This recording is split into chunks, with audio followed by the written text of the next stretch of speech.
sure y'all get them likes up. Get them likes up.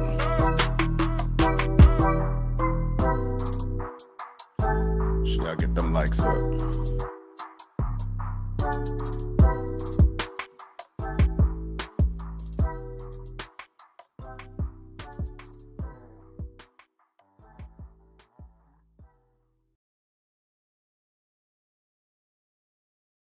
Let's just have a conversation.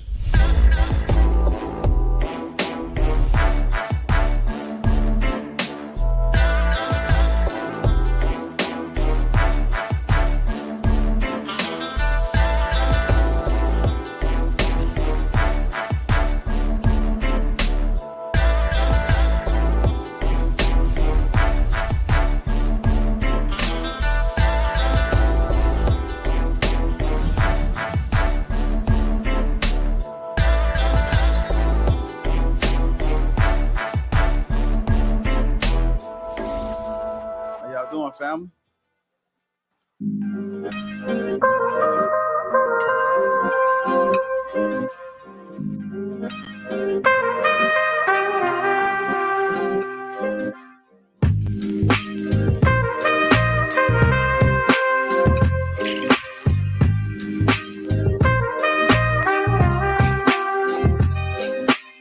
Hey yo, welcome to Lapeef Let's Talk. Introduce the crew. We got Trill. We got Anton. We got Rilla. We got Amira. Island Girl Q. Kay. Kayla. Me and myself, I'm Lapeef JR. Welcome to Lapeef Let's Talk. How y'all doing, family? How y'all doing? Doing well. Amazing, big dog. Appreciate you asking. Doing good. What's up? Dang, not the onesie, Anton. Why you didn't tell the rest of us?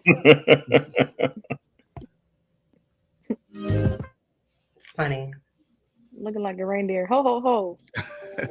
I was wondering, I thought that was a sweater at first, man. It is a sweater. Oh, okay. Oh, I thought it was a onesie because I got a Mickey Mouse. I got a onesie onesie too. I got a onesie. Oh. In that Christmas spirit.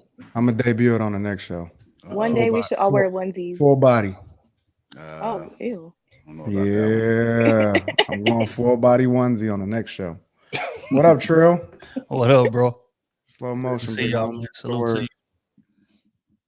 Salute to the panel too, man. It's good to finally be on the same stage as y'all, man. First, before we get this thing even started, I just want to salute to all y'all. What y'all done built. This shit is amazing, man. Thank you, man. Definitely a fan of all y'all. love you, You already Trill. know. They are. Man, appreciate having you, brother. Appreciate having you. Ladies, y'all looking lovely. Thank you. Welcome home, Amira. Thank you. Thank You guys look you. great. Happy to be back. Yeah. I wish What's I could go out the going on, country, Amir? man. Wish I could go out the country. You guys are just tuning in. Welcome to Lapeef Let's Talk. Make sure you guys get them likes up. Also, make sure you subscribe to the channel. Memberships are open. I did see we had a couple members, I believe.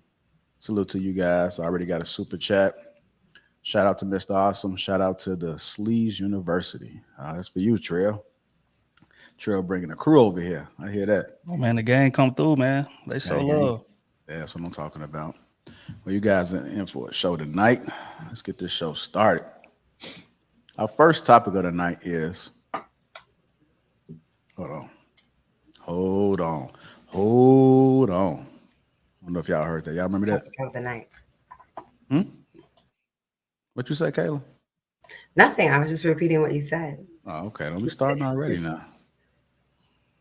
What? Oh, Don't Lord. start up. I literally was honestly just trying to fill the dead air while you got it together. I appreciate that. That's the teamwork. Hold up. That's what I'm talking about. I'm not by Chicago no more. Teamwork What's makes going the on? dream work. Yeah, that's what I'm talking Promise. about. That's what I'm talking about like that. Again, our first topic of the night is who benefits more from marriage? Women or men? Who benefits more from marriage? Women or men? Start with you, Rilla. What's your thoughts on it? That's a layup, man.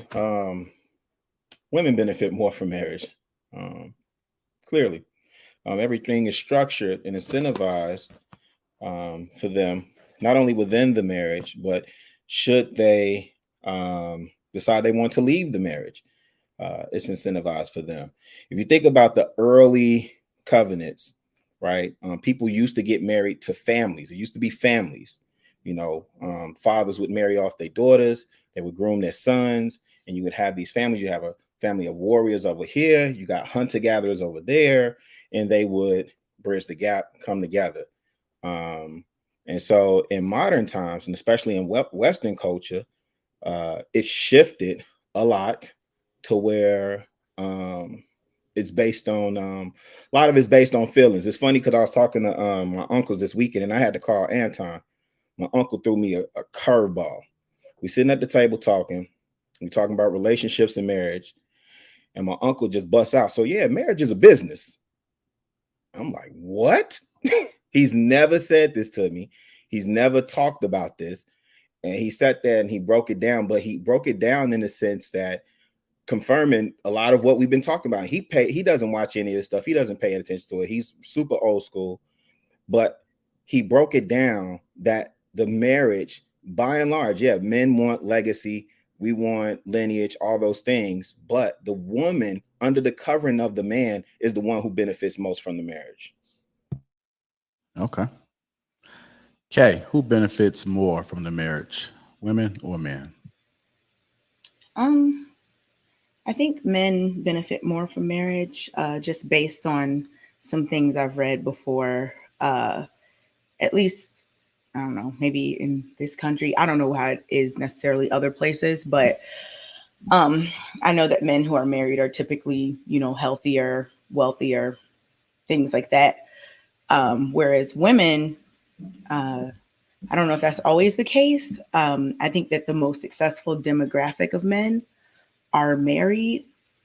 So yeah, I think men benefit more from marriage. Trill, who benefits more from marriage, women or men? I would say from the right marriage, they benefit equally, I would say. But, again, I don't like speaking in ideals, so we're going to deal in reality. I think women benefit more from it. Average marriage, especially in the Black community, lasts, about 5-6 years, something like that, if that.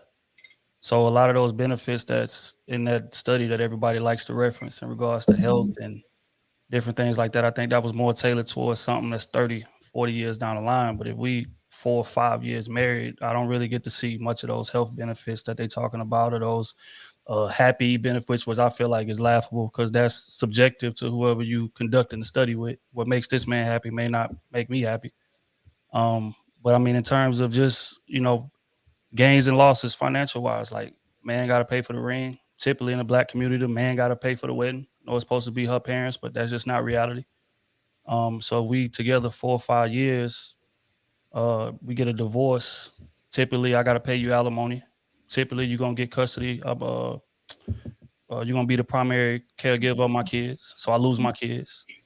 You know what I'm saying? So, I mean, it's a situation where like a man stands to lose a lot in, like, realistically in marriage today. Now, if we talking about ideally somebody being married 40, 50 years down the line, that's something totally different. But yeah. Amir, who benefits more from marriage, women or men? It's supposed to be men. I hear a little echo. I'm sorry about that. It's supposed to be men, but the Western world has turned it around so that women can benefit. It's like a forced benefit for women through the family courts. Had the family courts not existed, I do believe that men benefit the most from marriage. That's why back in the olden times, you would see men would go hunting for a wife because it was crucial that he have someone at home. Today, what we find in the Western world with the family courts, they are making it so that the women benefit more, which is completely backwards. Okay. Anton, who benefits more from marriage, women or men? I think that a lot of the context that Trill added was correct. But again, I have to draw from my own personal experience, and I got to draw from the idea that if you really abide by the covenant of marriage, then I expect to be with you for the rest of my life. Right. And so from that perspective, and kind of drawn from the 5-year perspective, the 1-year perspective, I will say that, I mean, because all I know, but I can't separate the financial from the spiritual, from all of that. And I think that people tend to, when they ask this question or they answer this question, they always answer it from a financial perspective. But I think that the financial perspective is probably the smallest part of what it takes in order to be successfully married. Now, there's a lot of people that are married, but very few people are successfully married. And so you have to ask the question, well, what does that look like, right? Let me answer the question first, and then I'll give the context. So I believe personally that men benefit the most from marriage when you do marriage the right way. I think that a lot of people are going into marriage halfway. They're coming into it with the whole 50-50 philosophy, which you only get a minimal amount of benefit that comes along with it. When you put halfway into anything, you only gonna get less than halfway as far as the results you get out of it. I think that when you do marriage the right way, that men ultimately benefit from marriage. And Amira actually took the words out of my mouth when the idea that you had to go hunt for a wife or you had to qualify yourself for a wife and all of these other types of things. It's easy. The financial aspect of it, let's just tackle that, right? The financial part of it is very easy if you even want to talk about a divorce or alimony or any of that, because I will say that me having a wife has significantly multiplied what it is that I've brought to that I've been able to bring in as far as resources. Without my wife, without the mining, even this month alone, this last November, her stopping school and then coming to work for me has more than tripled the revenue that we was able to bring in my own businesses. And so I don't care nothing about paying her half or the money or anything like that. I've already pledged to make sure that my chick is taken care of for the rest of her life, no matter what it is that she did, because she absolutely earned it. So it depends on the context. But from my perspective, I think that men significantly benefit more from marriage because I'm healthier. Without her, is no way that I would ever be able to grind the way that I grind and then be able to have successfully raised our daughter in the way that we have. She oversees every single aspect of my life. She makes sure I'm on point. She makes sure I'm a better person, even spiritually. And that's one of the things that I lean into the most, right? Is my spiritual being, because I think that money is easy to get when you're doing things a certain type of way. The money come with the way that you move and if you're successful in a lot of other areas in your life. Spiritually, she absolutely make me a better person. If it wasn't for her, even on a one-on-one basis, as far as my interactions with certain people throughout my life and in the streets, I would probably be in jail if it wasn't for her, honestly. So I have to speak from that perspective as a married man. I think that when you do it a certain type of way, men significantly benefit from marriage more than women. All right. Kayla, who benefits more from marriage, women or men? My personal opinion is that the children benefit the most from marriage. But since we've given us a particular context, I would say that men benefit more from marriage. Starting off with like the financial component of it, this traditional, being a traditional marriage, we talk about that a lot, but the reality of the situation is that this is a modern world and most marriages are modern. Most marriages, the women are working and their income is necessary for the household. So when you think about it like that, and then you think about all the things that women, along with working, do, like providing the things that adults do for themselves every day, which is like cooking for yourself, cleaning for yourself, doing your own laundry, doing your own errands, doing your own everything, versus when you're bringing someone in the situation who can assist and do those things. So when you come home, there's already food. You don't have to pay to eat out. You don't have to pay to do a lot of things that your wife can do for you at home. So economically, I think that men benefit the most for sure. And then from a larger perspective, I still think men benefit more just because of the control. I mean, if you're in a healthy marriage anyway, I feel like you are the one that makes the decisions here. So while you get to have the, you take the losses as that come along with it, you also take the victories that come along with it. So it goes in the direction that you want to go. So if it doesn't work, whose fault is it? It's yours. So I think they benefit the most, especially if it goes well for you. And like Anton said, you're able to put things in place that'll help you benefit, and you're able to run your family in a way that'll help you benefit even more. I think that just is another testament to how it benefits men, along with the fact that the children are their legacy and get their name and carry, it's seen that it carried their lineage, although it's the woman's as well, but it's seen that they carry the male lineage on. So I think it's men for sure. But ultimately, in my personal opinion, in our community, I think the children would benefit more if more of these children were born into marriages versus not, which is about 65% of the community. So, yeah. All right. Rella, who benefits more from marriage, women or men? You saying me or Q? I went first. You went Oh, first. yeah, I'm sorry, Q. Oh, it's me. Honestly, I don't see men benefiting more in modern relationships, like Kayla said. I'm thinking more in a traditional aspect. I think women would definitely benefit more, traditional ways, because not only money, but kids wise and anything of that nature. Because let's say something happens, it falls back on the husband paying child support. So I'm not thinking just marriage. I'm thinking about, let's say something goes left or divorce or anything of that nature. But traditional wise, I think women are definitely benefiting more. But then Anton made me look at it a different way, how marriage should work, right? So it really just depends on how your relationship in your marriage is set up, who would benefit more in this sort of stance, if that makes sense, I feel. But yeah. When I mean, but go ahead. I'm Oh, sorry. go ahead. But I mean, it's pretty interesting because I think a lot of people tend to look at things from like a glass half empty perspective, just in society in general. People are genuinely skeptical. Like most times, they're always looking at, well, what can go wrong? And I've never been that type of person. I've always looked at it from a what can go right perspective. And so a lot of people that lose are generally the loudest people in the room. It's almost like a review on a restaurant. If you go to a restaurant and the restaurant is just stellar and it's awesome and you had a great time, you might tell your friends or something like that. But generally, unless the restaurant asks you to leave a review if you had a great experience, what happens is you just go about your day and you just have a good time. So the people that's married successfully, and I know so many people that's been tapped in with me, and they like, Anton, I'm glad that you're around, because I couldn't find a platform where people wasn't complaining about what was going on in society.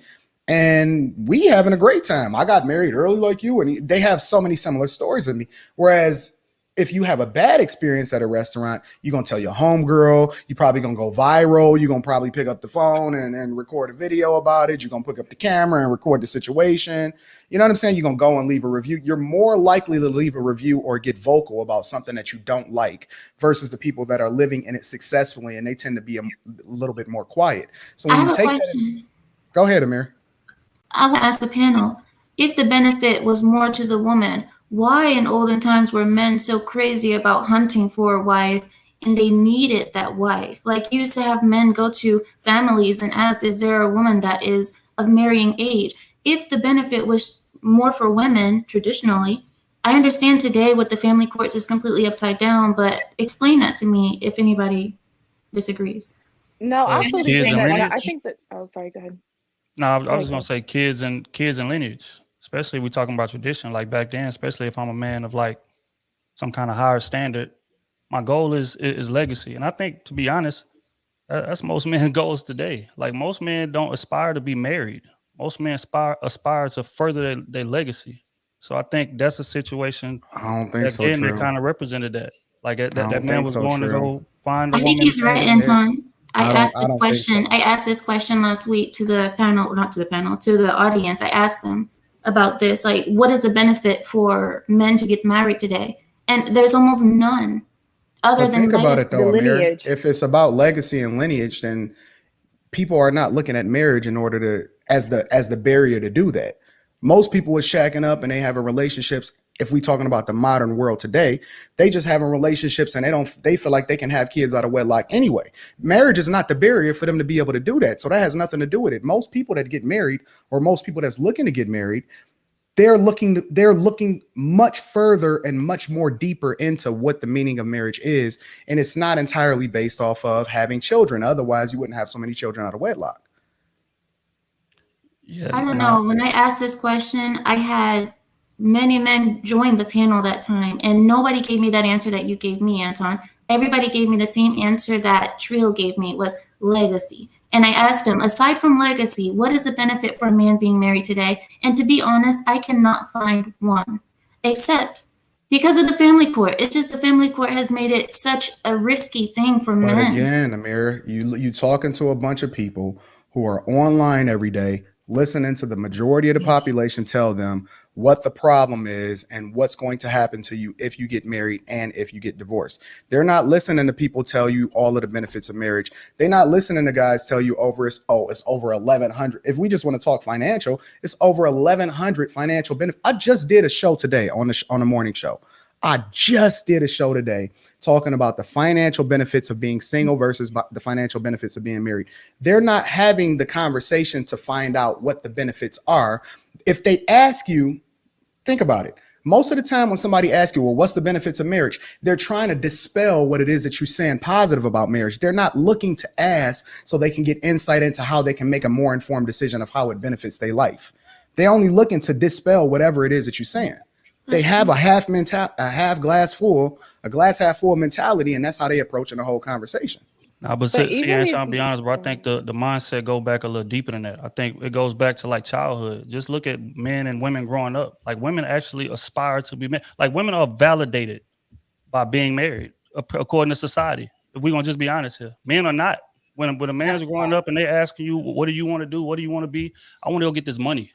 I want to go build this, and I want to have a son. I want to have kids. I want to, you know what I'm saying? But marriage is maybe, if it's 10 things on the list, marriage might be 5, 6. But women are validated by being married. Like even other women criticize women for not being married. How many men you know criticize other men for not being married?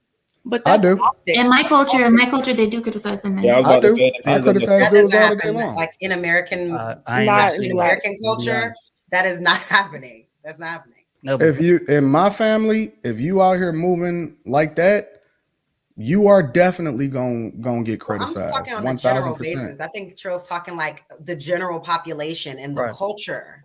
Like, you know, I get you, Anton, I get you, but the general population, the things that I'm hearing generally on social media and in these rooms and at work and places, that's not what I'm hearing. And if I am hearing that, it's usually from the older men that are like already like 50. I did a poll today. So I did a poll today, and the question was, and the poll is anonymous, and I said, regardless of your current situation, so whether you're married or whether you're single, I said, would you prefer to be married or would you prefer to be single in today's climate? It's overwhelmingly, and I have more guys watching my show on a regular basis in the morning than women. Overwhelmingly, it was almost like 16% to 84% of people wanting to be married. Every single guy that I talk to and I coach, they say, I want to be married. The problem is that nobody has to prove themselves anymore. There is no barrier to entry. You can just go and get some pussy anytime you want to, and it don't matter. You used to have to get married to get that benefit. You used to have to get married to have kids. You used to have to work and prove yourself and show that you were worthy of taking on another man's daughter to have kids. But society has devolved so much until it's anybody can do whatever they want. It is no rules. It ain't no structure. It ain't no real culture behind why it is. And it makes sense for you to be able to show yourself worthy. And now that's exactly what you get. If you devolve yourself to the rules being the bottom of the barrel and it ain't no rules, you're going to get a bunch of people that's trying to figure out what the piss is going on and why it is it even makes sense. And I'm going to look like an anomaly to these type of people because they have no idea and they've never seen it done successfully.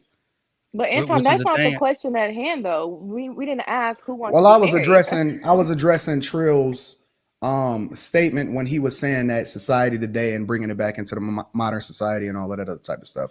But yeah, I mean, if we want to just bring it back down to the question in general of who benefits, I think the context that you have to add is it depends on what it is that you're going into marriage for and what you see. Exactly. Yeah. And it also depends on the times. I want to bring that up as well because right now it's really risky for men. And facts. I don't they think have so. more to lose. Men have way think more so. to lose. Because like I just said earlier, One at a time. Because like I just said earlier, it's a modern world and most marriages are modern. So if we're both bringing home the same amount of money. So when people say stuff like alimony, I'll be like, What are y'all talking about? Men are not paying alimony. Men are not making enough money that They the really court is aren't. going to award women alimony. Y'all are talking about a small percentage of men that got bread. I'm talking about the everyday average people that are making, she's making 50, he's making 50. She's not getting alimony. So I think like there's a little warped sense of like, oh, what could happen to men? In most cases, the people leave with what they came with outside of like the custody of the children. But who's taking the house? Because on average, most households are making like what, 70, 80 combined. So I don't know like this. Not even that, Kayla. So are you saying that we're given that women are getting all this money from men, that this money that men don't have? I'm really confused. Like, what money are women trying to get? But are you saying that we're equally at loss when it comes to divorce? That's not true. But the question is, who benefits more from marriage? In terms of benefit. And I know, I feel like a lot of people were kind of, I think a lot of people, I think it was being looked at from like, what happens if it ends? And I liked what Anton was saying earlier. I agree with what he was saying. Like, if you look at it from this is a success standpoint, then the man absolutely benefits more from marriage. Now, if you want to go into who's at a bigger loss in terms of a divorce, like that's a whole different conversation. But we're not absolutely right, Kay. We're not talking about like risk management as it relates to if it ends. We're talking about the marriage itself. But you see how that just happened, okay? Even though the question is who benefits more from marriage, meaning let's assume that there is no divorce even involved in the conversation. Yep. Somehow, some way, we always come back to a worst case scenario of what if it happens wrong, and that's just how society has programmed us to think. We don't even think about. We don't even answer the question based off of the context that it was given. We talking about, well, bad, good, whatever. No, we talking about if it's great, if it's successful, if you're doing well, if you stay married for the rest of your life, if you don't have any problems, if you're not having an unruly situation, if your kids is not breaking up y'all marriage and y'all not fighting, who benefits more? And we can't even answer the question because it's so hard for people to get out of this duress mindset and think about how things can go wrong. It's impossible for us to do it. So how can it be possible for you to then benefit from this thing if it is successful? In thinking like that? Exactly. Okay, but wait. Let's answer the question under that specific context, right? Let's say it don't end. Forget it. We're just gonna say we in an ideal world. We're gonna be married 40, 50 years. The reason I feel like that women stand to benefit more, right, is because in today's society and reality, let's step away from how things are supposed to be. In reality, men get 99% of the benefits from being married without actually walking down the aisle. So if I'm getting everything from you that you should be holding on to until we're married, what's the incentive? True. I don't believe so. That's a good I don't believe point. that, True. I don't believe that a woman 100% buys into and fully invests herself in the same way that a married woman do. I know it don't happen. And you know what? We gotta agree to disagree on that, big dog. We gotta agree to disagree on that one. Trill, can I bring up something? Can I bring up a point? There's proof in that what Anton says. Because if you notice, there have been couples that have been in a relationship as girlfriend and boyfriend for 10 years. The moment they got married, they ended up divorcing within a year because of that commitment and what it takes to actually be a wife, a successful, good wife. The pressure is too much for a lot of women. Okay, so my question would be this, right? Some of the benefits of being married, right? Let's just list them out. Sex, which is what it should be. Men get that every day, all day. Men get that from women before we get married. Commitment, just uninterrupted commitment. Men get that from women before we get married. Living together. Men get that from women before we get married. Shared expenses. Women will spend a bag on a man that she really likes. We get that before marriage. Kids, which is the most important thing. Think about what you said before marriage. This is, in my perspective, that's not a successful marriage. It's no such thing for me. And it's just, I guess it's just the way I look at marriage. If you are ever sharing expenses with a woman or depending on her in order to bring resources for y'all to be able to thrive in a relationship, that's not a successful marriage to me at all. But we're just talking about marriages. Anton, we're talking about marriages. I know. I'm talking about marriages, right? That's what we're talking about, right? Mm-hmm. Like, I don't believe that I would ever. Is no man. So in that same vein, me saying that statement, there's no man that I know out here in the world that's willing to 100% take care of a woman, unless you're some kind of athlete. But the regular guy, no regular guy is willing to 100% take care of a woman outside of marriage. But they will when they marry, and it's a reason for that. It's a reason for that. Now tell me I'm off.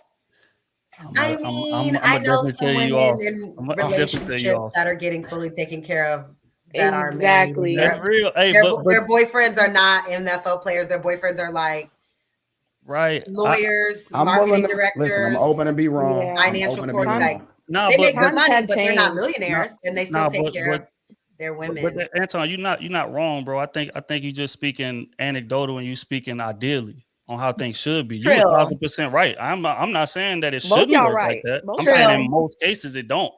Exactly. Can That's I what I'm ask? saying. I think that guys that take care of women, I'm sorry, Kate, let me just say this one thing and then I got Okay. you, babe. I think that guys that take care of women before they get married in most situations is 100, they looking at it 100% transactional. You gonna fulfill a need. You coming into this situation, you feel a need. Most of the time, guys that have chicks in those type of situations, they have side chicks anyway. Like they have multiple chicks that benefit in this exact same type of way. Real talk. In the exact That's not a same type secret. of way? As a matter In of the fact, I exact would same say type that of way? You know that money most not long dudes in enough for those that. most dudes in those situations Most take dudes care of money their don't got side enough chick. money for that. Most dudes in those situations that's in a position to be able to take care of a chick completely, often at times treat the side chick better than they treat the main chick. So what is it? So what do you call when you're someone's girlfriend and like, I don't know, y'all been dating? Because I have friends that just got engaged. Nothing. They've been dating for 2.5 years. They started living together last year. Now they're engaged. They set a date and about to get married. So the second year they were together that he was taking care of her and they lived together and all of that. Is he seeing that as transactional? Is that why he bought a ring and asked her to marry him? Or like, I'm confused on, like, you're saying I'm sorry, men that take care of their women is only transactional and that they have to be cheating? Can you ask the question again? I'm sorry, I missed a little bit of what you said. I'm saying, so regular men, I know men that are taking care of their women, the process prior to getting married, right? During that time before the marriage, you just said that men that are taking care of women that aren't their wives is purely transactional. So during that time frame that's before marriage, the courtship or the showing the commitment to one another, you think that is transactional? I think that those type of guys are looking to get married. They're courting for marriage. I think, and correct me if I'm wrong, Trill, the situation that you're talking about is just a girlfriend and boyfriend, and that's just the end of the conversation. Right. That's the context. But look though, let's stay in that context because again, like a lot of dudes And then Kay, after Trill, I wanted to make sure I got you in. But go ahead, Trill. I'm sorry.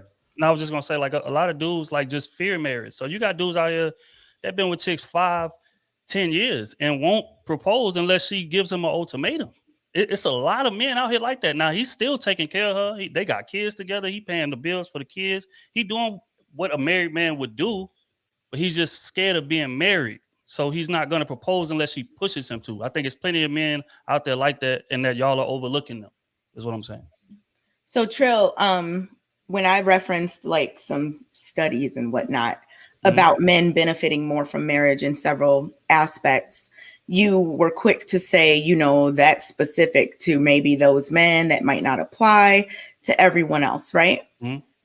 But then you just said Anton's experience was anecdotal, but then you just generalized and said, men get this before marriage, men do that before marriage, men do this and that. Like, why do you take your observational data as truth and you dismiss like actual studies that have been done by researchers? Well, first off, you got to list what actual studies you're talking about. Firstly, secondly, I can put them in the chat. I can put them in the chat. Okay, cool. But what I'm saying is that those studies are, and again, I know that article that they're talking about, like married men compared to unmarried men, and that's why men benefit more than women in terms of marriage. But that same study didn't interview women and how they benefit compared to unmarried women in those exact same ways. So that's why I hate when they bring that up. You know what I'm saying? That study is out there. Yeah, but that's not the study that they referenced though. And when the Who study should referenced- be married men How do you compared know to what married study women. they referenced? Like, I'm Because gonna they said it in the study. wait. What do you? I thought you were talking about the people here talking. I'm no, confused, Trill. Oh, well, again, that was addressing one point you made. But let's just get back to the generalities, right? In terms of so are you saying that just damn my experience, in your experience, you saying that most women you know wait to have sex with men until they marry? What does that have to do with what I just asked you? You just said, how can you take your experience? Because wait, let me stop you. But now you're proving my point because Anton said something and you said that looks real anecdotal, as if your experience is not also anecdotal. I brought up actual research and you said no because we don't know who they polled. So you don't like anything except what you but that's said. not what he's saying. He's not saying he's being more realistic. He's asking you a realistic question. Like he's asking He you a said realistic Anton's question. anecdotal. Now he's asking me about my experience, which no, he didn't say your experience. He did not say that. What did you say? My observation? No. You said people that I know. Wait. Let me stop you. Let me stop you. I didn't even reference my experience. So how the hell am I giving anecdotal information? Because you're saying most men do this, most men do that. How do you know if you don't believe research? Oh, again, if just take me out of it. Ask any man you know. Okay, so then that would be anecdotal if we ask any man. I'm trying to get you to understand right now that all of these things are anecdotal. Do you want to take a poll? It's like with 1,000+ people in this chat. We could take a poll right now and use that sample size because that's but do you not know that this audience right? is very niche? Come on, it's not okay, we gotta be real. Okay, we gotta be realistic. We got Trill is not a representative sample. We gotta be realistic in the world we live in today and how men and women are moving. Not everybody's Anton. Not everybody's Anton's wife. Let's just be honest. Anton is right and Trill is right. Trill is right because he's being more realistic, but Anton is proving that that's how marriages should be. But both of them are wrong. That's just how I feel. We have to be realistic. Question. Question. Just real quick. Those studies that y'all reference, did they interview everybody on Earth? In your experience, did you interview everybody on Earth? You just were constantly saying what most men do. With a question. I asked you a question. I'll answer yours after you answer. Literally just did. I see how you. Okay, Trill. I see. All right, then. Like I said, good job. No one asks everyone on Earth. Sample size of people. No one asks everyone on Earth. Made their assessment based on that. So I'm saying it's 1,000+ people in this chat. JR, put up a poll right now and say, how many women do y'all know actually wait until marriage to have sex? And we're gonna see what that percentage that is. would be like I bet it's lopsided. really quick. Wait, have y'all waited to have marriage before sex? One at a time. What context is this question connecting to? That's all I wanted to know. I'm trying to figure out how Trill. Where did it come Trill from? is trying to justify what he said. By a very niche group that is not a representative sample, because the studies that you don't believe are actually people who do research for a living know not to pick a niche group. How do you know that the people who did the research is a niche group? Like, okay, so you know them? You know the people who conducted the research? So you know what? To debunk this whole argument, we spoke about this on Monday, right? And a bunch of men, and I want to go back to what Anton was saying about how men want to get married, and Trill is saying men don't want to get married.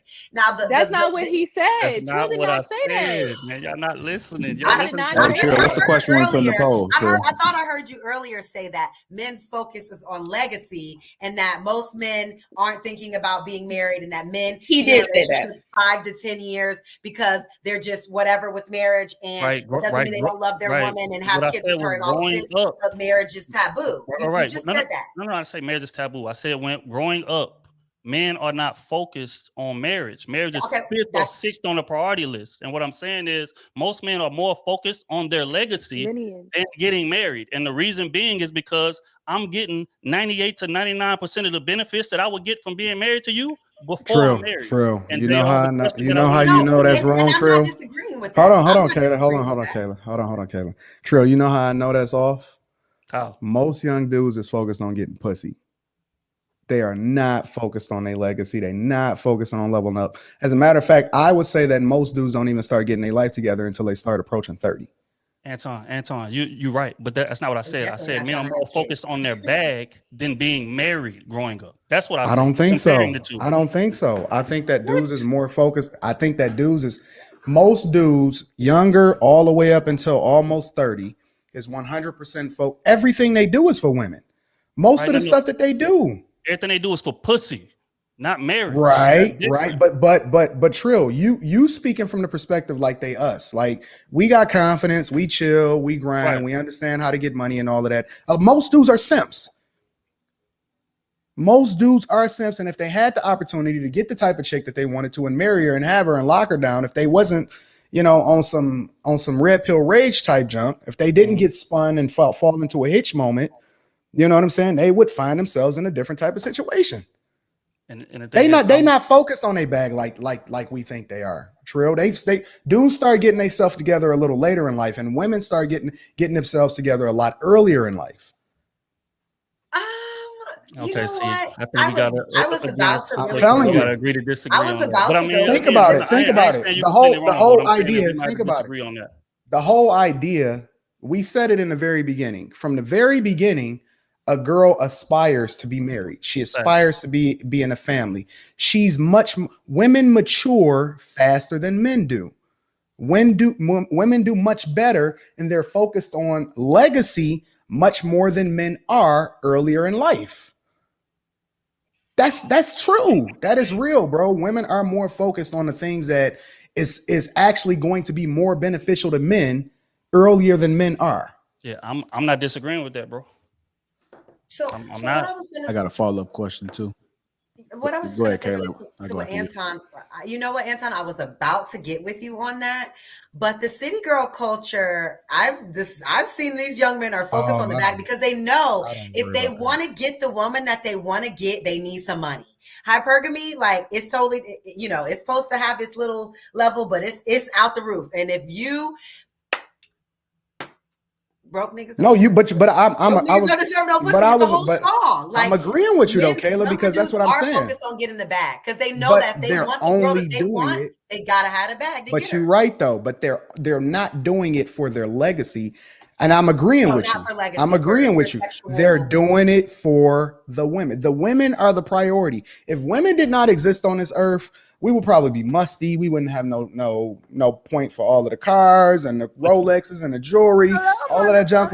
None of that would exist. If women did not exist on this earth, most dudes would not care, or they would not be motivated to move the way that they move. Most young dudes is moving and stunting. The whole reason you think they popping bottles in the club because they just feel like popping bottles. They popping it so that they can show off for the chicks. And that's the whole objective. So And for both of it- y'all, they they want to make popping it up. other marriage is men. They on want to a make men's other men list. show out other men. Like They sometimes popping men are bottles. throwing money on women But that's to what make Trill was to make saying. themselves look better than No, I'm other men. agreeing with her. That's what I'm Trill agreeing was with her. saying. Right. And again, but that's no, why I we say all me and agreeing. Anton are arguing two different No. points. We He's not. saying that. I'm not disagreeing with Trill. Yeah. I'm just adding a different context to the conversation. That's Right. all I'm doing. Right. I want to ask y'all But something. JR though, that poll, put that up. Hold on. The question should be. Question should be He's focused Hey, on Trill the ain't letting that poll go at all. Because again, man, if we gonna do samples. I feel like 1,000 people is a decent sample size. What the hell? Let's Okay. see. It's All right, 12 what's months. the question? What's the question, when it Trill? What's the do- question? Hold on. Question is, do most women wait until marriage to have sex? That's the question. Most women. And let's just see what the Trill already It's know a what no. the results I are. want to It's know gonna what be the a stats no. is, but you know what? It just is. I hate when we talk Let's about see. it this way because it makes it seem like sex is like not something that women want to do. All right. So you said, do But most we was being women, real. Trill was being wait to have sex realistic. before marriage? Yeah, do most women wait till marriage to have sex? Yes or no? We can make it very simple. We ain't got to Look make it at multiple Q choice. already We laughing. can make She it ain't very even gonna simple, take the man. poll. I No. mean, we already know the We already know what answer. the vote's I gonna say. didn't. The So fact why that- are they disagreeing with me? The fact that that's the poll you want to take as it But relates Kate, you to was fighting Trill on it. You no. was fighting Trill. Hold on, Island. The got fact the that Trill, poll up. that's the poll. The The poll is poll you up. want to take for the question that I asked you is very strange. The To poll me. is up. Do people wait until marriage? What does strange. that have to do with what I asked you? It's strange because you're not listening to me. I'm what listening I said to you. was the benefits that you get during marriage most men get before marriage. So after we do this sex poll, we can do the cooking poll. Exactly. And then we can do the having kids poll. Hey, Trill, let me ask you a question, bro. Well, I guess You those are know, the 3 benefits women provide. So most that's it, dudes- huh? I mean, Most shit, dudes have sex. Most dudes and most women have sex before marriage. exactly. Right. Would you also agree that most people want to be married?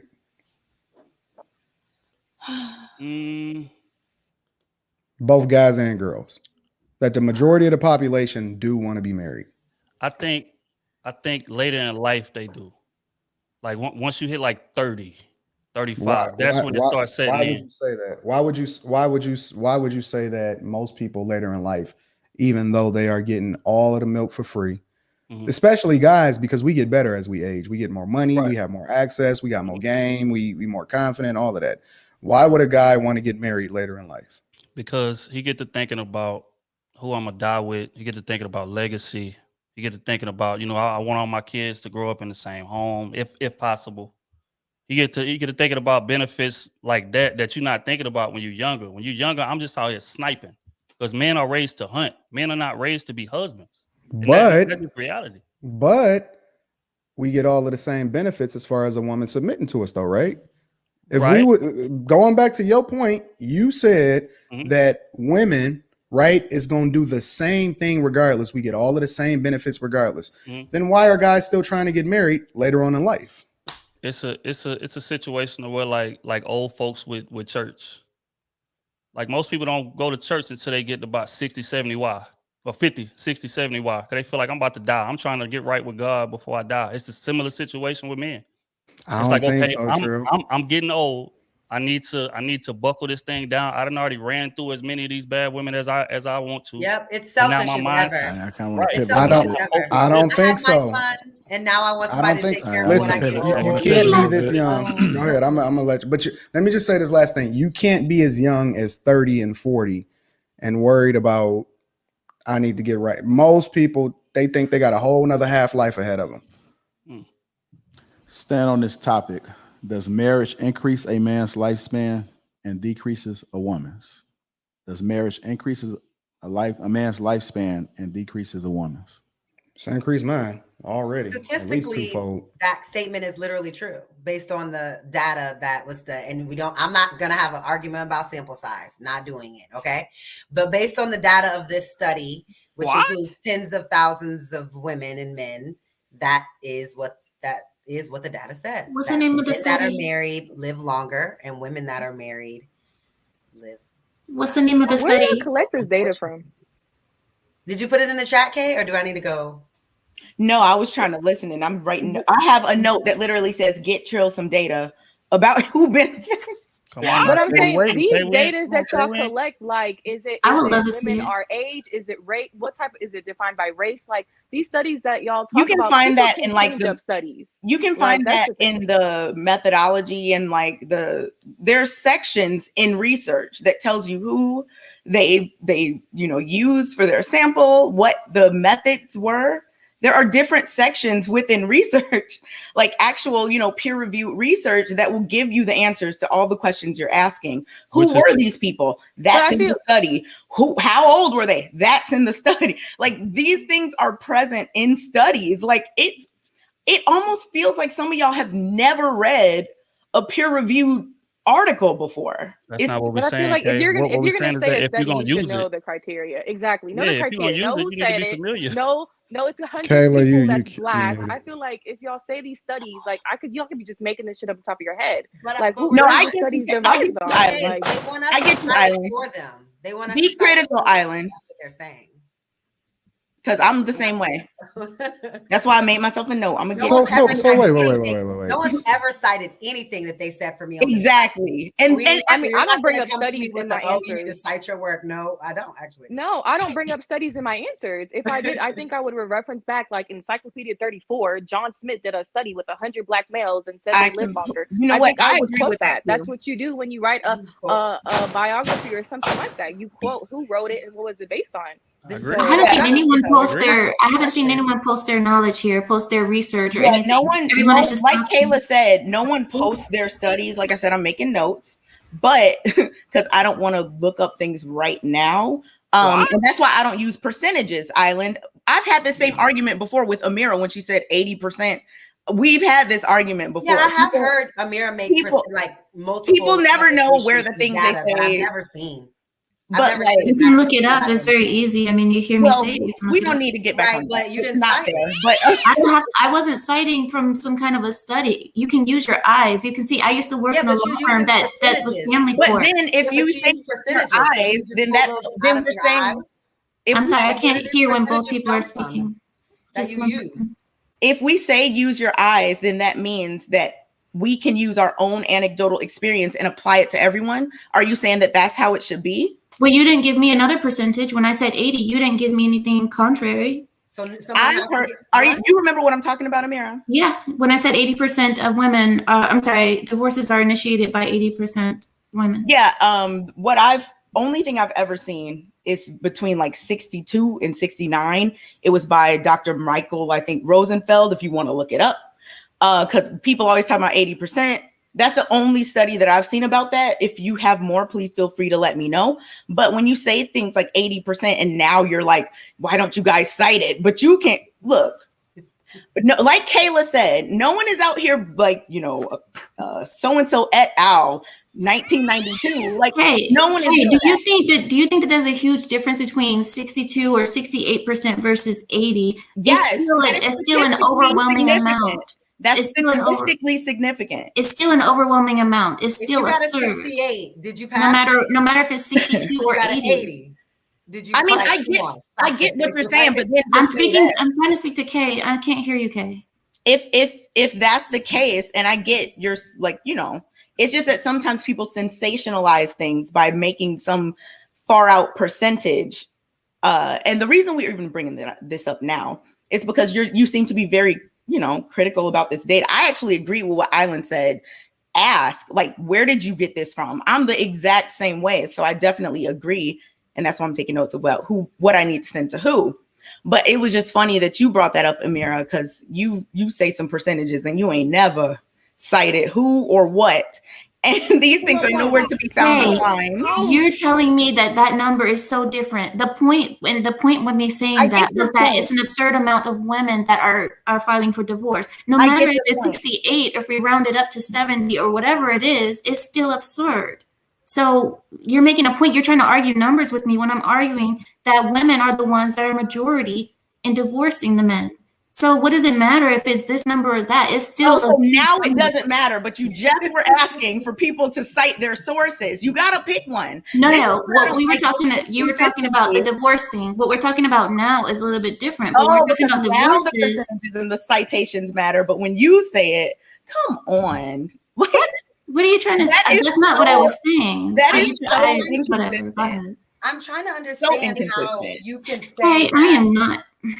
I'm trying to understand how you can say that it's not comparable and then just admit that you gave inaccurate data and then say, what does it matter? How is it inaccurate when we all pulled up the study that we're talking about? But it is because you just said you didn't know. Can someone just find the right answer? How about that? 60 or 80, that much of a difference, which means you don't know exactly, which means whatever you did give was not accurate because you just stated you don't know exactly. That's not what she said. That's not what she said. That's not what she said. Don't check other That's people. not what she said. No. Wait, does that change anything? Does that change the fact that it's majority women? Like I said before, it's majority women filing for divorce. Does that change anything? It's almost like we're willing to major on minor for the sake of being specifically right. Yeah, No, exactly. that has nothing to do with it. The fact is that we're now at a point where I'm trying to make a point, and you guys want to come to me about some data, but no one ever has cited any data on this platform for me ever. So don't come at me saying, "Oh, where are you guys getting these?" Like, come on, that's the point. But Taylor, your data can be subjective.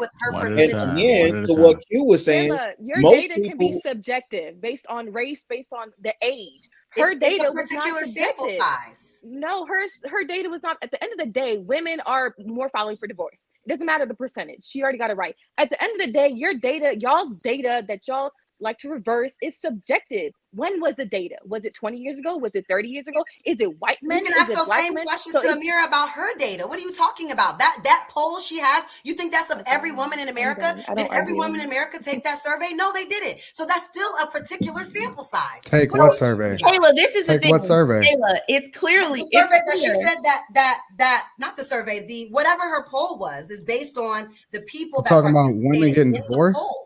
But Who in filed for general, divorce the most? in general, just about Like anything. that's not even that's not. But hold on, y'all. It's a difference between a survey and facts. It's a fact that women file for divorce the overwhelming majority of the time. Now we can argue over what the percentages is or whatever and all of that other type of stuff, but she's absolutely correct. Like the data is the data as far as, and often at times, because I remember a lot of those conversations, what Amira would cite, what she would cite is the most recent data as it relates to how women have filed for divorce. I mean, it's a fact. And see, the thing that's the problem with Kay and Kayla, let me just say this. The problem with Kay and Kayla is that you guys do not hold each other accountable. No, because see, I'm objective. Opinion. You didn't even let me finish what I'm gonna say yet. I'm just clarifying. You see what I'm saying? Like you reacting emotionally, and I'm just chilling. I'm right? not, I've been I'm, on. this is I your actually opinion. agree When with start you. Talking about problems with people. It's Yeah, your opinion. You're all not of this is our opinion. It's diagnosing all our anybody. opinion. Just give your We opinion. didn't say what is the fact. JR don't ask questions to say what's the statistical fact. He says, what do you guys think? Do you think this, that, and so? Who benefits this? It's all our opinion. So I don't need you to state that in order for me to continue what it is that I'm about to say. But the problem with Kay and Kayla is that it's so disingenuous in that you guys never, ever, you always look to come to each other's rescue and validate each other's point. Now, Kayla, people would take what it is that you say a lot more serious if you then look to Kay and say, well, why is it that you tried to dispute the data that Amira had gave previously about women filing for divorce when it's still true that women file for divorce the overwhelming majority of the time? So you look biased. Y'all look biased when you come to each other's defenses just for the sake of being right instead of authentically having a conversation. It's not that. I'm authentically having a conversation. You can't tell me that I'm not authentic. Are you in my brain? Are you in my head? You can't tell me that I'm not authentic. I'm saying how I feel it when I feel it. You don't control me or what I think or how I feel. What does controlling you have to do with anything? What I'm saying isn't genuine, that I'm doing something for some reason or another. I was the one that was actually speaking. I was the one that was actually started. But you don't even have no context by which they were having this conversation. Because and I'm gonna tell you why it looks biased. I'm gonna answer your question. I was the one that I'm going to answer the question as to why it looks biased. Is because you have no clue on what that conversation was between Kay and Amira previously, but you felt compelled to jump in with your rah in order to support Kay's argument as though you even had any context of the conversation. I think that's what all you know is what we telling you. It has nothing to do with context. And that portion of the conversation. Hold on, Kay, stop. It's Kay, about the principle. Exactly. I'm not even talking to you. One mic. Stop, bro. As it relates to different things. Okay, you know better because no, but you know better. No, seriously. You know you better. Can't be like, it doesn't matter, whatever. What is it? And then on one hand, then when it's something you don't like, be like, give me the data. What's the actual? I wasn't even talking to you, Kay. What's the methodology?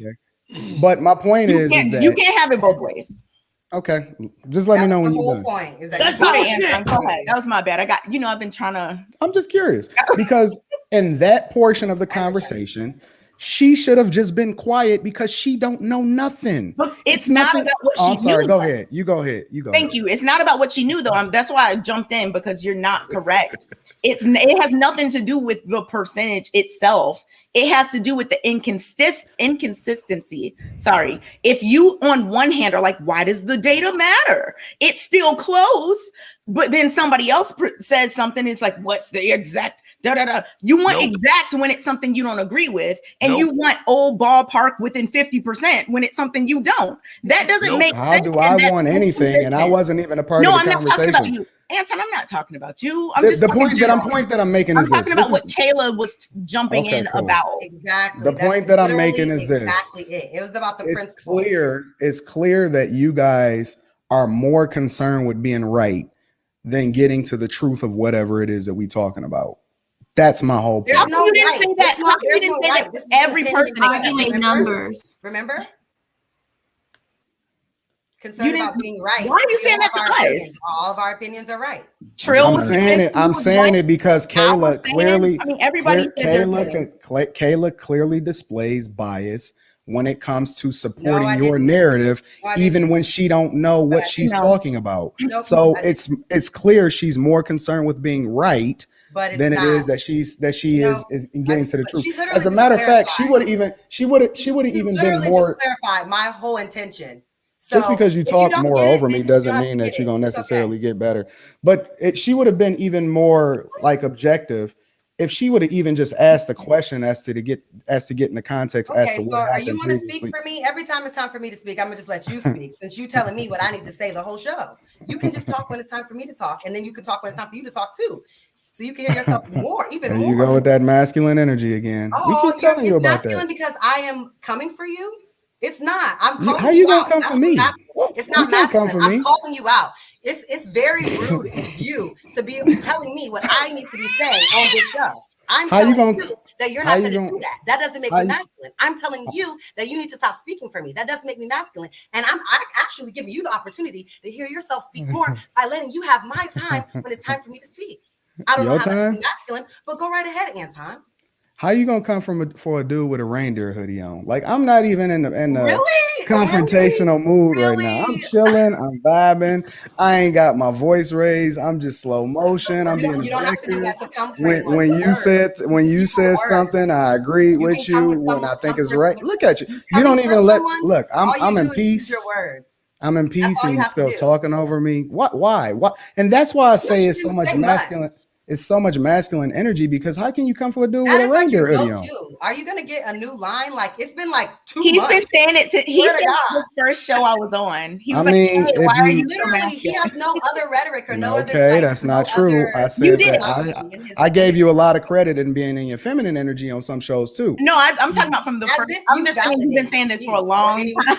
I mean, if I see a chick in a masculine energy, then they masculine. Like, don't get mad at me because I what call a happens? spade a Does the world spade. go upside down? Okay, No. why is you even talking to defender? It don't make no sense. This is what I'm saying. You're See, no You're not other person on the understanding panel. us, Anton. You don't see Rilla jumping in to defend me. You don't see Trill or JR jumping in to defend I've me. seen You don't it. see none of that. But what we I've see seen right it. here, You said the what we problem see with right Kay here. and Kayla. You said both of our names, so I'm speaking for me and defending myself. I'm talking about your I've seen masculine energy everybody right jump now. in to defend each other. Look We've at been you. on I'm this trying to show see if together somebody for gonna a answer my long question. You time. can't stop, Kay. You Is cannot somebody gonna answer stop. my question? Can we move on to the cannot next stop. question? Hi, Chicago. Anton, you've Is defended somebody us gonna answer my all. question? Hey, can you move me? Yeah, I've defended island. Kayla too. Right. Hey, We've all Island. jumped in to Hi, defend each move other. Like, Chicago by me. that's what we do here. Bring Anton over here. He can come over here. Yeah, Yeah, can you put switch Anton with over JR? there. Yeah, put me over there with Q. No, yeah, there we go. There we go. Oh, Lord. Oh, Lord. JR looks Not like a you're beard stuck by with me. Kayla. Nah, All right, Trill. I'm Well, I good. guess you're stuck with me. Let's get ready to They good. split up. Here Those we are are. defending each All right, other. y'all. I don't care who I I'm love this. I under. ain't gonna lie I'm to trying you. to This figure right out up my what's alley. going on in terms of this conversation. I'm about to redirect us. The question that I asked was, does marriage increase a man's lifespan and decreases a woman's? So if you guys want to, anybody else want to chime in on that one? I say yes. I say yes. Shout out to my wife again. She keep me where I need to be in terms of going to the doctor. Things that I just kind of would just tough out. She's like, nah, get your ass in there and get that checkup, or nah, you need to go do this, you need to go do that. So, again, when you got a dope wife, going back to what I said earlier, when you're in the right marriage, the benefit is equal. You know what I'm saying? And that's part of it. Her extending your life, she make your life easier. She's adding more to it than she's taking away. So to answer the question, I would say yes. Okay. Yeah, I think that's dope, Trill. Because I don't even think we can really truly. I mean, obviously we all giving our opinion, but I don't think that we can truly. Because when you say it is equal, I mean, you probably have to really champion that more than anything. Because I don't think that we can really weigh out. You know what I'm saying? There's no real metric or scale to where we can say, okay, well, you benefited more. You know what I'm saying? We all value certain things differently. So I rock with that. Yeah, I agree. But wait, do y'all think that marriage decreases a woman's lifespan? I mean, I agree. I would concede that marriage increases the lifespan exactly for what Trill, if nothing else, exactly for what Trill is saying. you know, about, hey, you got to go get your checkup, you know, things that men would normally tough out, da da da da da. But marriage decreases a woman's lifespan. I would think love that to hear that's something true like though. that. I think that that might be true. I don't even want to talk about data no more, but Sample size. Doesn't yeah, childbirth no, doesn't childbirth reduce a woman's it probably lifespan? factors into it too. Yeah, you're right. That might factor into it also. I don't know that that's true with modern medicine, that you have the same amount of women dying from pregnancies though, right? That you I don't did. know. I don't know, really. Yeah, I don't Let's- have the- let's- I don't have the data. We don't got data to So, support It this sounds like I'm argument. not touching let's cite our sources from K. We need K. a data checker in the Hey, comments. Trill. K is it? She I've got, been you see all them telling books No, back in there? the Trill. comments. earlier, Yo, I More could be books ready back with there. my Panel. Leave her statement. alone. Let Panel, Jonathan panel, be the panel. data checker. Panel, like I did Jonathan. put that poll up that Trill wanted me to. We have 851 votes.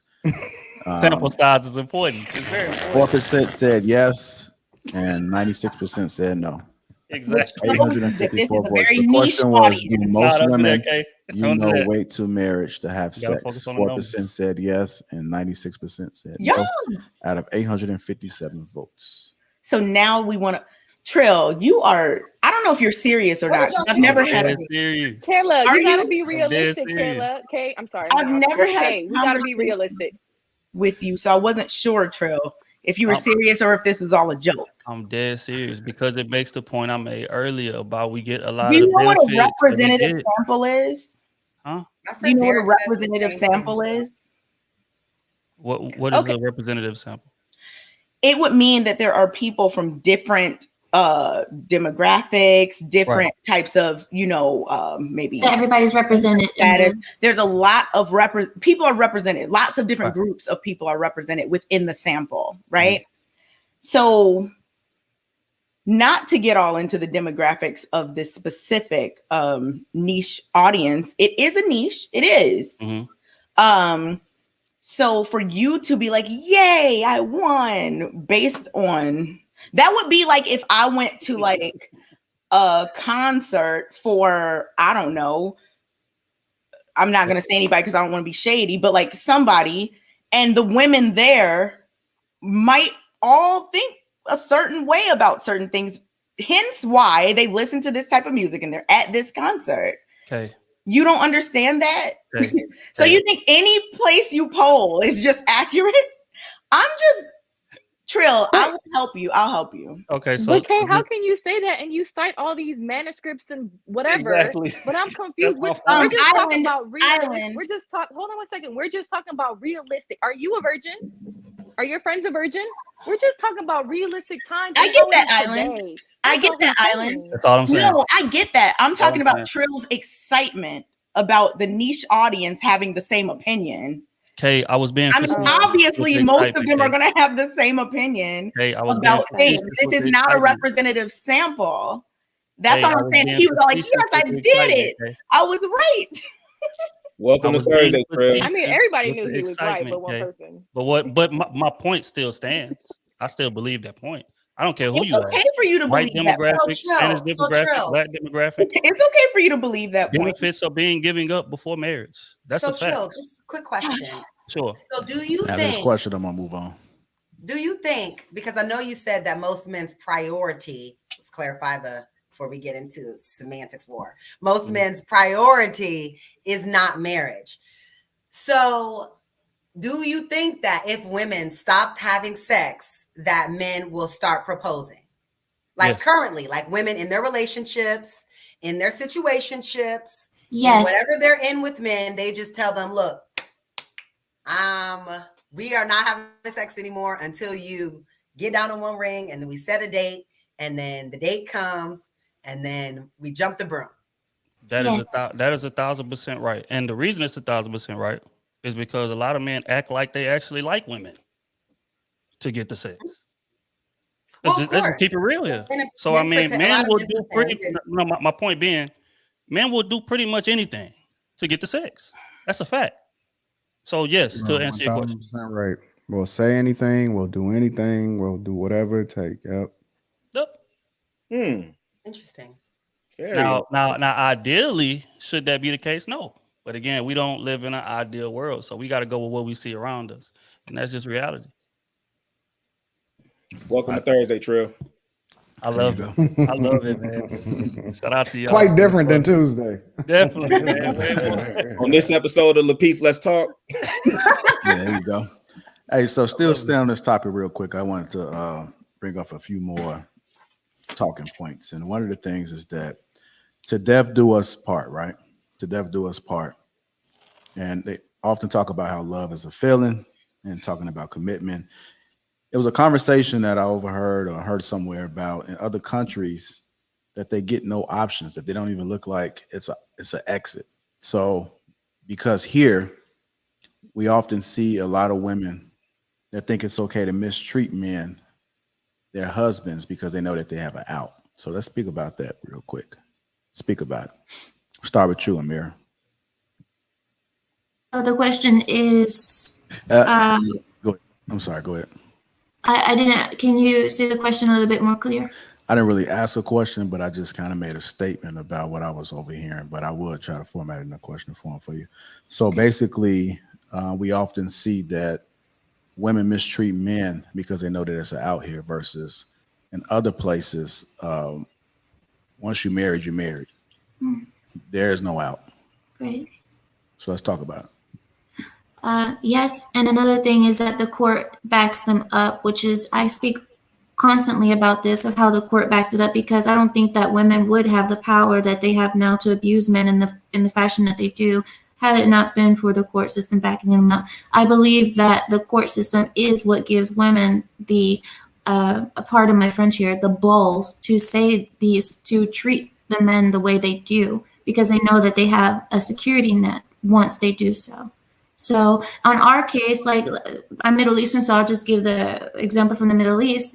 I just came back from the Middle East a few days ago, and when you see people there, there's not that sentiment where it's like, I'm gonna treat you bad and then I'm just gonna run off into the sunset and live my life happily.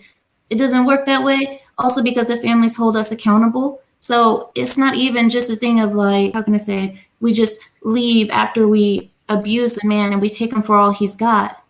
You have to deal with the family of that man, because in our culture, we understand that we're not just marrying a man, we're marrying the son of someone, which is, it makes you look at your husband differently when you know that you're marrying the son of someone instead of just seeing him as one man. I hope that helped. Yeah, that helped. That helped. Anybody else want to chime in on that?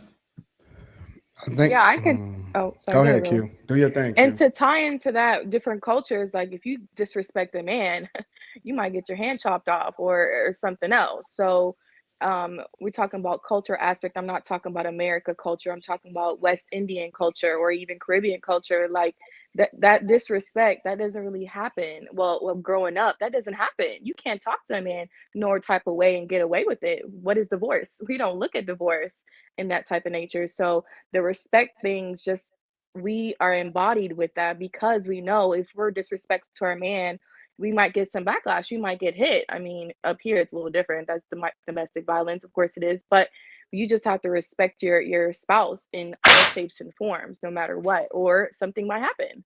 But it's different up here. Okay. The problem with the court system, there's not a problem with the court system as it applies to yesteryear.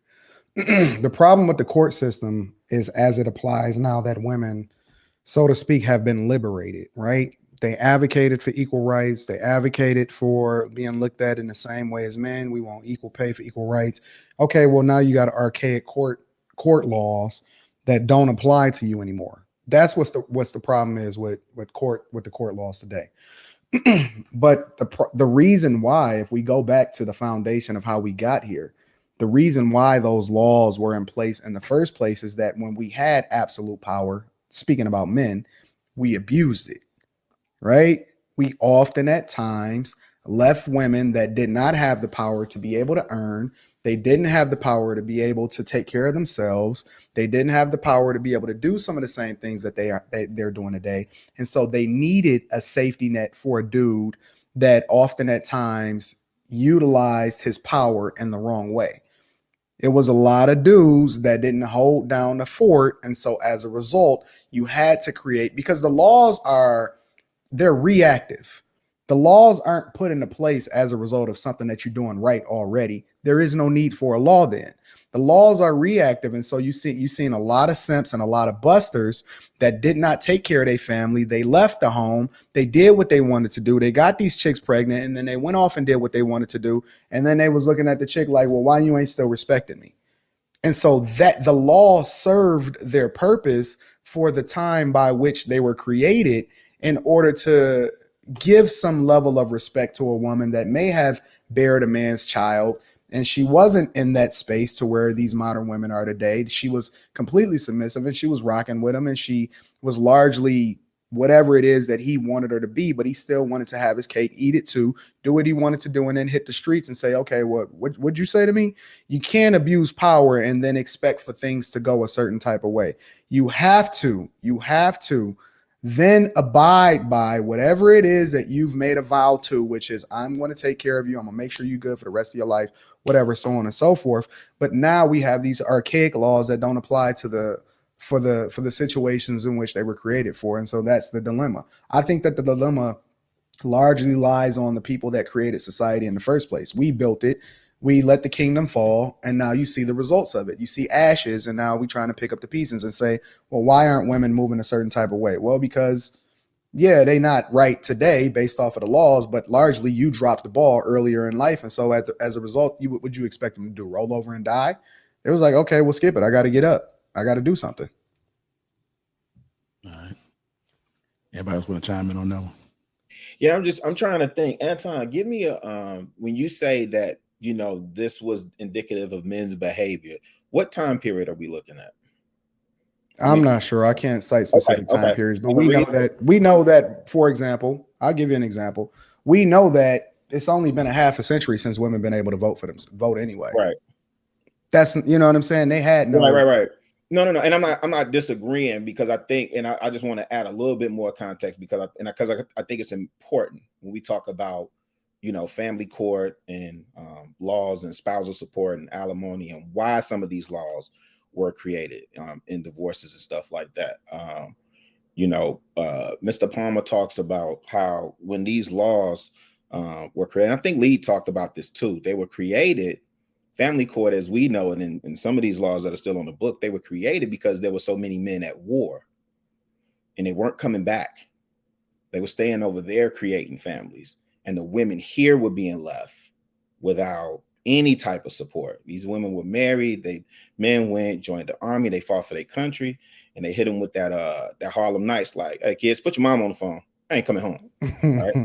And so as a result, those laws were put in place to cover those women. Now I agree with you 1000%, and that's like 40s, 50s, 60s. But I do agree with you when you get to 70s, 80s, especially. After the Vietnam War, as men were coming home and, they're strung out on drugs and all these other different variables that I don't have the research on, so I can't, get into. See what y'all done created, Kay? And then to your point, you did have men in that regard, abandoning homes and wives and children. And so the laws that were on the books as we know them had to be enforced. But I just wanted to add that little bit more context for the people. Yeah, I definitely agree with y'all boys. I think everything y'all say is 1000% right, and it contributed to a 1 foot in, 1 foot out type of scenario. That's just what we're dealing with in relationships in general, but especially marriage. Because for one, women are way more empowered than they were, making way more money. So they're not coming in with a whole, my livelihood is tied to this man mindset like women of the past did. That's why a lot of them women stayed so long. We were celebrating 50, 60 years of, great grandpa and grandma being married, but we don't really understand the reasoning. They done hated each other for the last 40 of it. But, again, it's a situation of complacency. My livelihood is tied to them. They got people from that era. My great grandma example didn't even know how to drive. Didn't know how to pay bills. Didn't know how to do nothing because he did it all. And then he died at, whatever age he died at, and left her here for an extra 15, 20, trying to fend for herself. You know what I'm saying? So that's the whole livelihood tie that I feel like women in this era don't worry about. Because it's when I'm coming in with my own money. Okay, this shit don't work, then I'm gonna go get my own apartment. I'm making my own bread. Okay, you do you, I do me. and I'm Can I ask getting a quick, can I ask a quick custody question, of my Drew? yeah. That's what I'm about to get to, and I'm getting custody of my children, and I need child support, and I need alimony. So I got incentive to leave compared to women of the past. So y'all boys 1,000% right with that. Drew, can I ask a question to you? Sure. Because you brought up a good point about the woman, well, the couple being miserable, but still staying together. And the woman couldn't leave because she was dependent. Right. But what do you think that, okay, based on your grandmother and so on, our grandmothers, do you think that they would have been better off had they had, do you think that their life was wasted in a situation where they may have been unhappy, but they did have a family and they raised a family? I mean, I'm just wondering, what would have happened if she learned how to drive, she was unhappy, and then she had left? What would have happened to the family after that? So do you think that it's worth it to stay even if you're unhappy, or do you think that your happiness is what needs to be at the forefront? Me personally, I have a modern mindset, so I'm gonna be a bit biased. But I feel like, take my mindset away from it. I didn't talk to older women who, though they didn't regret staying for their family and raising their kids, a lot of them had dreams and aspirations that they wanted to do. Like my grandmother, for example, wanted to be an accountant. She went to a college and graduated and was 4.0 student and all that, and put all that on the back burner to have my four kids, and said, you know what, my husband work at the steel mill, I'm just gonna be a housewife.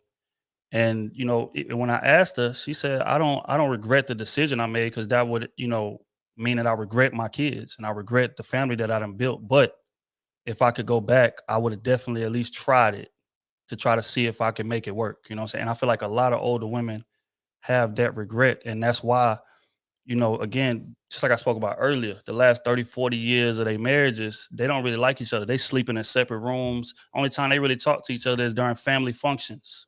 Thanksgiving, the kids come over or whatever, and now they talking whatever. But when everybody leave, she going in her room, he going in his side room, in his little recliner to watch the game or whatever the case may be, and they gonna sleep in them rooms and wake up and just go about their day. But it's a situation of complacency. I can't go nowhere. You can't go nowhere. We 60 years old. We might as well just ride this thing on out. And as far as like, is it worth it? I think it depends on perspective. From my perspective, no. But again, my perspective is irrelevant in terms of somebody else's marriage. So it's hard to answer that question. Stay on this topic real quick. This is the last one, and feel free to answer if you want to. Is a husband and father two different roles? Is a husband and father two different roles?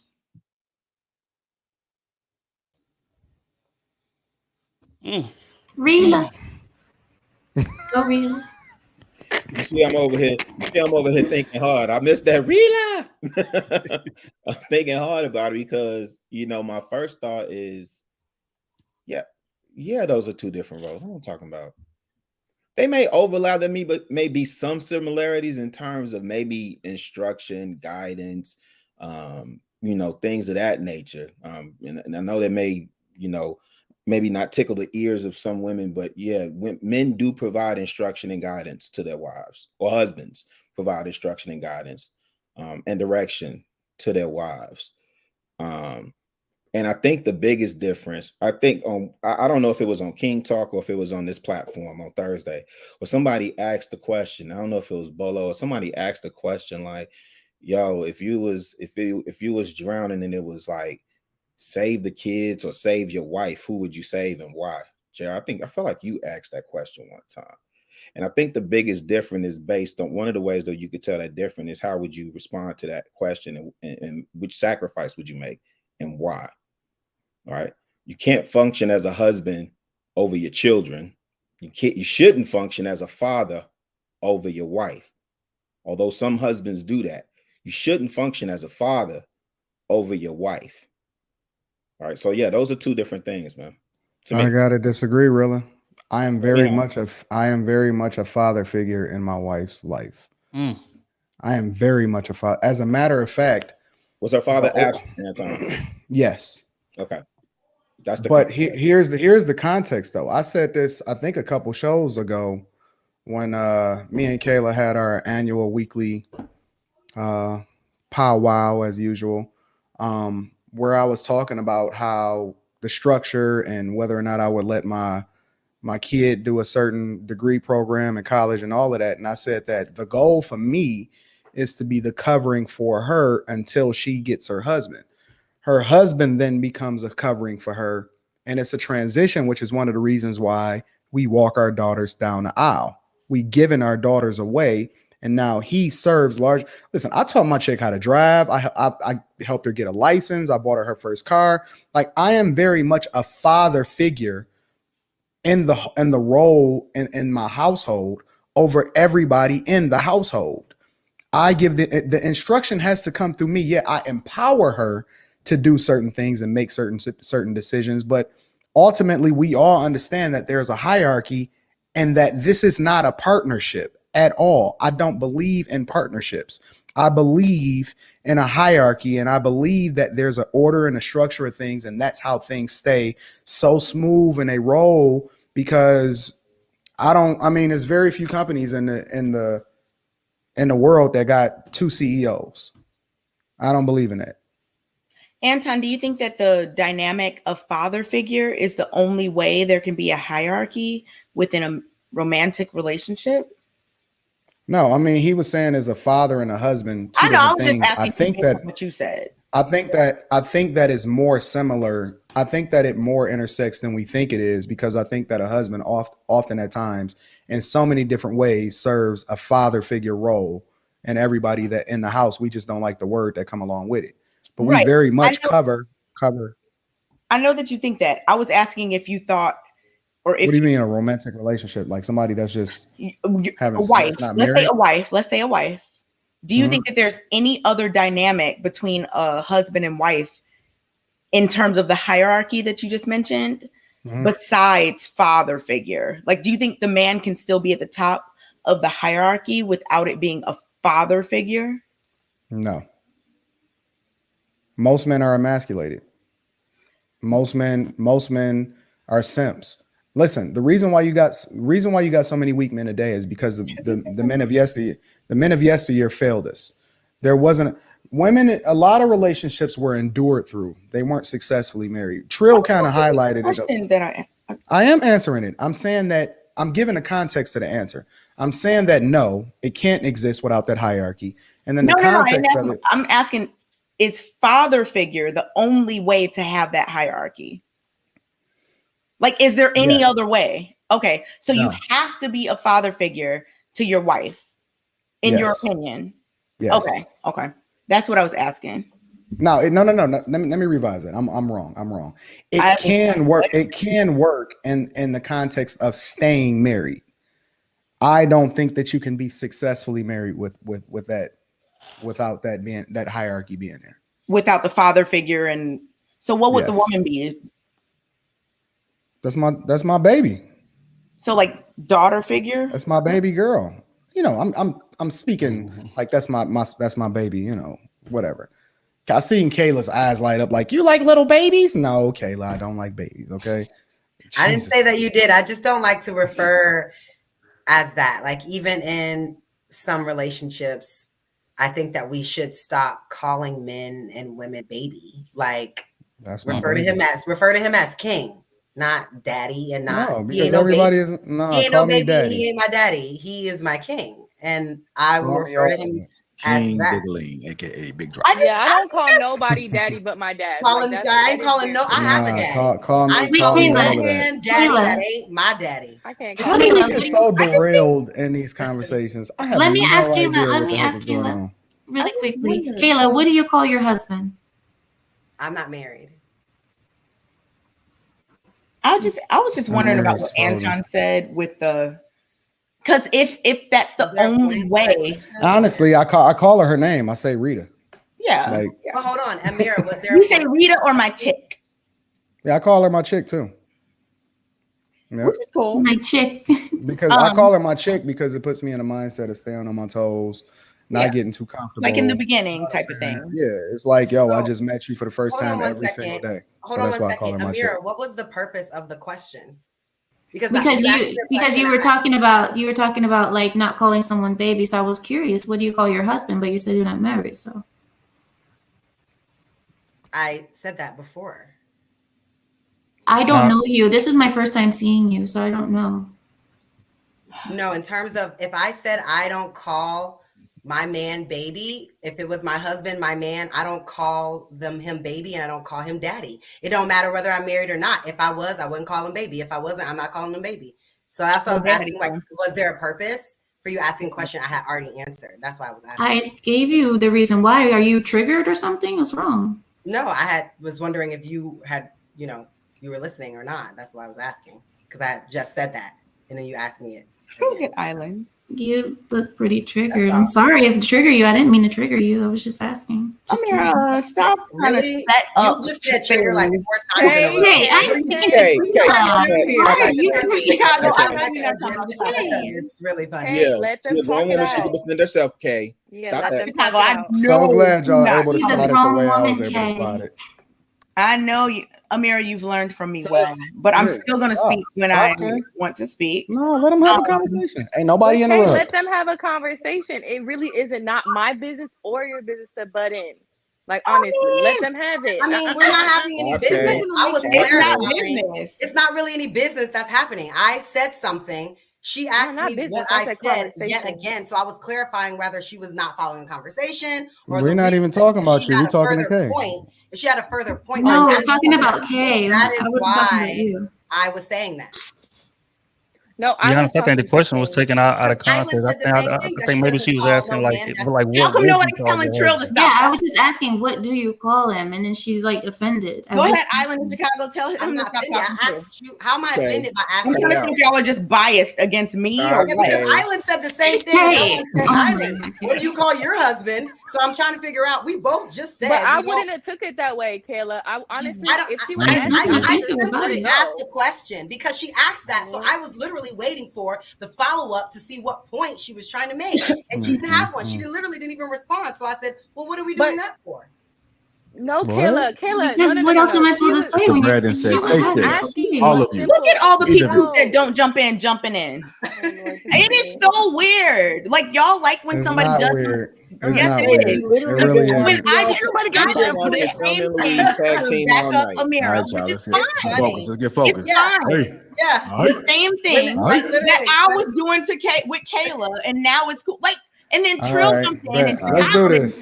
Y'all are so inconsistent. Like, come on. Okay. Even if we don't agree, at least be consistent with your things you say and do. All right. Well, and if you're gonna do that, then don't say, Anton, why you always defending Amira, because Amira is right. Amira, okay. So the context from my perspective in this conversation is that no.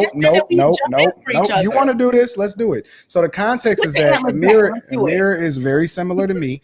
And that often at times she doesn't look at things as a relationship. She only look at it as married or single. So when she refers to something, often at times she's referring to marriage. So it's just in her to state that when she's asking a question to another woman. That's exactly what I was trying to. I didn't say anything about that.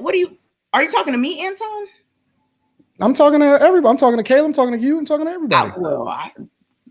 He who hath ears, let him listen. Anton, the way that you put the ears back before you were about to like make your point, I cannot. He flicked them ears back, and then he was like, "Wait, that's because I got a broke ear. This one is. I don't know what's wrong with this one. It looked like it was worn a couple times. That motherfucker it went back. Oh my goodness. I'm just saying, like, we can't, like, let's just not. Like, if I jump in to defend, or if somebody else jumps in to defend, this is something that all of us do. We can recognize this at this point in time. We don't have to keep on making it like it's some undercover strategy. We all do it. All of us do it. The K, let's be honest though. Anton just said this about 10 minutes ago, and then they're having a discussion, right? Let them clear up the misunderstanding. But you just came in to clarify Amira's point. So you're being hypocritical. No. You guys started talking while we were talking. Still. Whenever you're all done, let me know. No, it wasn't all of us. The person that started it was your friend Kay. Address your her. Friend Kay. No, everybody was cool until Kay right after you told Kay. Address her directly. Say, Kay, can I please talk to Amira? I'm let grown. them have the conversation. Talk to her. Y'all started jumping in. doing the same thing No, that no, Kay no, was no, no, doing. And no, then no, no, that's no, what no. she said, Kayla, be there's consistent.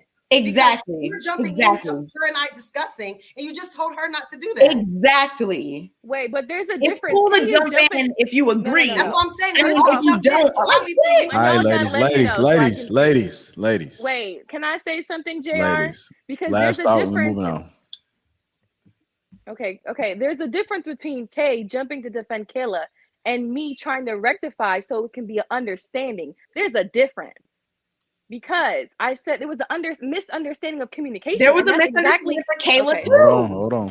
Kay, let me just finish. And that's what Trill was saying. If y'all let him finish, it was just a misunderstanding communication. Kay, you was coming from a different point than what Kayla was trying to come at, or Amira. So that's all I'm saying. You just jumped for her defense, and that's not what I was doing for either or Amira or Kayla. I was saying was a miscommunication, and that's exactly what Trill said. If y'all would have listened instead of cutting him off. Oh my But I'm God. gonna let it go. Go ahead, JR. Because Thank you. the If you hypocrisy. guys are just tuning in, welcome to Lapeef Let's Talk. I Welcome love to it. Lapeef. Man, Q trying Let's to get talk. wiped up. What you think he's trying to get what? No. Make sure you guys subscribe to the channel. Also, make sure you guys hit that like button. A lot of super chats came through. You guys got a few of them up there. Shout out to Charles Ringo for the $100 super chat. I see you still up there. Statistics, we do numbers. $10 super chat. Thank you. And I've seen a host of others. We appreciate the support. Never know what you're gonna get on Lapeef Let's Talk, but it is what it is. I can't wait till we tour, man. Can't wait till we tour. It's gonna be fun. I'm not showing up. I'm not gonna do it. I'll show up virtually. We're gonna have to tour in the Zoom call. metaverse. Let's do a Zoom. Yes, let's meet up in the metaverse. Yeah, let's do Nah, a we Zoom get call. y'all gonna get this work in A person. Zoom. Nah.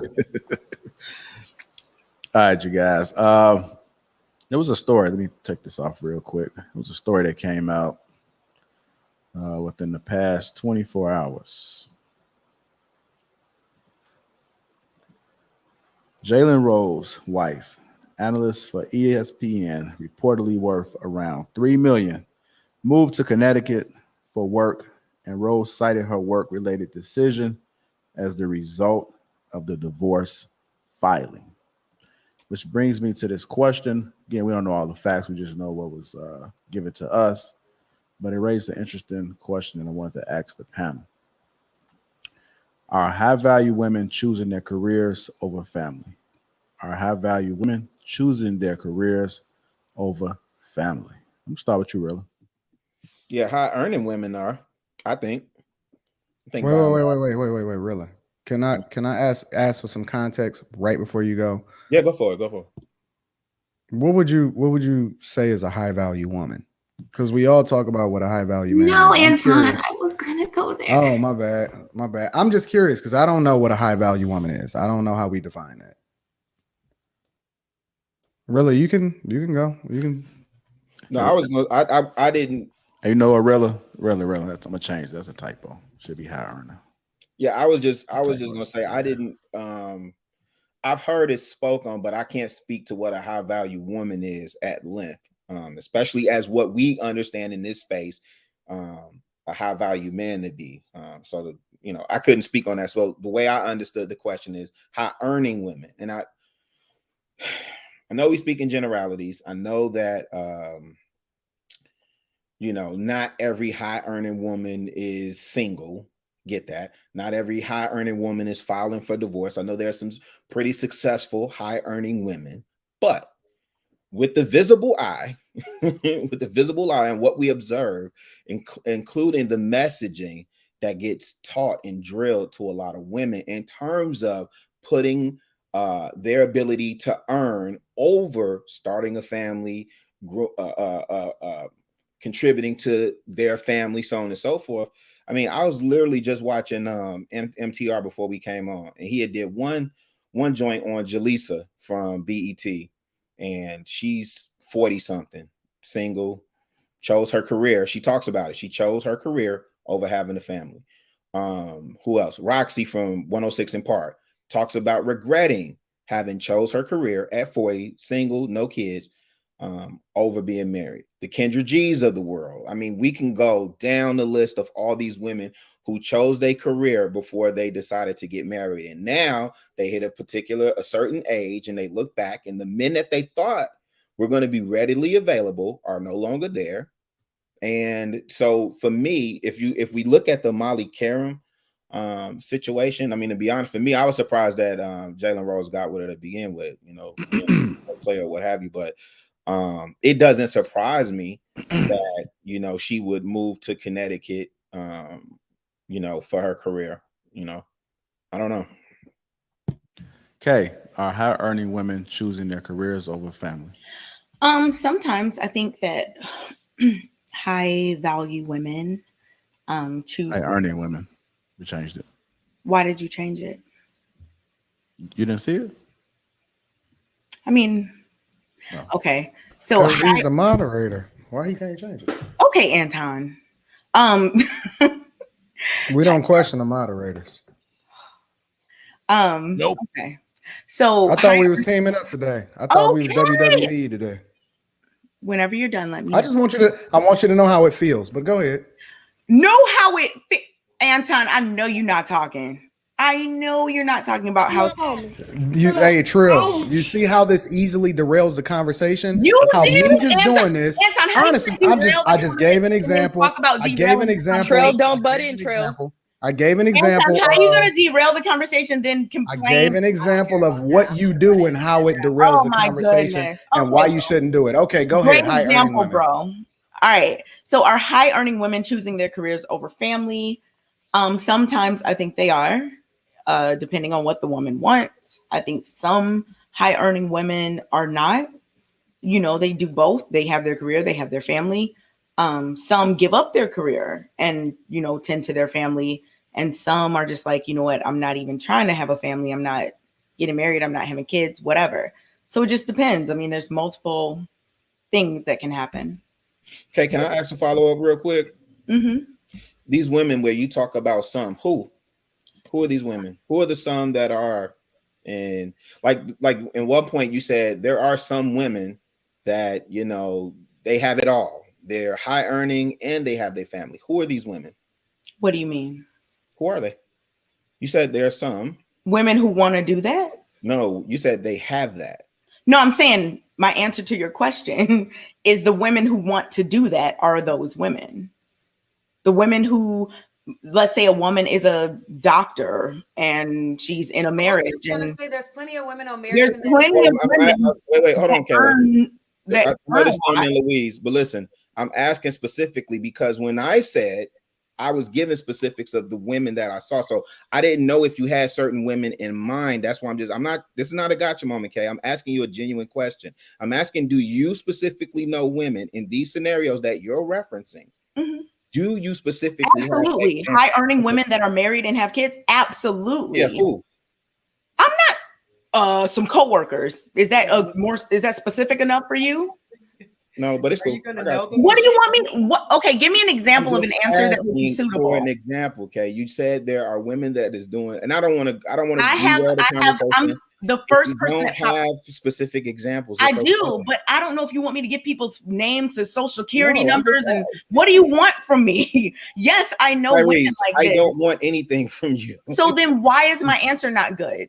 I didn't say it wasn't. I actually said okay and tried to move on. And no, you said okay. So you said go ahead. You just said okay. So you can't give specific examples. I'm asking what makes it more specific. Do you want their names, a lock of hair, their social security numbers? I'm trying to figure out. Are you triggered? You know when you're done. I'm done now. What do you want? Are you triggered? I just said when I gave my general examples, I pointed out specific women. Really, everybody.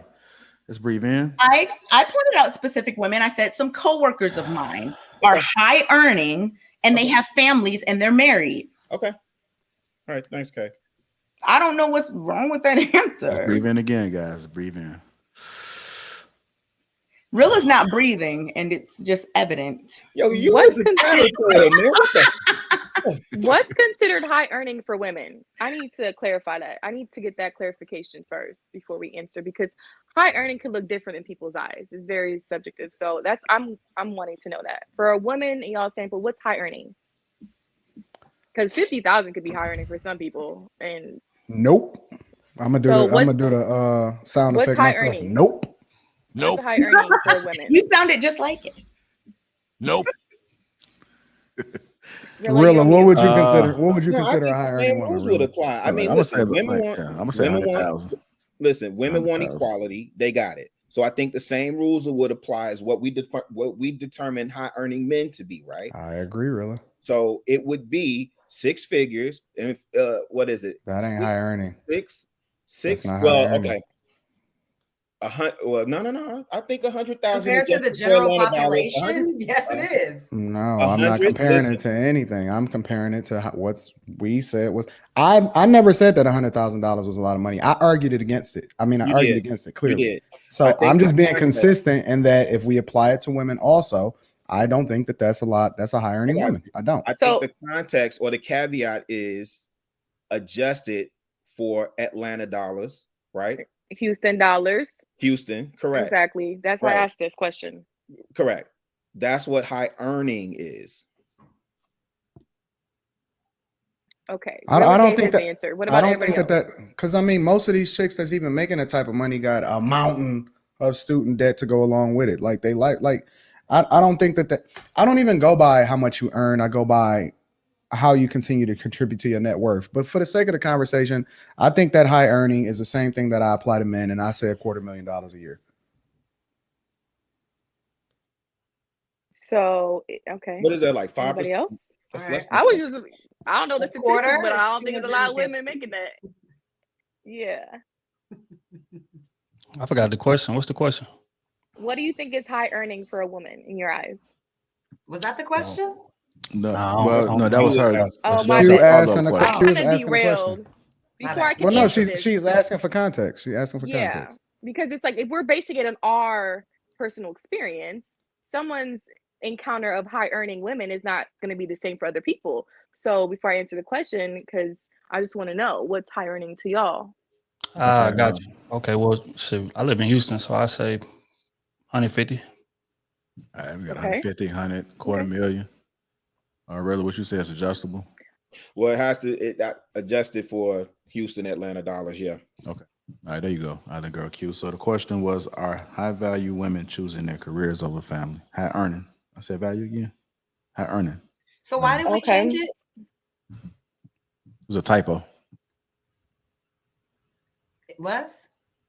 Yo, can we answer the question, yo? Okay, so I can answer this. Okay. Because I know women that are making 150 and above with real estate and everything like that. Are they willing to choose their careers over their family? I don't think most of them will. They want a balance in a relationship.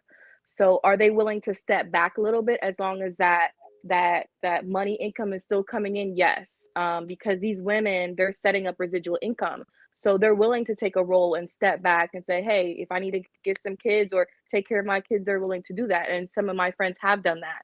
So it just really depends. Yeah, that's all.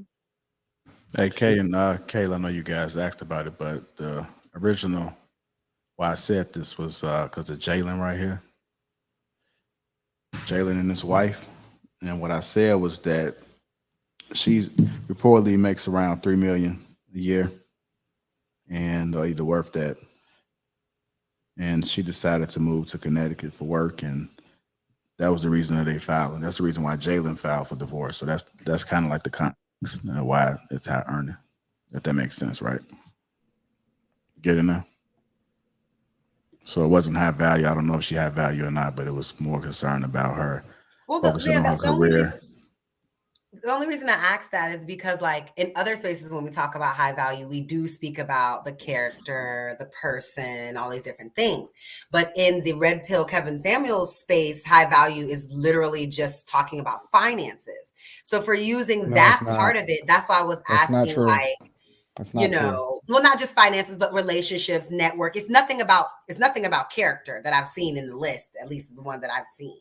So that's why I was asking like why it wasn't considered the same, since it was based on how much money you make, how long you've been making that money, who your social circles are, if you have people in those social circles that, you know, relationships, whatever. So I'm thinking, that's why the only reason I was asking why we changed it, because I feel like if that is the context, then it could be the same on the woman's side, versus like calling a man high value who we don't know him, we don't know his character. All we know is that he is a high earner, but yet we call him high value, when actually it seems like a lot of high earning men are actually Okay, don't have Kayla, great since you're talking right now, are high earning women choosing their careers over family? I mean, some of them are. Yeah, I mean, some of them don't want that and like are happy that now we don't have to, because we didn't have a choice before. Like, you going to work, that was not an option. This is just an option in our recent lifetime. So some of them, of course, because that's what they want.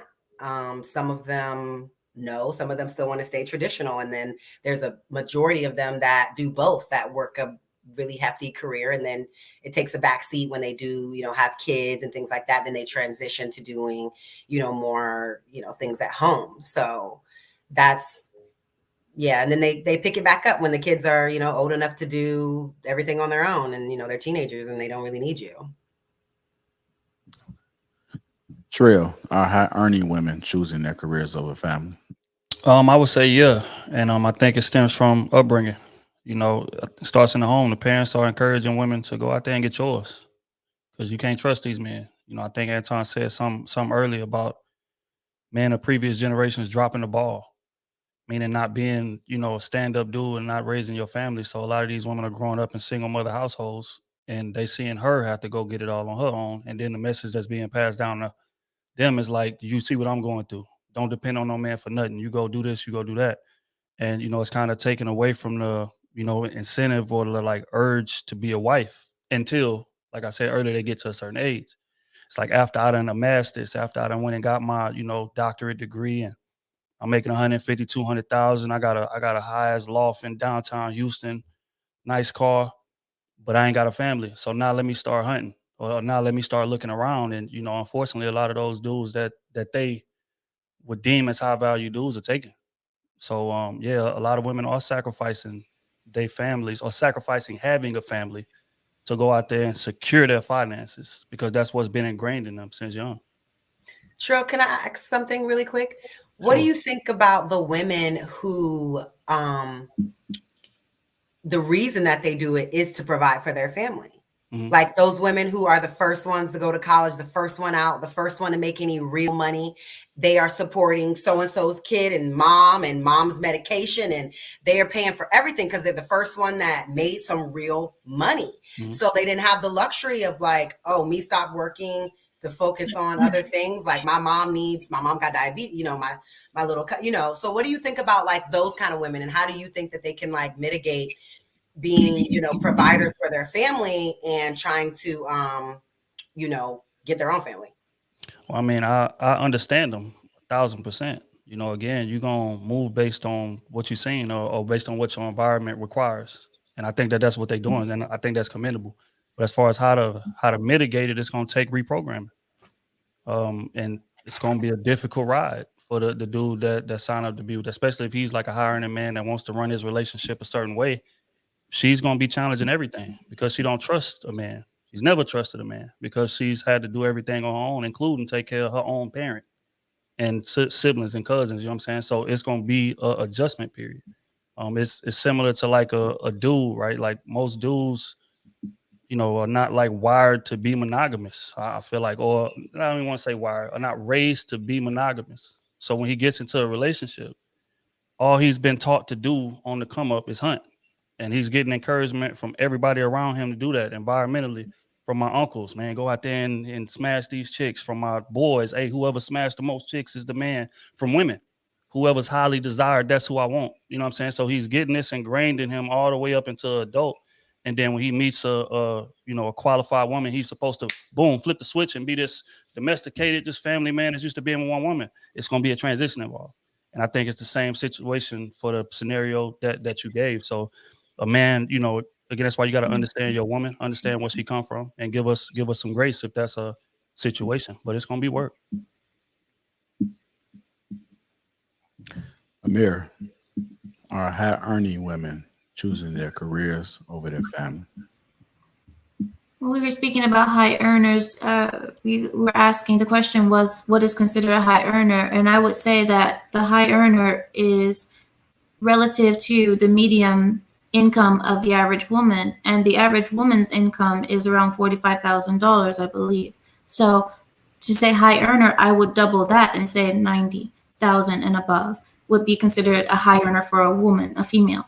And as for if they're choosing their career over family, if you notice that the most high earning women in this country are Asian women, typically like Indian, of Indian descent, Chinese, Eastern Indian, and then I believe white women follow them.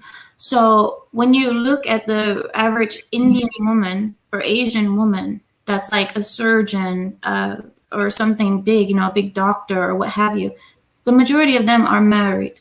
So would you say that they're choosing their career over their family?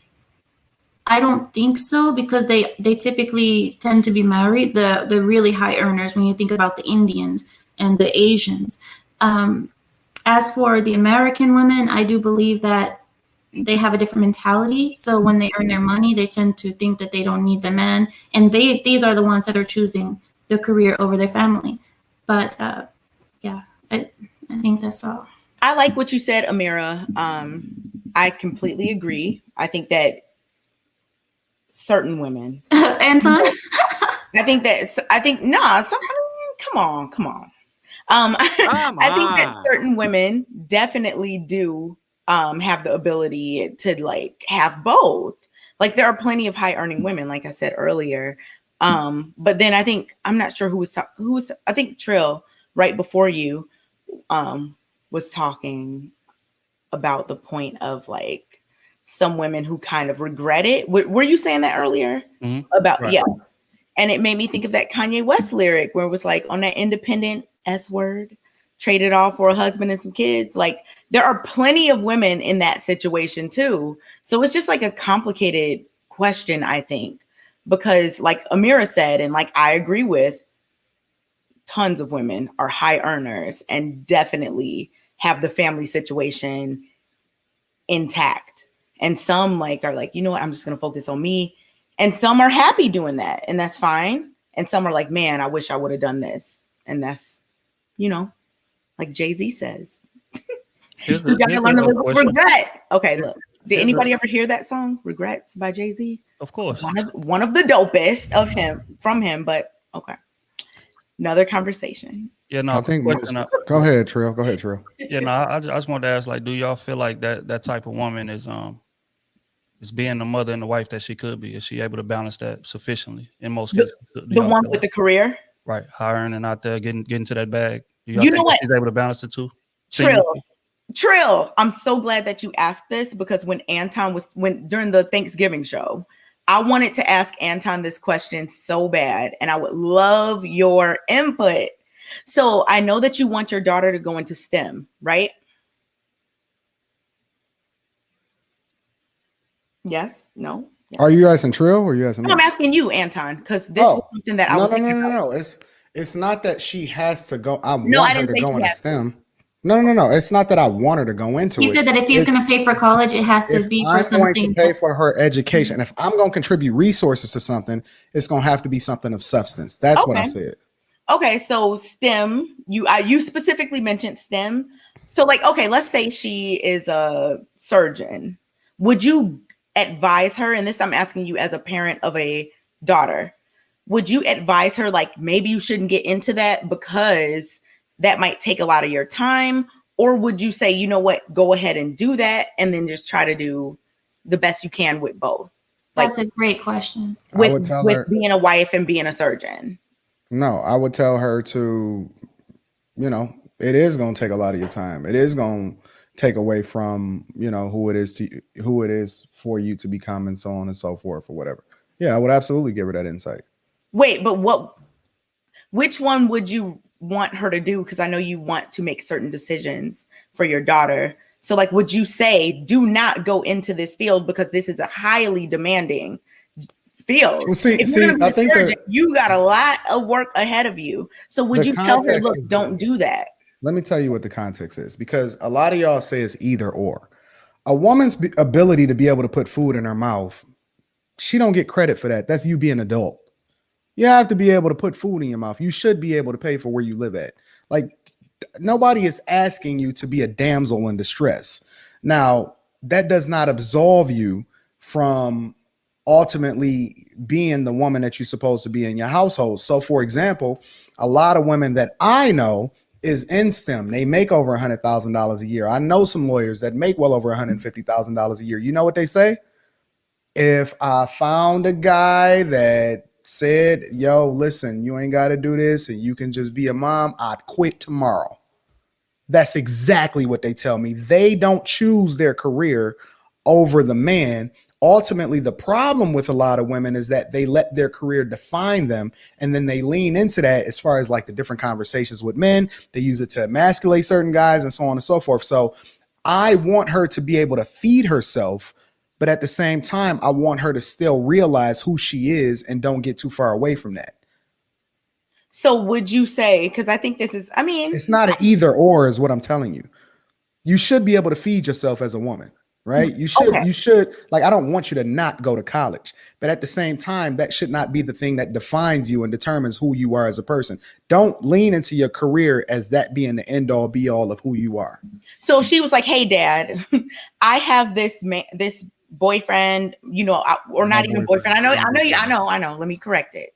I know this guy that I'm presenting to you. Man that I'm saying. This guy that I'm presenting to you as someone who I want to, you know, court in trying to get married, right? Who's trying to court me? Who's trying to court me to get married? Okay. Yep. So whatever language you want to use, you know what I'm talking about. So she has this guy. Context matters. Language matters. I know. And you're right. Yep. What you just said, that. My daughter is not going to be courting. She's not going to be. Yes. Okay. The man is courting her. So if there's this man courting her and she's in her surgical residency, and it's like, you know what, this has taken a lot of time for me. I know this is hypothetical. I'm just asking because I'm trying to get an answer to my original question. Mm-hmm. I'm in my surgical residency. This takes a lot of time. Should I put a hold on this very demanding, very prestigious career of being a life-saving surgeon? She can quit tomorrow. Absolutely. You 100%. said she should put a hold on if that man is vetted out by me, by you, in order to be the man that he's supposed to be and the man that she marries, she can quit tomorrow. Absolutely. 100%. Okay, so you would advise her to quit med school, to quit her surgical residency. I mean, I would advise her to do what she's supposed to do as far as to being able to fulfill that marriage. The marriage comes first. He then becomes first. He's her covering. Okay, that's what I was. He's her leader. Okay. So the residency, I'm thinking like, because I was thinking about that, and I was thinking about my friend that did her residency probably at the age of like 25. If she's dating or being courted by someone her age, I don't know. I see most men, you know, they're not getting it together until closer to 30. So, I mean, quit your job when she'll probably date older, trying to get his money together. I mean, most people in their early 20s are just trying to get it together. They're just trying to get it together. You know what I mean? So she'll probably go with the guy early. So now we can know what each other mean. Find him at 24, 25, and he's gonna just have it all together and be able to fully take care of her. And she just do you think that's like realistic? She'll probably marry a guy that's older than her, to be honest with you. Okay. Like way older. What is way older? 8+ years, 10 years. Why does he have to be 8 to 10 years? There's plenty of guys. I was talking about her being 23, 24 years old. So I would think plenty of guys that's 27, 28, 30, 29 years 30, old. Yeah. On their purpose. They getting it. Would you still have, and I'm really curious. This is not me like. That's the final question for the. Okay. What did you start, Trill? This is not me trying to. What did you just do? Yeah. Anton, this is not me trying to like.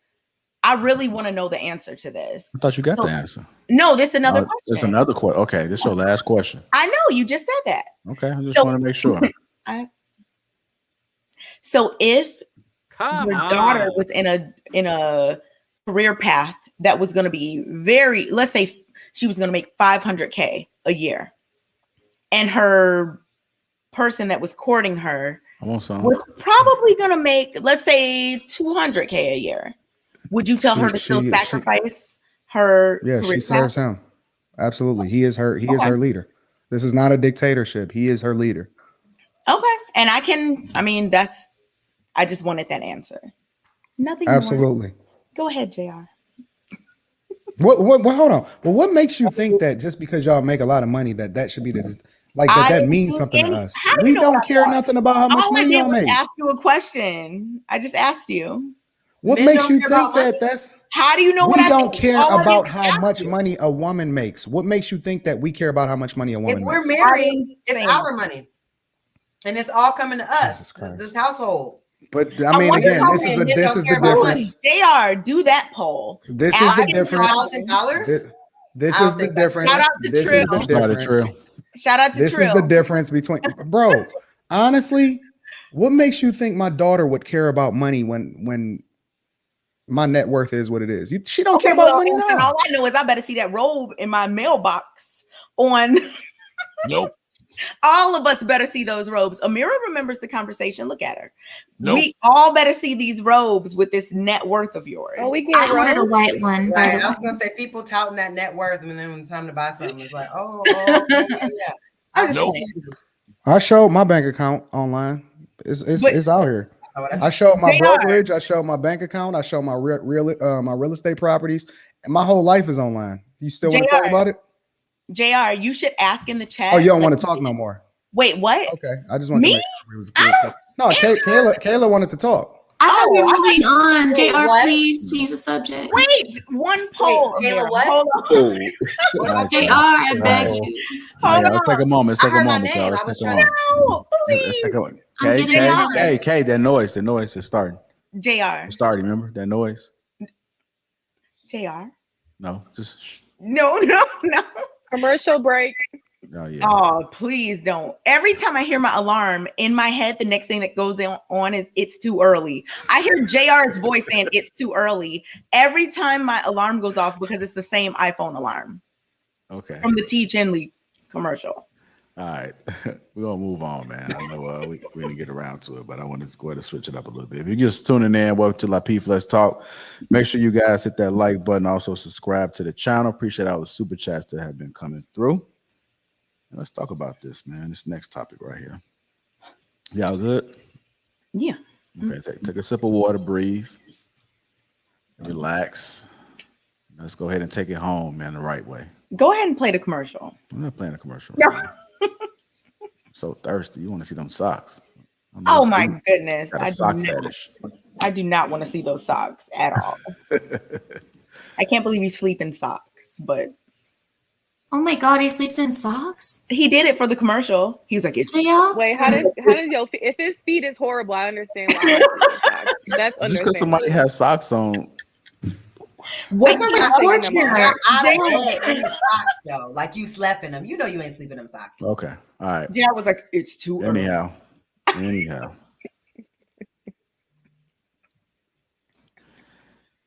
Moving on to our next topic.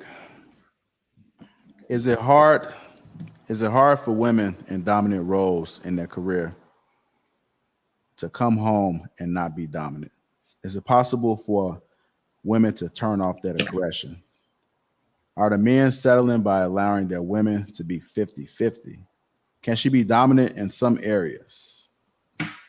Most people will say what works for you until it becomes toxic.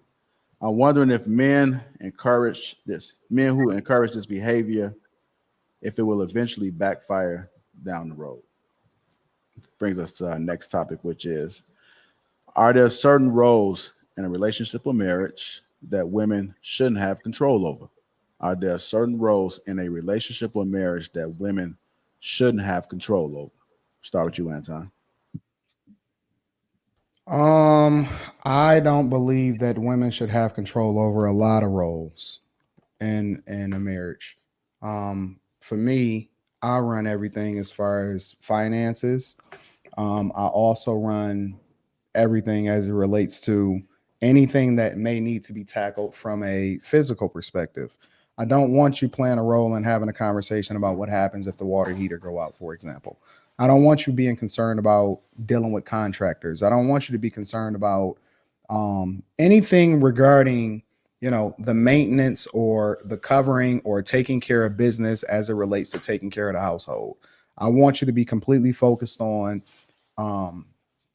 living in your femininity. That may very well be raising our child. That may very well you know what I'm saying, finding your purpose. My chick like to do a lot of volunteer work that fulfills her, right? Like, I think that there's a lot of different things, and I believe in gender roles, and I don't believe that in most instances, and you can pick and choose, whatever it is that goes according to your marriage, but I do believe in gender roles, and I don't want my chick worrying about anything related to how a bill is supposed to be paid. Now, there are spreadsheets, and she has the whole 9 yards, and she know exactly what to do if anything was to ever happen to me. She got every password. She knows how to take care of herself. But I don't think that she should ever be coming in concerned about what we should do on the 1st or the 15th or anything like that. Absolutely, I've completely removed that from her plate. But and I'm not fine. giving, and I'm not, and I don't believe in these dudes, these old school dudes that used to go home and give their whole check to their wife. That's crazy to me. That's absolutely insane to me. Simps out of control. Simps gone wild. They should have did a whole series on that. Times have just changed, and that's fine. Hey, Yeah. Anton, I want to ask your opinion about this. So say you with somebody, right, and your wife is really good at something. Let's say she's an accountant. That ain't hard. That's just math. Okay, but I'm just saying, like, would you be okay with giving her that control? No. Why not?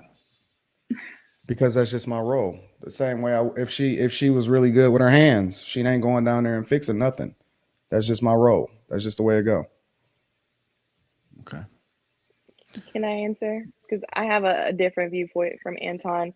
Because it was leading what JR was gonna say. Because I feel like relationships are different. Where one's lacking, another might pick up. For instance, you might be the breadwinner, Anton.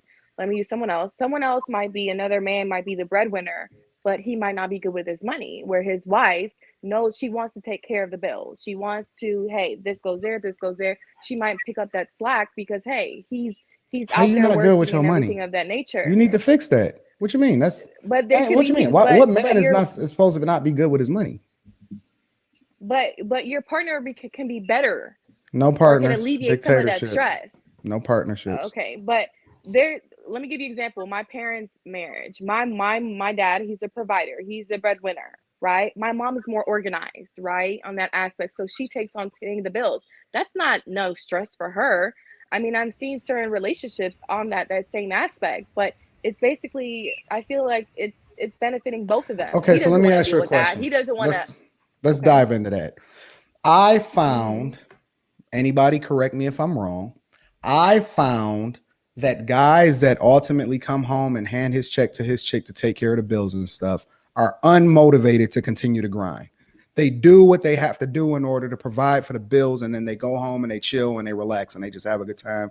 They sit in a big chair, whatever. I've done my duty.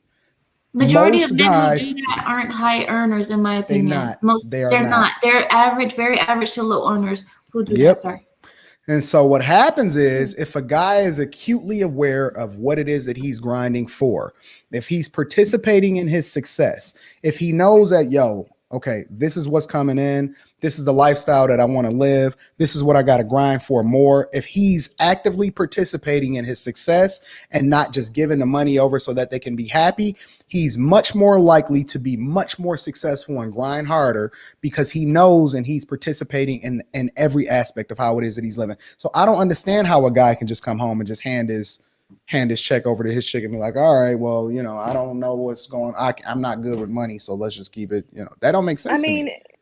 It's not saying he's not good with money. He's not handing over a physical check because everything's direct deposit. It's just like my mom, she's paying the bills. She knows what's due on what date, and she's taking care of that little simple task.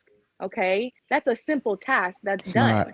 So That's I But don't right. think that's not taking it's not control okay. over the finances. That's just organizing and distributing, but that's not her taking control over the finances. I don't think that, well, it's not my turn to answer yet, so. Okay, so what is taking control of the finances? Are you asking me or are you asking Amir? Or both y'all? Both y'all. What do you mean? Everything that comes in, I'm aware of everything comes in. I know what needs to go out. I know what it is that we grinding for. It's taking control of the finances.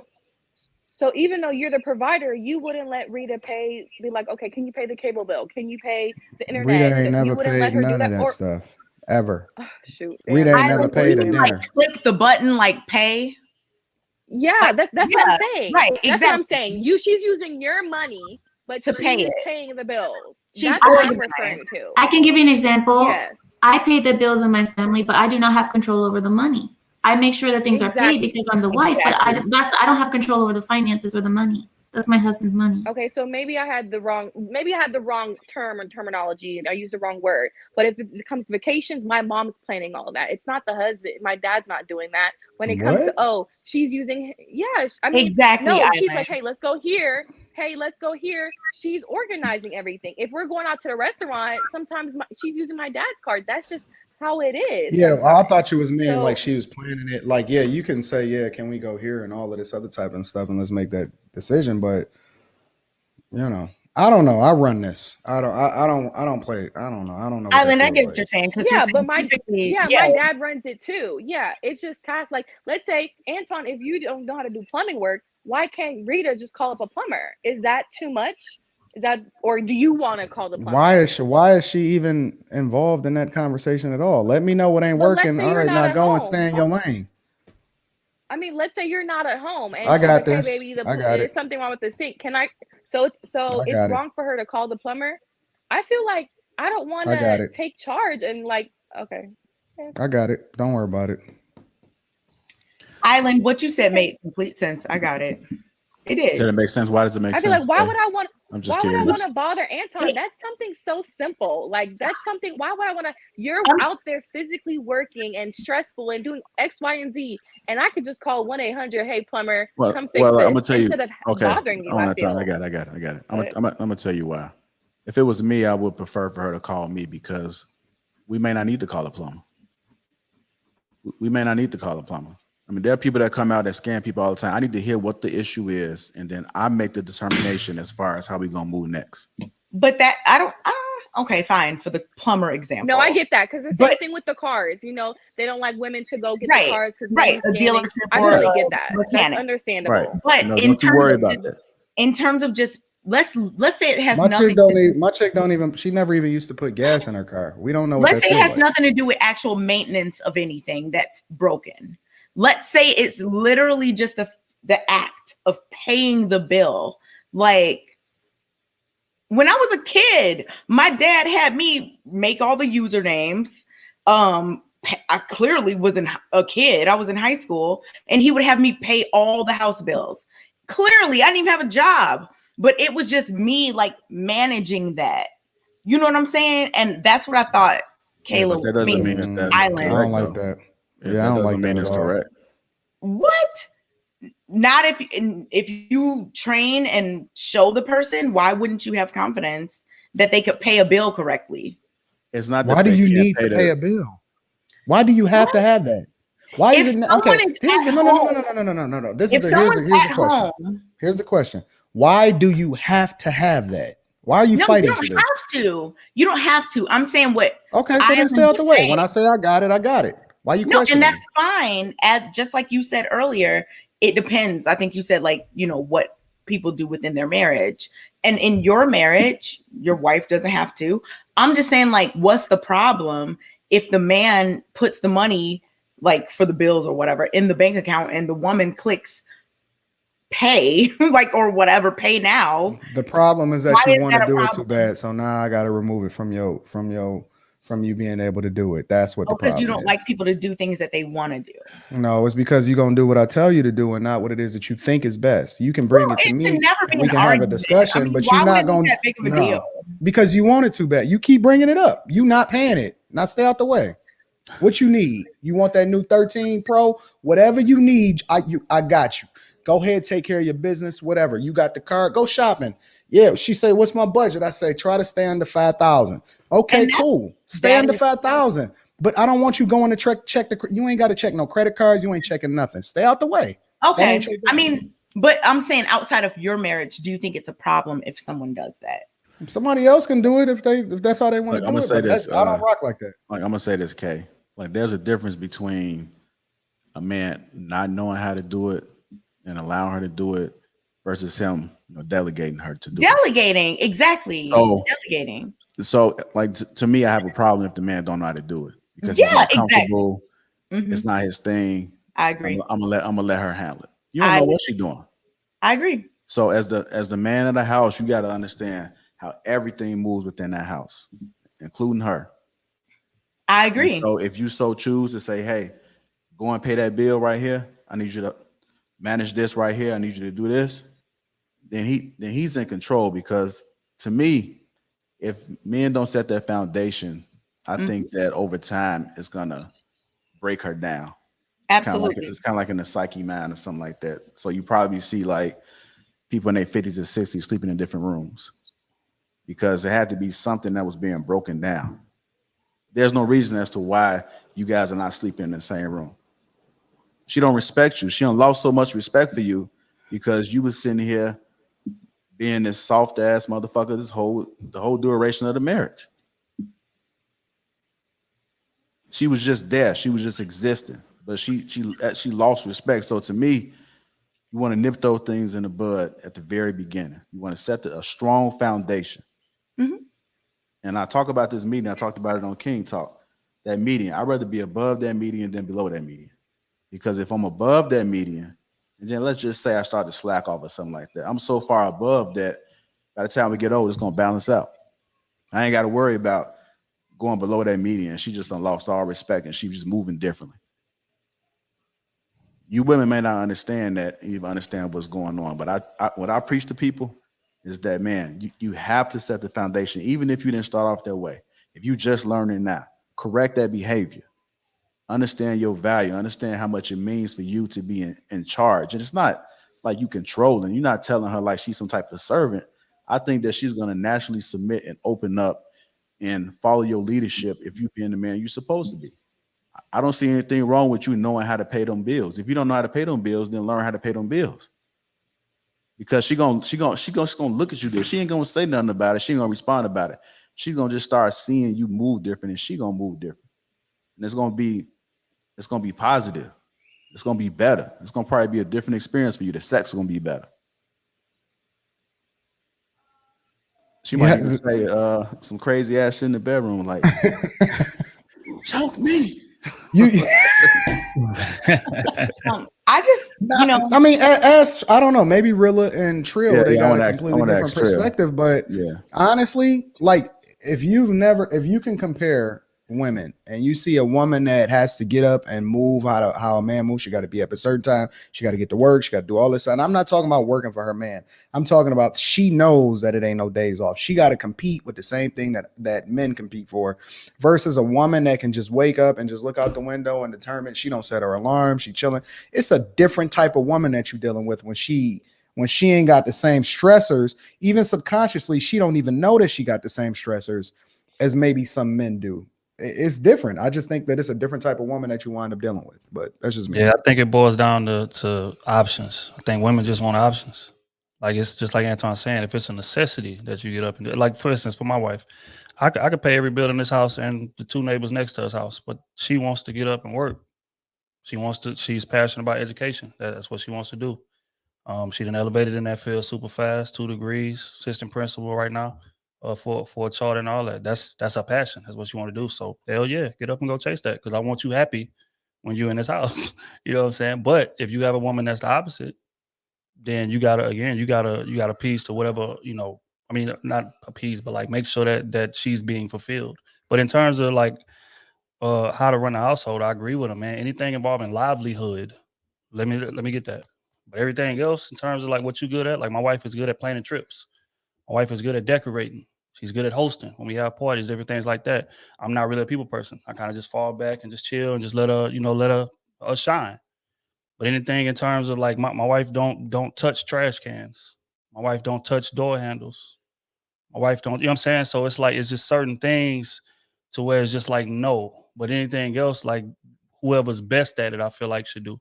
And I agree with JR in terms of finances. Like what one, I'm an accountant, so I naturally handle all the finances. But just say for instance, I wasn't, and she was good at math. I would be working OT trying to get good as math as she is, so I could take that over because that's livelihood.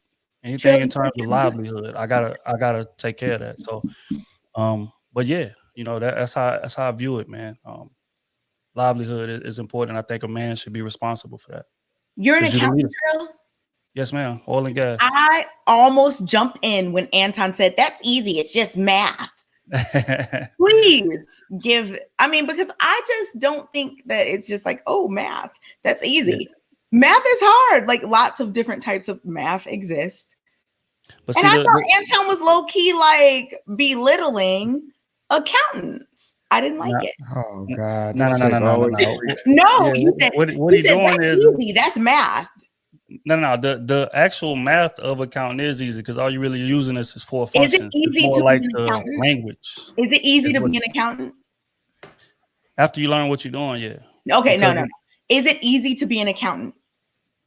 Yeah, I mean, I would say like all I'm doing is dealing with just spreadsheets all day. Spreadsheets with tens of thousands of lines. Once you know how to manipulate Excel, I mean, it's true. Maybe the question, everybody out there going there, everybody asked this way. It's easy. Wait, hold on, Kay. Maybe Kay. the question is better asked this way because I want to help the audience.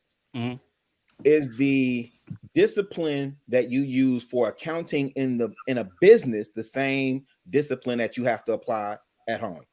Hell yeah, definitely. Okay. Like, and it's literally the same thing, bro. Right. But I'm saying, and in that regard, why do people need degrees? Or hard? Okay. No. What did you say? Really repeat that last part? I'm asking, is that easy or hard? Oh, no. That's discipline. Discipline is always hard. Because again, like as a man, as the leader, you gotta have foresight. You gotta make sure that we stick to the plan. Like women can react emotionally on things, but you gotta be even keel. And maintaining that discipline is definitely hard. Like my wife wanna go take a trip to, London right now. But it's like, well, baby, we just went to 3 islands in 8 months. Can we kind of just chill and get this money back right? And then we can, do what we got to do. So it's hard being disciplined. Hell yeah. Especially when you're making decent money and you come from being broke. You want to spend it. You know what I'm saying? So that part is hard. But the actual like controlling other like finances and different things like accounting specific, because all accounting, the only math you're doing is full function calculations. And you ain't even really doing that because you're using calculators and formulas and everything like that. Right. You know what I'm saying? So once you actually get it down, it's just, whatever. But yeah, no, the discipline aspect, hell yeah, that's hard. Who knew it was such an easy job? Thank you for sharing. Trill. I mean, really coming to you with that question, man, so we can swing this on through. Are there certain roles in relationships or marriage that women shouldn't have control over? So here we talk. For me, I talk about prophet, priest, king, man, husband, father, protect and provide. I don't get into the minutia of, should she cook? Should I clean? I'm always running trash out. I agree with you, Trill. She's never touching a door handle. It took me a long time to teach my girl, do not touch my doors. Don't touch my car door. Don't touch that front door. Just don't touch it. It took me a long time. I don't get into that. The things that I think those roles a man should never relinquish is that leadership role. I think somebody, maybe Anton or maybe you, JR, just got through talking about how men in certain situations get emasculated. The number one of the core reasons why men get emasculated in their marriages and relationships is because they relinquish power so easy. They relinquish the leadership role. Instead of you telling your girl like, hey, this is the vision, this is the direction, this is where we going, so on and so forth, you're relinquishing everything to her and allowing her to make decisions. Now, I'm not talking about, hey, babe, what do you want to eat for dinner? I'm talking about when Anton talks about stuff, or let me take it off Anton. When successful men who are married and wealthy and they talk about wealth building, right? And they talk about generational wealth building. Like, yeah, I could take certain input, right? But ultimately, I have to, it's all going to fall on me anyway. So I have to lead this family. My girl can't do that for me. I have to be the leader, right? So it's one of the reasons why a lot of times I get questioned about my status and my current situation and where I'm at, what I'm doing, because the onus and responsibility isn't necessarily on her for those things. That's on me. So for me, that leadership, that direction, that vision casting for this family, that's a role that can never be held or dominated by a woman. Not for me. Yeah, I agree. I equate it to like sports. Like if you look at the Lakers, like Braun got a bunch of talented teammates, but it get down to that last shot, it ain't no question who taking it. Why? Because whether we win or lose this game, it's gonna fall on my shoulders. It's on So you. you can help draw up the play. You can, whatever. Hey, bro, watch for this side, watch for that side. But when it comes down to who this gonna fall on, it's gonna fall on the leader, and that's Braun's. Relationships work the same way. Like your wife can give you counsel. Your wife can give you input because women are super smart and a hell of an asset. But at the end of the day, as the man, as the leader of that family, it falls on you. So it will behoove you to make the decision. That's just real. I just don't understand how so many guys are so comfortable Yeah. relinquishing that to their girl. That is wild to me, bro. I just don't understand that junk, bro. Mm-mm. I think, but again, though, you know what I think it is, though, Antoine? Go ahead, Trill. Oh, now I was just gonna say I think it stems back from how they was raised. Same way on the opposite end. Like, cause a lot of dudes was raised by their mama. And let's just be honest, your mama is gonna coddle the boy. She gonna raise the girls, but she gonna coddle the boy. So as a boy growing up, you raised by your mother, like you feel like I can get away with murder. My mama gonna come out here and bail me out. He didn't do nothing. He didn't sell no drugs. He didn't shoot nobody. Like she gonna always be able to clean up my messes. So when these dudes get older and get into relationships, they tend to look for women that they can lean on in that similar way. Trill, even think about it like this. Those same boys, right, from the time that they born, the mothers a lot of times would be quick to spend $100 on baby Jordans rather than the quality of food that's going in his mouth. Facts. Right? Yeah. But when he gets older and you've been under the authority of a woman from the time you're born, so you in the house with your mother, your dad's not there, you don't even know what masculine leadership looks like. Then you go to school, right, where majority of the teachers are women, so you under authority there. That's why boys buck when they get in the presence of a real concrete authority, i.e. police. They don't know how to act when they get in front of some real masculine, sit your punk ass down somewhere authority. They so used to being coddled by they son husbands, man. They son husbands. The mothers are raising these boys, crippling them. And you're doting all this attention on the boy that you would normally dote on your husband or what have you. But you're doing all this for the boy, crippling him. So when he grows up, he looks to be, sucking on the ninny of the chick that he with instead of leading her. Wait, so do you guys feel, I just have a quick question. If you relinquish some of these duties to your wives or they wanted to take it over to bring less stress to you, do you feel like you're less manly if she takes over some of those duties? Like she wants to? You guys feel like it'll be less manly of you? Like what? Is that why? Yeah, I don't really feel like I'm less manly, but again, I think it comes down to options. Like, am I capable of doing it? Yeah, and I don't want to, then I can delegate it to you. But again, I'm hard pressed on livelihood. Any decisions they have to do with our livelihood, I'm gonna make. But anything in between, then, it's cool. But I'm gonna know how to do everything though, just in case. I think you should know how to do everything. Absolutely. I think JR kind of made that point earlier. Like there's a difference between not doing something because you don't know how and you're like, hey, you handle this versus I know how, but I'm delegating, right? How do you decide, Trill? Like, do you delegate anything to your wife? Again, like I just said, anything in terms of livelihood, I'm hard pressed on that. That's my responsibility. If a tire breaks down, I got to change it. Somebody breaking the crib, I got to defend it. Paying these bills, of course, as a man, you're supposed to pay more than your woman. Even if she is helping out, you're supposed to pay more than she is. That's just what it is. I was asking if you delegated anything to your wife. Right. What I'm saying is, say for instance, like whatever she's good at, like I said earlier, like she's good at creating, like decorating our crib. Like I could decorate the crib, but if she wants to do that, then go ahead, boo. Are you good at decorating? I am, ironically. But you would delegate that to her because she's good at for it. sure. She's passionate about it. That's what she like doing. Kayla, She's a creative. Kayla, are there certain roles in a relationship or marriage that women shouldn't have control over?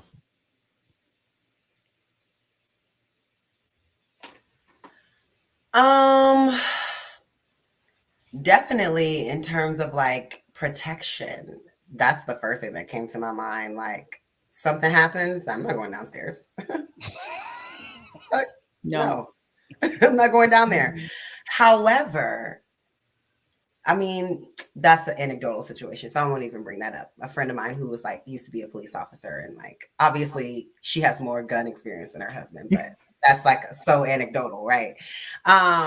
But yeah, when it comes to protection, for sure, I don't think that's ever a role that the woman should be in, unless, like I said, it's some anecdotal experience where you were in the army or you were in the police force and you have more weapons experience or something like that.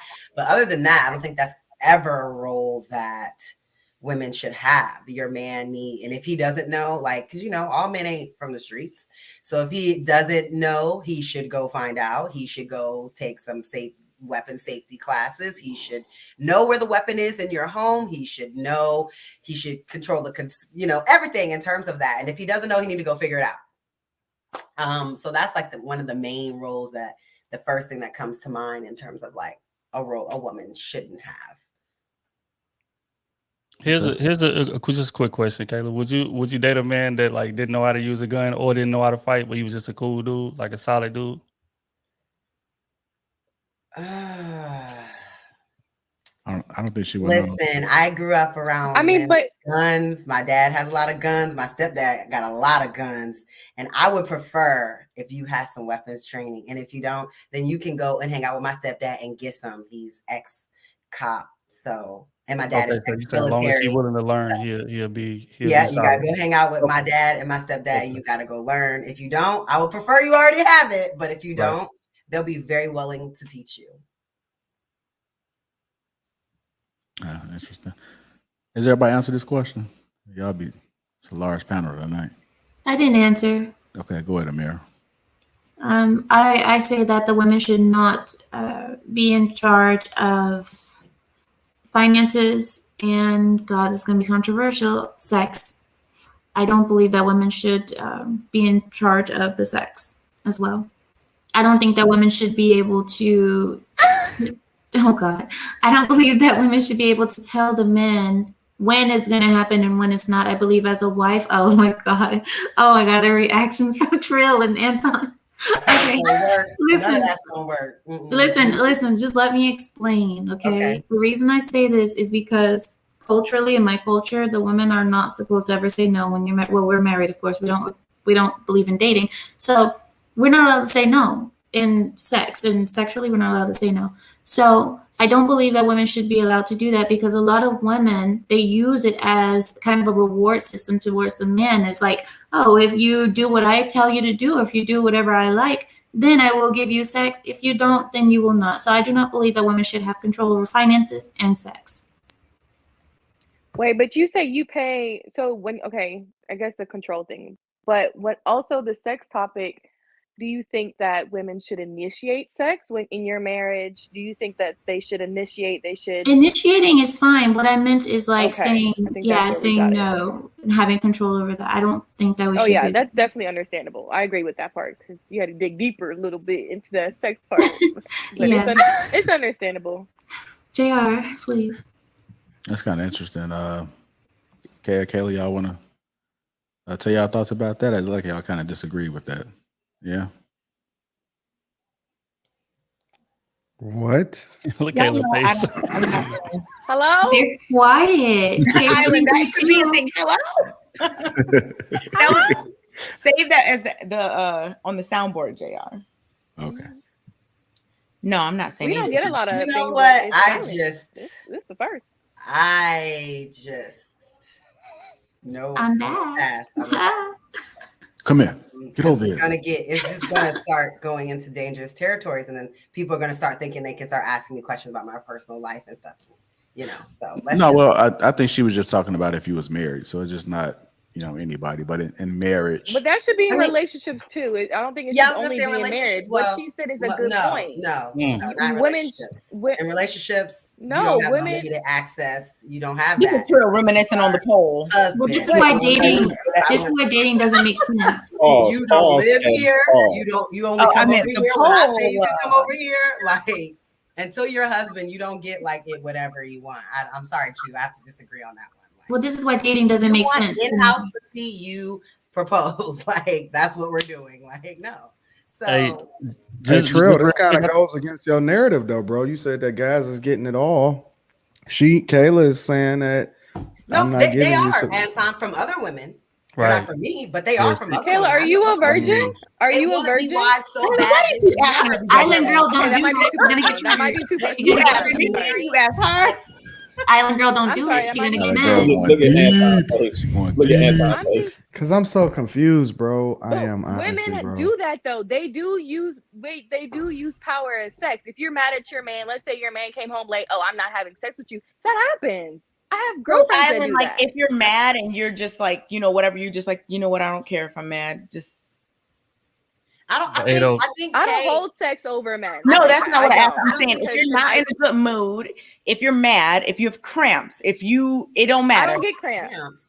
Well, whatever. Okay, when the it comes case to may your be. cycle, Let's say you're sick. Let's not say negotiating let's that. say you have Like, nausea, said she heartburn, was ready to go at indigestion, all times. upset stomach, and diarrhea. Whatever. This is Let's not a say question that. for me. You're Y'all, just gonna y'all be like, wouldn't you like know my what? answer. I know you Y'all want. No wouldn't like man my is going to answer. ask you to do that, Kay. Come on, you're sickly. She's not going to be like, I I'm still just need sex saying, while you are in the giving bed. these sick. absolute things is just Unless he's Me? like that. Bruh. to me. I mean, you could just lay there. Is it a big thing for y'all to just lay there? Here's a Right, question. Island girl, just I'm just kidding. Here's a lay question. down. Oh, Why what'd you say? the- Island girl, Q? What'd you say? You shouldn't. So You shouldn't be y'all holding men are sex cool with over y'all men. just Hold on, laying I'm trying to there hear what you- lifeless. Hold on, what did you Okay, say? well, You shouldn't. maybe that works no, for no. y'all's men. No. Y'all Wait a didn't minute. Amir's First, point, Kay and shouldn't- Kayla didn't even want to participate in the conversation. Now they Exactly. want to overtalk. Go Let ahead, Island Q. I'm just talk. saying I you wanted to hear shouldn't this. hold. You shouldn't hold sex. What she said. You shouldn't hold sex over men like that. Like I definitely agree. I don't do that. Like that's a big thing. But women do that. Women do that. If you mad at him, he come home late. He like a girl post on Instagram. I'm not giving you sex. I'm not giving you head. That happens. Let's be honest. Come on. We're not about to go in a Trill. perfect Don't world. lie. Because Don't lie on the channel. Tell the So truth. Kay and Kayla, have y'all ever done that? Yes or no? Not over nothing petty like that. No. But like there have been things that have been extremely intense, like big lies that have came out. Like if it's like something super serious, I'm not in the mood. I don't even want you near me. You didn't even come over here tonight, actually. But not over petty things like we got into an argument about no, because I'm a Gemini, so I can't really hold grudges anyway. So I'd probably only be mad at you for that one night. But yeah, if it's something like just because you're in a relationship or you're married to someone, that doesn't mean that they can't break your heart. It doesn't mean that they can't hurt you. So if y'all are in something like seriously happens, like he, I don't know, he's financially or physically, not faithful or something happens, like the day you find that out, I don't think you're about to be like, oh yeah, but okay, we're going to talk it out and then we're going to go have sex. After you find out that he's been having sex with other women or spending money on other women or something happened, then it's going to take time for us to work this out and to get back there. But over petty stuff, like he came home late, like, come on. Like, no. I just want to know why men don't get that same grace to turn down sex as women do. Men do. I mean, I've been turned down for sex. Because I've like been turned down for sex because he was just tired. He was just like tired, and he's just like, I'm tired. I've been working all day to pay the bill, and I'm tired. So what am I supposed to say? Like, I don't know. I feel like men lay get way different. down, lay your body down. Especially with like what Kay said. Kay said like, I don't feel good. Like if a man said I don't feel good, that reaction gonna be a little different than if it was the other way around. Like men don't get that same grace to say no to sex like women do. Yeah. But do men turn down sex? You cheating? Wait, but do men not want to have sex though?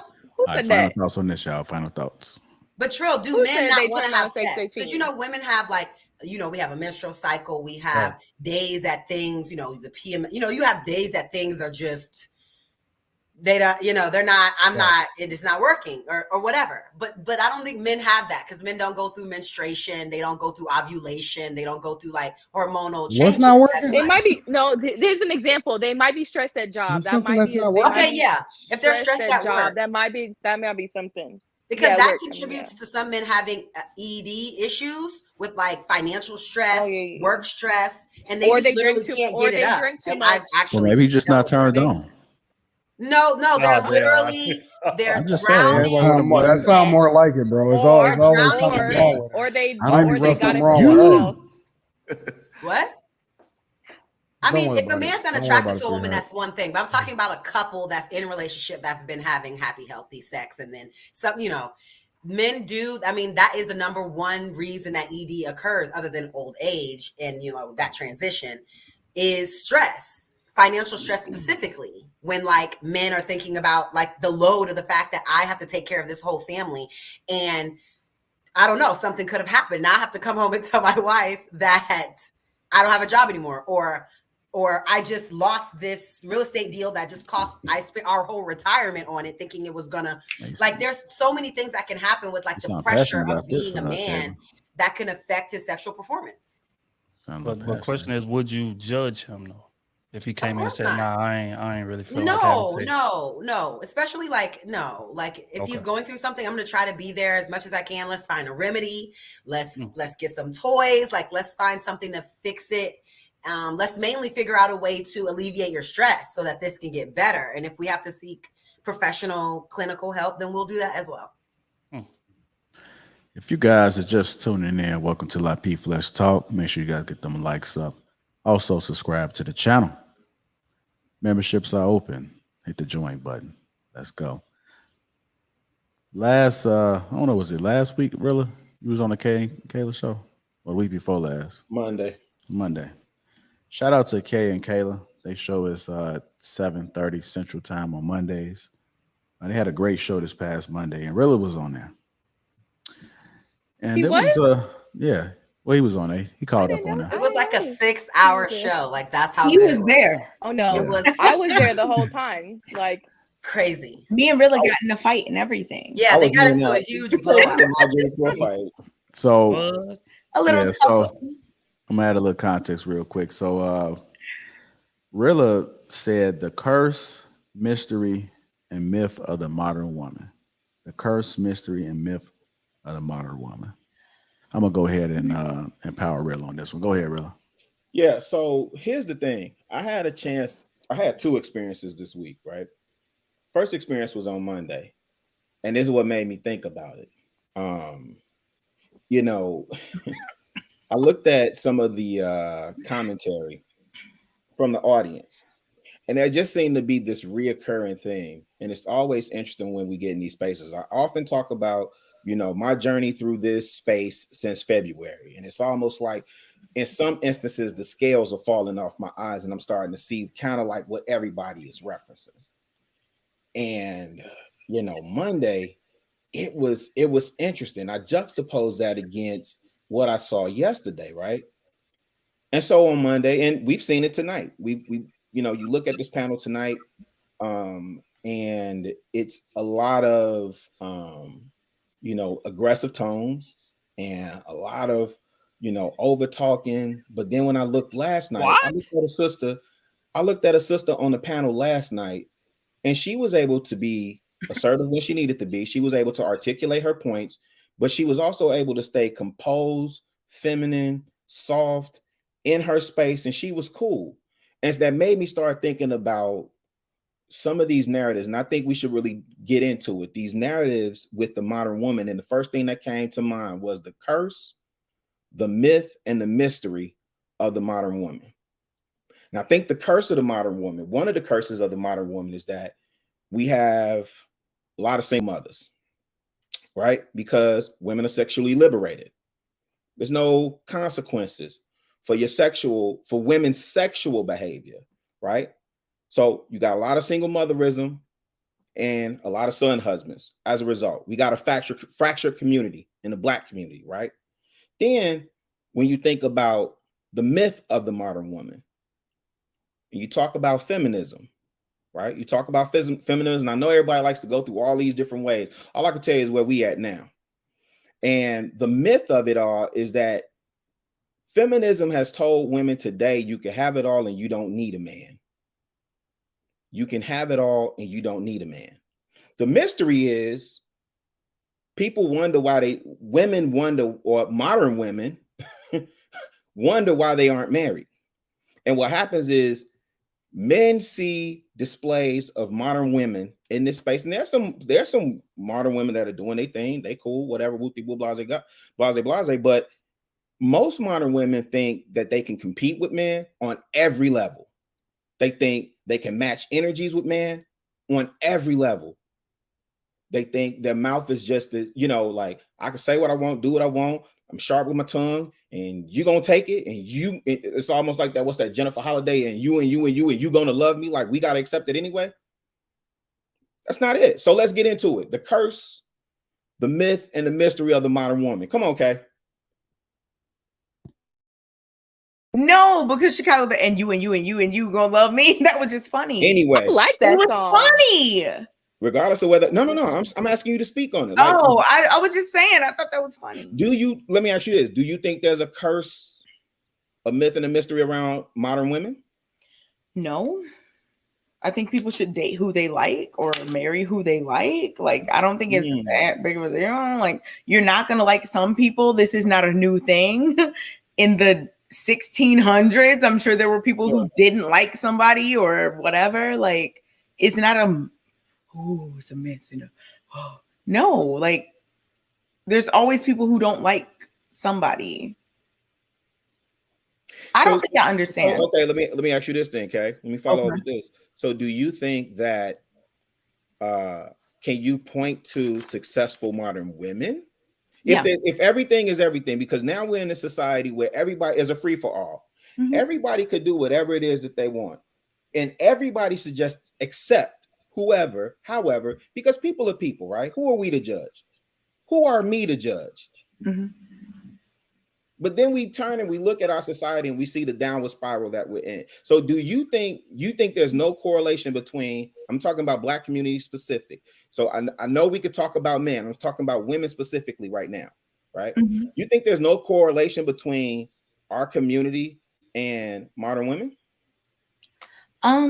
I think there's a multifaceted, multi-pronged attack on the Black community. I won't say that that's a Black woman thing. I think that it's a thing that affects Black people in general, of any gender. Clearly, like it's, I'm not sure what.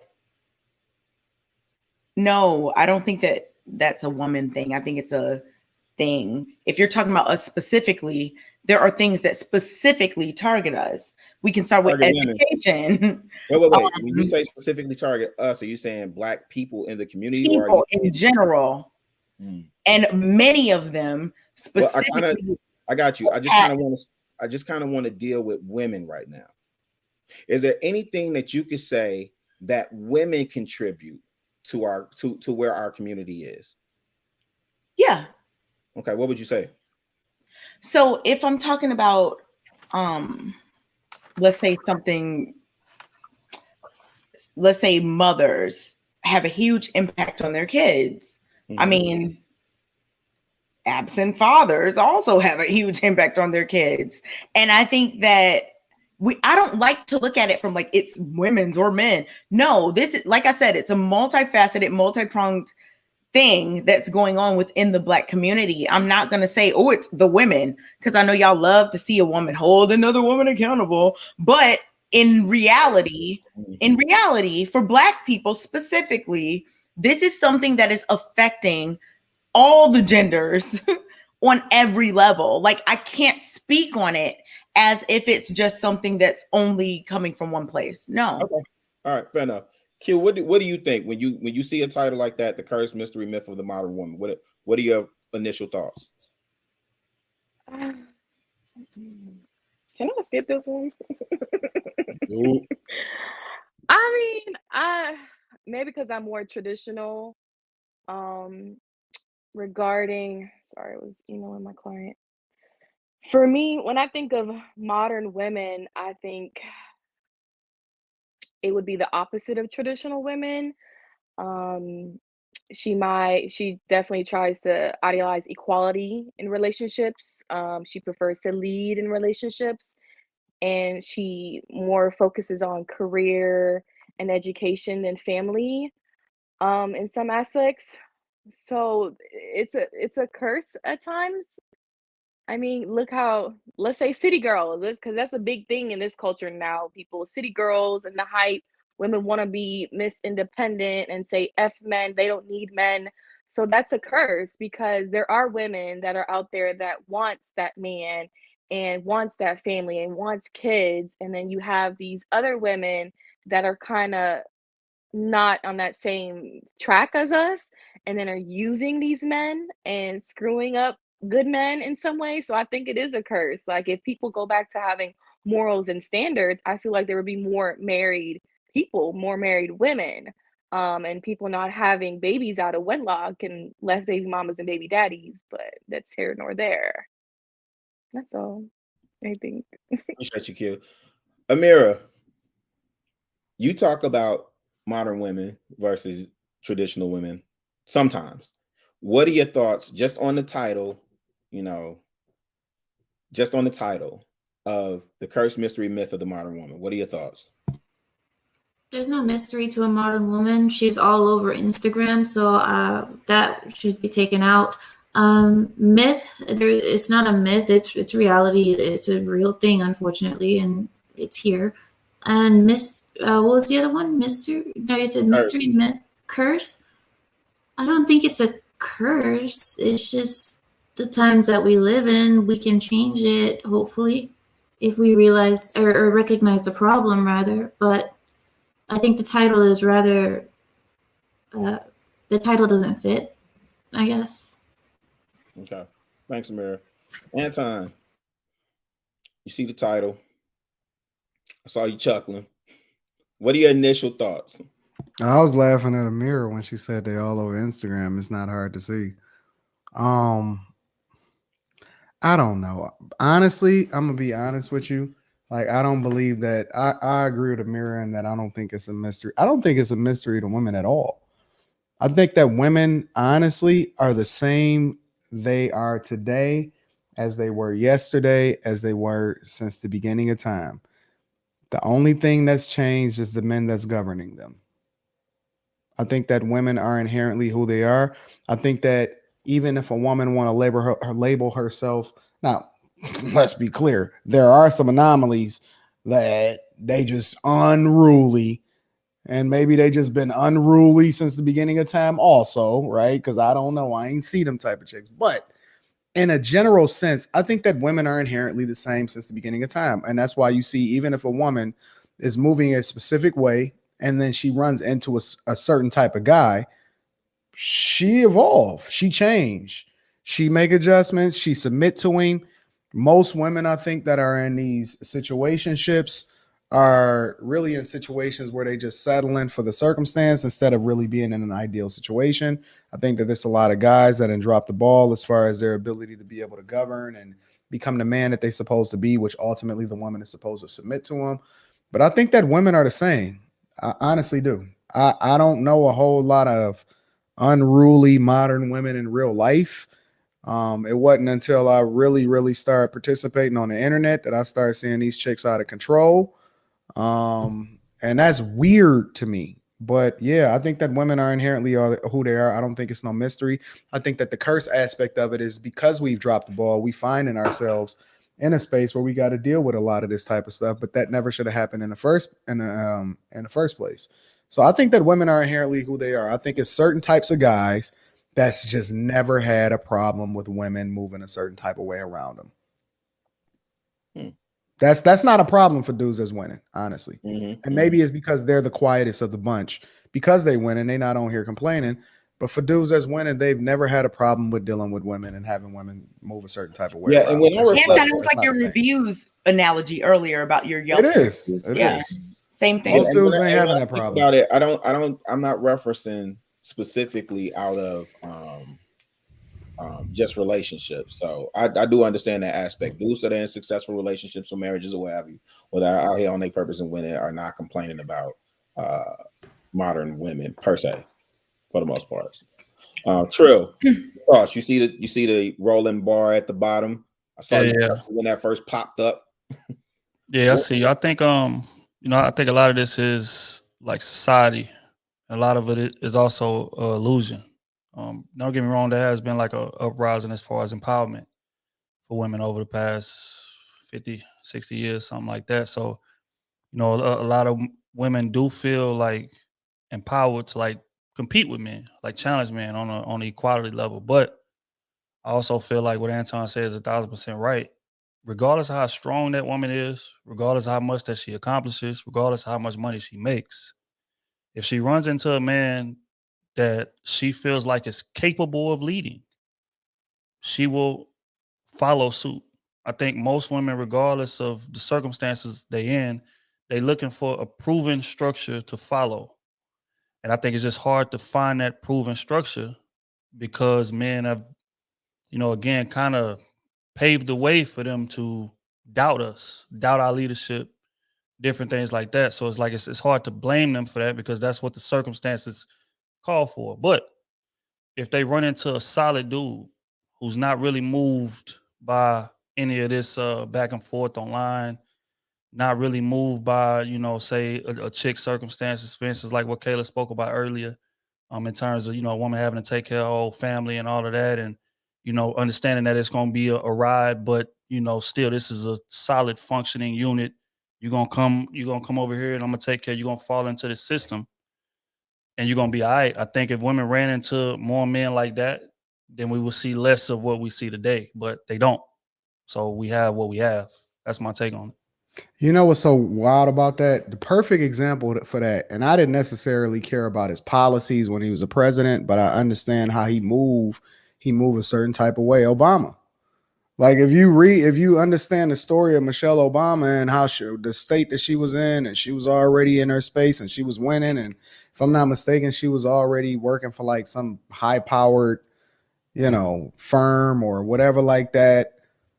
She very much, she might talk tough to you, but when she ain't dealing with him like that at all. Like she completely is submissive to him and under his covering. And it's a lot of examples that we can use in popular and modern society, right? But realistically, like he got a certain type of way in which he move and that he command the room, and people adjust to that. They adjust in him. He don't adjust to other people. They adjust to how he move. And that's the thing. It's not even like a forceful, dominating type of situation. It's like, I respect this man. And he has a proven track record of things just going smoothly. So I'll submit to that. And, again, it's men, if we're going to be honest. Say, for instance, you got a room full of millionaires. Everybody in there is successful. But they all going to look up to one to maybe two dudes in that room still. Because again, it's just these men, maybe they got more experience. Maybe they got, they've been doing it 30, 40 years. They got a proven track record. So it's like, I'm going to listen when he talk compared to a dude that just got here and he just kind of, he lucked up, not lucked up, but like he just got here. He ain't really familiar with the terrain. But if you run into somebody with a proven track record of leadership, I feel like most women will fall in line. But again, capability is the key word here. And there's just not a lot of that. And wildly enough, she gave up all of her stuff to follow this dude. Gave up everything that she gave up, and him being a community. Come on, man. This dude started off as a community organizer, and she was already in a high power position, and she started moving under his covenant. You gotta really be on the dude's program, regardless of whether or not you agree with his politics or whatever. You got to be on a certain dude's program to give up everything to move up under his to subject yourself to him. Real talk. Anton and Trill, I love what y'all just said. I think it's absolutely correct. So how do you feel when people say something like, I don't understand women who are only submissive to certain men, or women who only blah, blah, blah with certain men? Like, that's a popular argument. They're like, if you don't do it for everybody, you're not that. How do you feel about that? Because y'all But just see, I think highlighted that you can clearly be some type of way in one instance, but then not that way with your man. right. I would say I think the argument is in terms of femininity, not necessarily submissive or following. I think a woman should remain in her femininity regardless, because that should be just who you are. It shouldn't be conditional. Do you Just think like a Michelle man. Obama was like very feminine when she was like practicing law and like doing these things like Well, before? I'm not sure what she was. I don't really know her, but Who to brought up? answer, Oh, I and brought her up. I okay, brought okay, her up. Trill didn't. okay. I did. right, My right. bad, So Trill. yeah, no, it's all good. But essentially, what I'm saying is that a woman should remain in her femininity regardless, just like a man should remain in his masculinity regardless. Like our masculinity can't be conditional. Okay, if I run into a woman that's willing to bow to me, then I'll be masculine. But if I don't, nah, I'm gonna be feminine. I'm a cave. Nah, it should be, be who you are. But in terms of who you follow, I think that's where it gets a bit different, and that's where the submission thing falls into place. If I run into a dude again who's a man, he's solid all the way around, good job, provides, protects, does all of that, has a structure, has a program, has a plan for this family in terms of how it's going to run. Like most women, I feel like regardless of how strong they are, regardless of even Michelle Obama, she was a lawyer and killing shit as far as accomplishments in career. But she ran into that dude that had that solid structure and was a grown ass man, and she bought into his program. So that's how I feel about that. Indeed. Wait, before we derail any further, because I know Kayla hasn't gone yet. So Kayla, I just wanted to get your take, same as everybody else. And you sounded like you had a question too. You're on mute though. Well, no, I mean, Kay kind of went into my question when we're talking about like Michelle and Barack, right? But as far as your original question, it's really hard to say because we speak about like this tradition. We speak about different periods, right? We speak about different time periods all the time, and it's like I understand the different things that were happening in different time periods, but it's 2021 and things are a particular way now. So I think when we talk about like the modern and traditional, it's kind of funny because we live in a modern world.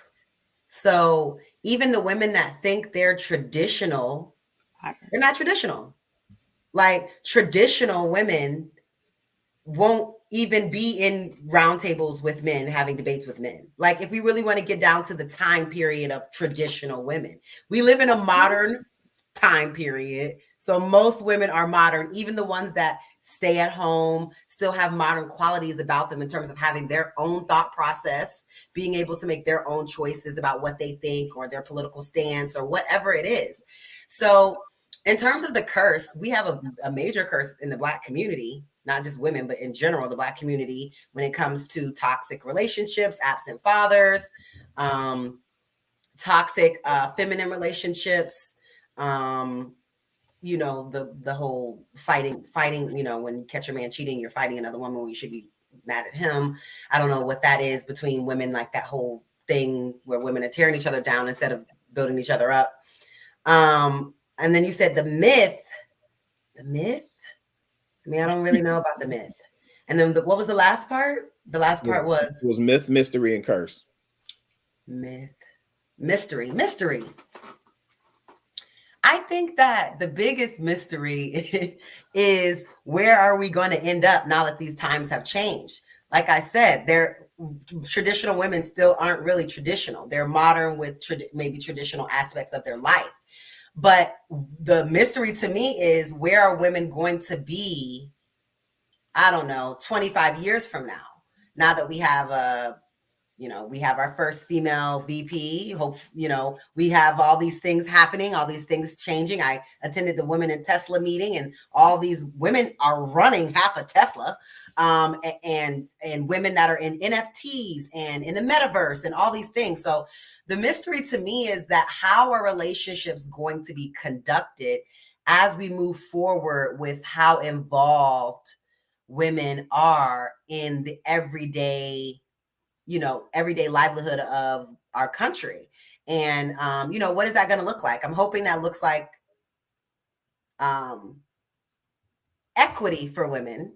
I don't know about the whole equality. For me, I want equity. I'm not worried about equality, but I think that a lot of women really want that. So the question is how, where are we going to go with it? Where is it going to go? What's going to happen?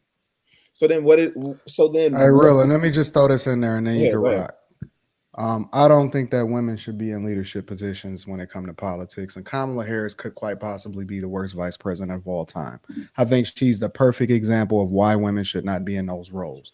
Horrible. Running in the victim Olympics, complaining about how because she's a woman and she can't get nothing done and empowered. This is exactly why women shouldn't be in leadership positions in these type of positions. So then Go ahead, so Rilla. do you think that, so if women shouldn't be in leadership positions, then we should have no policies that dictate women's bodies and women's livelihood.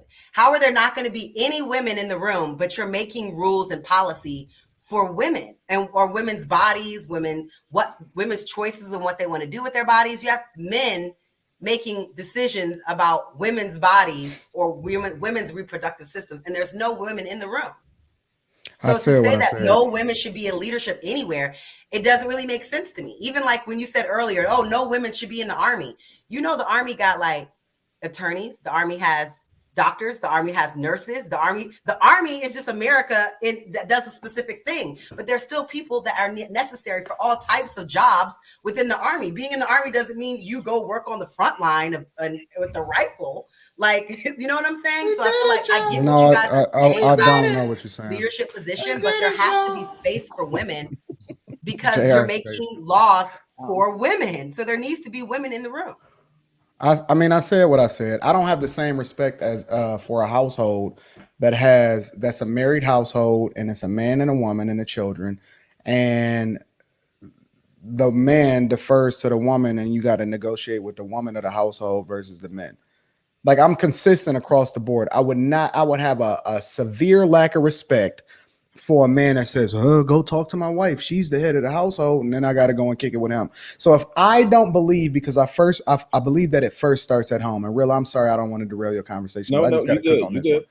I don't believe, because I believe it starts at home first. You are first the CEO of your household.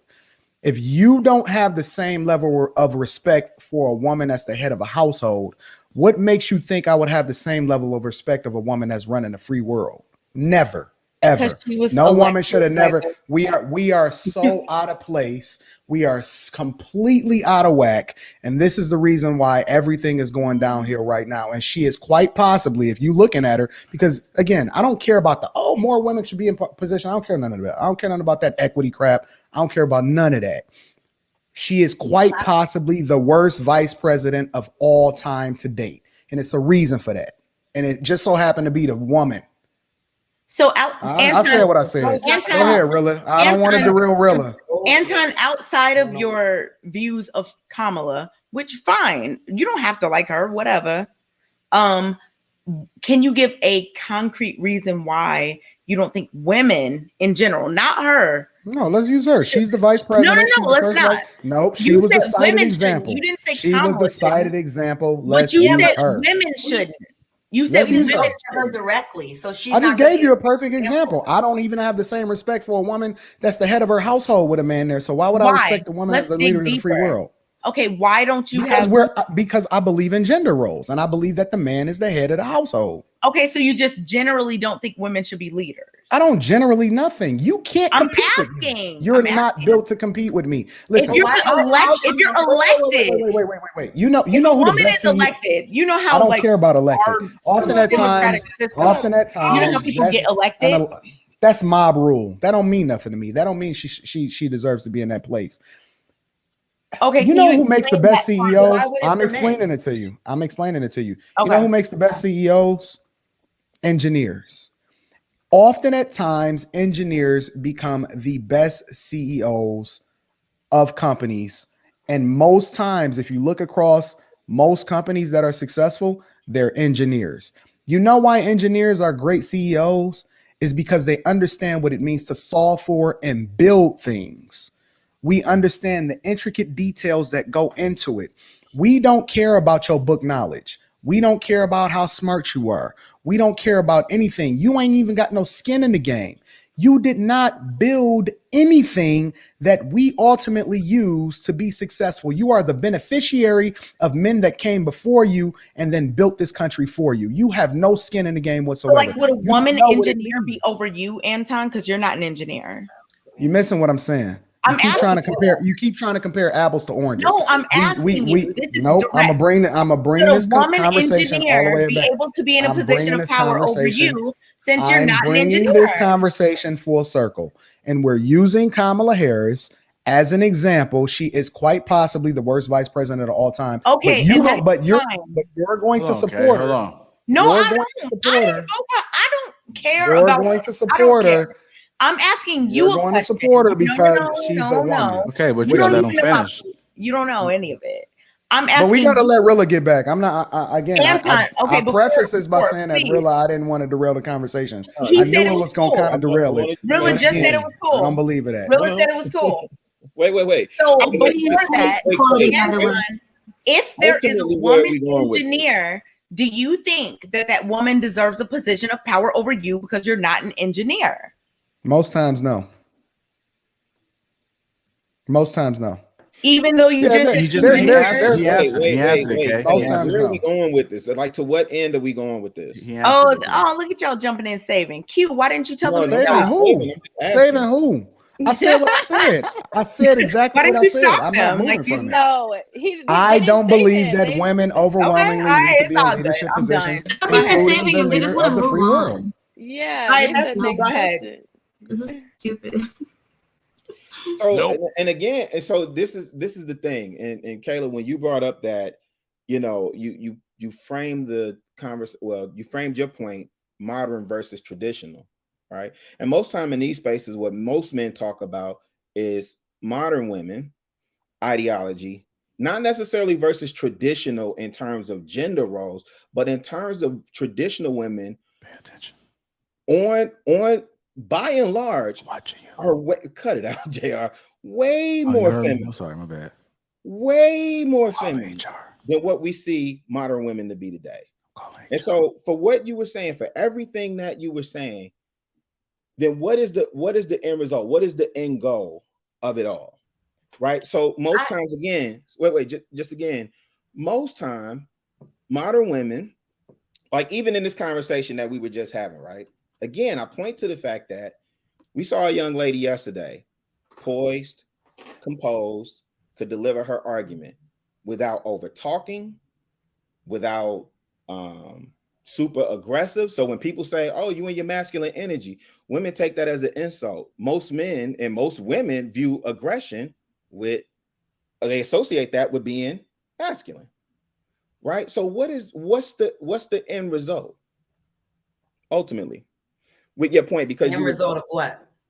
So when you talk about modern women, right? Because we're in a modern world, and you were saying about relationships, right? You were saying, what will be what a relationship's going to look like because we're here now. Mm-hmm. What do you propose? Because the first relationship starts by how we interact with one another as human beings. What do I propose? Yeah, sure. I'm not just going to throw out some answer because I'll actually have to give it some thought. It's a complex, it's a very complex question in terms of like the solution. Oh, I can name 3 things and that'll fix it all. Like that's not realistic. It's going to take a lot of work on both sides, us working together as a team. Then you have on top of that, then you have us being Black and living in a country that's a world rather that's ran by white supremacy. There's so many layers of things that have to be tackled. It's not going to be like a couple of talking points and then those things are going to be the thing that fixes it and then we're all going to be happy. Sure. It's a multi-layer, multi-effort plan that's going to take diligence and it's going to take commitment that a lot of Black people, one, are not willing to make because a lot of Black people are hit with the crabs in the barrel. Me, my family, we good. What y'all doing over there? That ain't got nothing to do with me. So there's so many different things that we'll have to tackle in order to like see the future that I want to see, which is Black women and Black men married together. I want Black men to start marrying women. I want Black women to start only having babies with men they're married to. I want there to be more money coming into the Black community. How do we get I there? don't know. I can't give you like a definitive answer. Well, I mean, if that's what you want to see, my point is, how do we get there, right? Because again, I said it starts with how we treat one another. Yeah. Okay. But to what you were saying earlier in terms of the whole, y'all know y'all love y'all feminine, masculine talking points. I was just listening to my friend Nikki the other day, and she was just telling me, she lives in New York, right? I don't live in New York, but she lives in New York. And she was just telling me the lack of luxury that she has to be in her feminine, just walking down, just living in New York. Like everywhere she goes, she's just watching for her safety to just make sure that she makes it home and doesn't get raped on a train while people watch and record on their phones.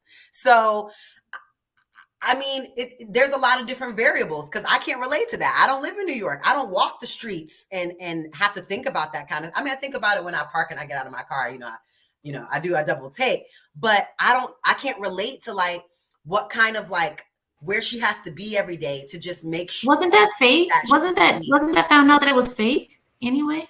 I don't know, but that's besides the point. Women are assaulted daily in countries in all over the world. Actually, they're assaulted daily. So whether it's true or not, women are assaulted daily. So I don't really know the point of that. But like I said, when you live in a big city or a big hub or whatever that it is, as a woman, if you are 70% of married or women are unmarried, like Trill said, men are not prioritizing marriage. So you have a lot of single women out here that have to fend for themselves.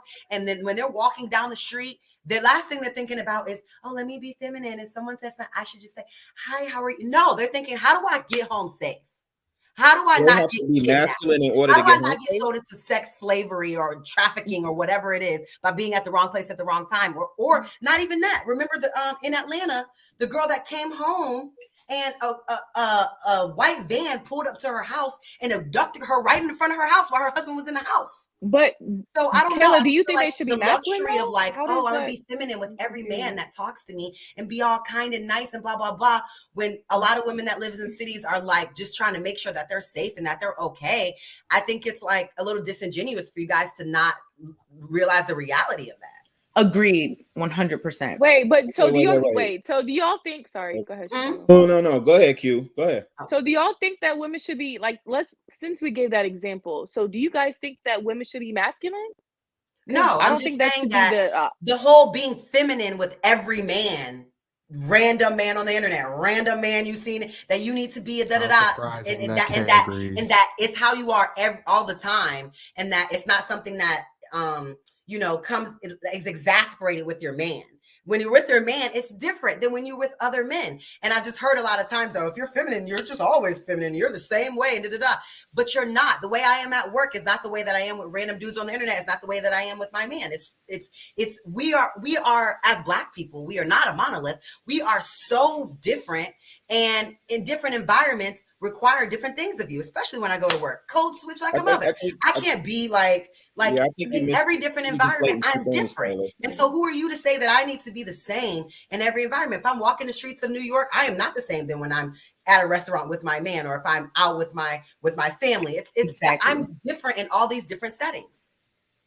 No, we get that, but that's not what he was trying to say, though. I mean, I get what y'all saying. I mean, there is a switch up when I'm at work, but I'm still respectful to men. Like, there's a way to move. Even if I'm on the street and men are trying to holler at me, I'm still going to be respectful, because men can be crazy. If you want to be masculine with them, they can kill you. So I think what he was trying to say, I think we derailed from what he was saying. But I don't know. Never mind. I don't know. Well, this is the thing, Kayla. I think you conflate. But I wasn't saying like being masculine. I'm saying around submission and femininity, and I think what JB very clear in the sense of, hi JB, when you're feminine, you're feminine. I understand we can have a whole separate discussion around submission. When you're feminine regardless of what. It's the same thing he was saying. We can't turn our masculinity on. What does that look like? Masculinity is not conditional. What does that look like? Give me an example of a way that you're feminine with your man, with your husband, and the way that you're feminine with. I'll use your example. You said respect. Respect ain't feminine or masculine. Respect is a human thing. We should all be respecting each other. So I'm not talking about respect, being not rude, being courteous. I'm not talking about normal adult things that we should all be doing. That's I'm neutral. talking about femininity. So In give me an your example of how example, you're feminine with your wait, husband and you're well, the same way feminine with a I'm trying to random help person. you. I'm trying to help you. In Randomly, your I don't cut example, off men, and I'll do the same thing with my man. I don't cut off men. Like in That's respect talking, to me. Yes, in talking, that's but you'll respect cut to off me. women. Yeah, well, you cut off people tonight, No, though. that's not. No, who did I You cut off literally- men? She said she don't cut off men. Well, I'm talking. She asked. Kayla asked. Kay, I'm talking to Kayla. She didn't Kayla say asked women. me a She said question. men. Kayla asked a question. How are you the same with the man? What example? And then same Yeah. with strangers. This is my example. I'm giving you my answer. I do not cut off my man or strangers. Strangers. Is aka cutting somebody Kayla. off being feminine, or that's just being rude? Q, she's right. She's right. If you be masculine to people outside, they have less risk of being assaulted. You didn't know that? Amira's being funny. What? She's right. I completely get it that I should not be feminine with You know guys what? This is outside actually because that gross. can put me at risk. This is really gross. Let's not Because act if like you know women who real predators target the prey. fact that y'all are laughing They and don't making this target something me. funny. Because I'm not No. disgusting. They know it's going to be a fight for their life. They're not targeting me. They will target you. But They're not Kayla, gonna you target gave me. an example. But Kayla, You know we're the talking perfect example, mass- Q? You know what the perfect example is? I have never, ever, and we've had Amira on this platform forever, I have never seen Amira get out of frame. No matter what's been said to her. She's an there's been some- actress. Okay. I'm sorry. Everybody is I'm not sorry. the Can I same. finish talking? You see how you just cut me off? Yes. That's masculine energy. But do y'all anyways, see I'm how gonna like say- No, it's it's just cool being to rude. cut It's somebody not off masculine. when it's something you being want to rude. hear? See Y'all what I'm like saying, it when Q? somebody cuts somebody off and holds them accountable. Like if Kayla would have cut me off right now, Can I y'all would finish be like, my yes, example? yes, They would yes. have no, if we were cutting each other off, if we were Exactly. arguing Look with at you each other guys. and going Look at in on y'all. each other, they would have no issue. No with it. problem. Look If at you they're going guys. at them, then it's like, oh, you're being masculine. Exactly. If we're getting into It's it, so and we're disrespecting obvious. each other, y'all don't got shit to say about that. It's so obvious. Y'all Just like, matching that. What do you mean? JR just said it. When Island said, I don't cut off men. And JR said, yes, she said she don't cut off men. She didn't say she didn't say Look at women. this. It's cool she Look cut at off this women. craziness. And that has nothing to do with But- being masculine or feminine. That is, are you rude or are you Rilla, respectful? Trill, are y'all seeing No, this? but you gave. Are y'all watching Kayla, this, bro? I you see it asked every the Monday question and for Thursday, men. bro. You asked the question was for men. You said for men. You didn't say women. You didn't say both sexes. So that's why I said men, and I think that's why Rilla said she answered for men. But the whole cat calling and stuff. What I don't get is that I feel like women should be more feminine if they're walking down the street, because you don't know what that man might do to you. If you want to buck up to a man in the street, he might pour acid on you, because that Who has said happened. buck up? You know what's so that's funny, how those Q? Or examples- if No, you're I don't super know. nice, he might do that. Like it's not. Jesus That's what I'm Christ. saying. Y'all act like the way that only women is. Yo, my Amazing how headphones is fast popping. Just stay feminine. That If that's the predators, case, just not- stay predators feminine. don't Come on. care. That's crazy. Come My on. earphones Predators is are not popping. women Like that that. are head to toe in clothing. Y'all Predators do are not know that women nobody don't can have hear any y'all clothes when on. y'all talking. Predators are predators. Why are we trying to say that it depends on how the woman is, if he's going to attack her or No, not? that's not what I Attackers said, attack. Kayla. Island, if you're you- acting the like woman One at a you're time. acting One at a like time. One at a being time. nice. Q, why One you at a keep time. trying, Q? Island, Let you're it- That's not acting what like. I said. Let them live in they If let y'all- them live in if their y'all Go ahead, masculinity. go ahead, Island. If y'all listen tried and don't to. cut You me tried. off, Go ahead. right? The thing is, men would holler at anything, right? If we stick into our femininity and be respectful, then I don't know what your example was trying to prove, because you was basically trying to say we should be more masculine if we're walking the street and a man is trying to holler at us. That's what I got from it, which doesn't make any sense. Because if I'm walking down the Yep. street, hold on, pipe down.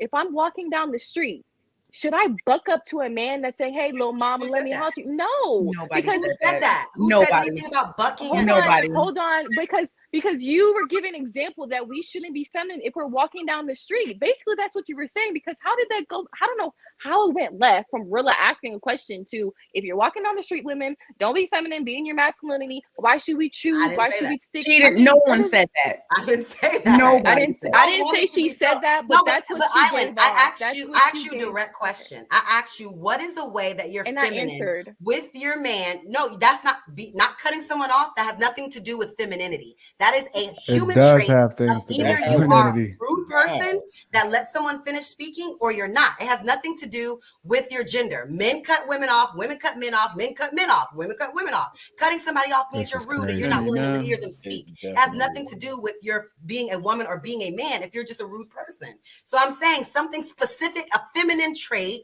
that you display with your man that you also display with random men that you don't know. Exactly. But So guess Kayla, what? are you saying that you're answered. rude? Okay. Kayla? Saying that you're rude? Yeah, Are you I've saying been that you're rude. rude, Kayla? Yeah. Wait, who was that? JB? Yeah, I've definitely been rude. JB, I So can what never now? tell. Y'all mad? Wait, so He now, said, so what now? So Y'all mad about it? rude. I love Kayla, About though. it. Like, I love it, man. what? I'm not here to be. I mean, we're having a Yeah, debate. let's leave Like, it alone, man. People Let's are move on. conflating basic human decency with femininity. It's clearly not that Like, basic, though. It's Wow. clearly not It that is. basic. It is. If It we Does is. have anyone people else want to cutting answer off the others- But the question? thing is, Like, Island, if you're walking down the street, you know, and it's like, you don't do anything. You're just like, hey, guys, to everyone that walks past. That's not what No, you said. you're That's on not point. what I said, Kate. I didn't say you but said you that. said, I didn't are say you you gonna- said that. I'm asking you if that is what you do. No, it's not. Okay, so when you're out in public, do you ever just keep a straight face? What do you mean? Straight faces and what? Like not smiling, just Like if a man comes up and tries to get at me? no. Just when you're out in public as a woman. Wait, maybe you don't. So are you saying you don't understand like the things that women do to keep themselves safe while out and about day I to day? never said that either. I'm No. asking. I didn't say you did. No. So you do you understand that? Yes. I'm Okay, curious, so what do you things- do? So what things? So is she rude? Is she masculine for jumping in right now? No, I'm asking you a she's question. cutting her off. Island, was Amira just masculine for jumping in right now? Was I'm IQ? sorry? Come on, man. Was she masculine right now? I'm just trying to find the consistency. Oh, I mean, you're asking me questions, so I I'm mean, asking Wait. you the question. okay. When you're out, Answer Q. Answer. oh wait, so are you feminine for jumping in when women are talking? No, I'm I'm just- super masculine. I'm super manly. Jesus Christ. Island. Hey, it's Right. real, man. Where- I'm really Hold a on. good example because she Where- said, All right, we got gas. We got gas. We got gas. We got gas. Hey, we got I'm trying to gas. find out an that answer was to the being question. Okay. Okay. We got Island, gas. Hey, where is I it going? want to know. Where is it going? Where is it going? So are you saving her the Let way her y'all finish. No, accuse I'm me? asking you a basic question, Kay, because I've seen this It's happen going like to the 4 question that times if you tonight. could let me get it out, it would make It's sense. going somewhere? Yes. Okay, let's see this. So Island, when you're out, what are the things that you do as a woman that you think that men might not do to keep themselves safe? Like what do you do? I can't answer that. I'm not a man. Okay, to I'm think what saying they as do. a woman, what do you do to keep yourself safe day to day? Are you more scared? Are you more worried about threats from men or women? Let's start there. I don't think like that. I don't think, oh, Okay, so let me you just can't check answer. out That's every. fine. All right. Yeah, I don't. Really? One, Well, I put let's my. move on. Yeah, Really? I don't Hey, get where where we this going? is going. Hold on, I don't really. get where this Hold is on, really. going. I'm just Like, asking. Hey, do Kay, you just say your think point, Kay. Let me just go ahead and get to your point. statistically? oh, Oh Lord. God. All Sample right, well, none of size. y'all Sample ever bring size. up a statistic again on this show, okay? That's all I You have better to be ready to I start. never do. I ready to never start bring the up study. nothing Don't statistically. ever. Ever. Sample size. Okay, Ever. so men That's and what women we're just gonna have to do. equal. Okay. Okay, So you- go get to the that- point, Okay, Kay. then let's wasn't ask the- this. Island, do you wasn't the think men and women are equal? No. Okay, so do you think women are Are you going to keep weaker? asking her questions until Hey, she but Kay, I have a Do you until think she question. get women the are answer weaker? that you want? Do you think women are weaker? In what standpoint? In what subject? Physically. In what terms? Physically. They can be. Do you think yes is yes or no in general? No, that's very subjective. Like, I mean, of course, if you get some bodybuilding champion, I'm Okay, saying I in don't think you can general. get that it, gives Kay. you my Do you think answer. the Hey, I don't average? think you can get do her. you think the average woman is weaker than the average man? I don't know the average. What? But question, Kay, this Okay, has never nothing to mind. do with- JR, move on. JR, move on. Like you being for Move real. on. Kayla and Kay, JR, just this move. has Okay. nothing Good to answer, do Q. with battle. Good answer, Q. It's not an Mark it answer. down. Because All right, literally y'all. All the right, all average right. man is stronger than the No. average woman. But that has Like nothing this to do is with the sad. topic, Come though. on. I don't get it. How is it even here? Samira. You're really not gonna admit. All right, y'all. Kelly Jonas, are you there? Cam up, I'm you there? confused. Kelly Jones, you there? Jonas, you there? Going Tell once, you what, going if I ever did twice. a crime, it'll be with Q if I ever did a crime for sure. Going once, going I don't know twice. nothing. Gone. You know what's so funny, Trill? You know what's so interesting? Men are more likely to protect women that are feminine. They're more likely to defend and protect and come to their aid and all of that when a woman is living in her femininity. That's true. So it's almost like the whole point is moot. It's a moot point, and that people are talking about, how do you protect yourself and all of that. I don't. Rita is kind of similar, has a similar mindset to Q. My wife has a similar mindset to Q in that she's never thinking about any of that type of stuff, and she's just super nice to every single guy that she walk into and every girl, and people would usually come to her, like they looking to do stuff for her, and they come into her aid, and they looking to show her love and see how it is that they can help her and all of that. Like you can't. It's crazy. I don't understand why people can't see that, but that's it is what it is. I don't understand why people can't see that men are generally stronger than women. But like, that has nothing to do with what we're Yo, talking JB, about. what was you about to say, John? John, what was you about to say? No, I just said you're absolutely right about what you just said. Yeah, you're absolutely right. So, but I did have another point to make. Can I go ahead right now? Go ahead. All right, cool. So Anton, first, I got to talk to Anton first, real quick. So Tom Dog, you know, I am very pro marriage, right? So we're on the same page about that. Mm-hmm. But let me ask you a question, Anton. Let's say you and I decided we were gonna go skydiving, right? So we get on the plane, and basically, right when we're about to hop off, right, the guy on the guy on the plane basically says, "Hey, by the way, when you try to deploy the parachute, almost 50% of the time it won't deploy. But when I did it, like 15 years ago, when I jumped, mine deployed. Would you tell me that I should trust that and just take that chance?" It's a horrible metaphor. And I know you might want to add some. I know you might want to add some context, but just would you tell me I should take that chance? Yes, but I would add additional context to it. You would tell me I should risk. I should risk. You want to hear my context? You want to hear my context? I'm just asking. I'm just confirming. I say yes. Are you saying yes? I say okay, yes. Go ahead. I believe the context is that if you go up there with the right instructor and the right pilot, that they'd give you the tools to ensure that you are successful overwhelmingly majority of the time. It's a 99% success rate versus going up there with a pilot that don't know what they're doing. And so I think that the context is that the problem is that we often at times are jumping in the plane with people that don't know nothing about how to be successfully married. You up there with the wrong instructor. They're not certified. They're not licensed. I think that we need to start having conversations with people that are successfully married instead of jumping up there with people that think that they know what marriage is based off of a bunch of other people that don't know nothing. It's almost like why would single women take marriage advice from other single women? You know what I'm saying? Like, if but I think Anton, but hold on. So, but and the example that I have to support my argument is that, for example, I have never known divorce in my family. I've never seen it. So I don't have that narrative of that's not going to deploy because I've never seen that parachute not deploy before. Right. So again, Anton, you made it more specific. I'm saying that the instructor tells you, the pilot tells you, hey, almost 50% of the time they don't deploy. Right now, again, your scenario, what you made specific is different, but I'm just making the general point. And in fact, what you're actually kind of describing here is basically saying, okay, I'm going to do some kind of thing to basically increase my chances of success, right? Which is basically doing some proper evaluation of the risk that you're facing, right? But that general fact would still exist that, hey, almost 50% of the time, this parachute won't deploy. Right. So you're So saying that half of the the point I'm marriages making here in is this, general, right? Is that when half of the marriages in general you generally said fail, what? right? So like, for example, you're equating this to the fact that half of marriages generally fail, right?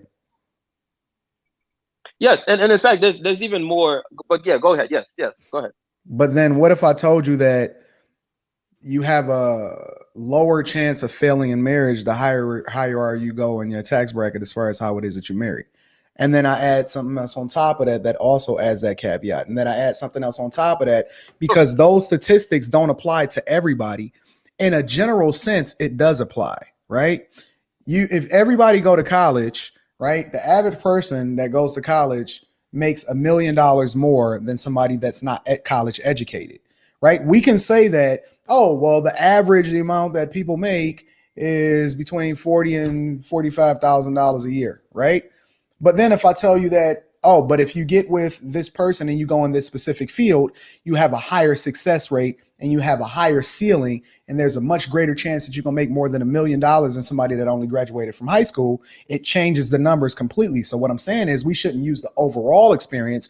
We should start having conversations with people that are successfully married, similarly to how we would have conversations with people that are successful professionally.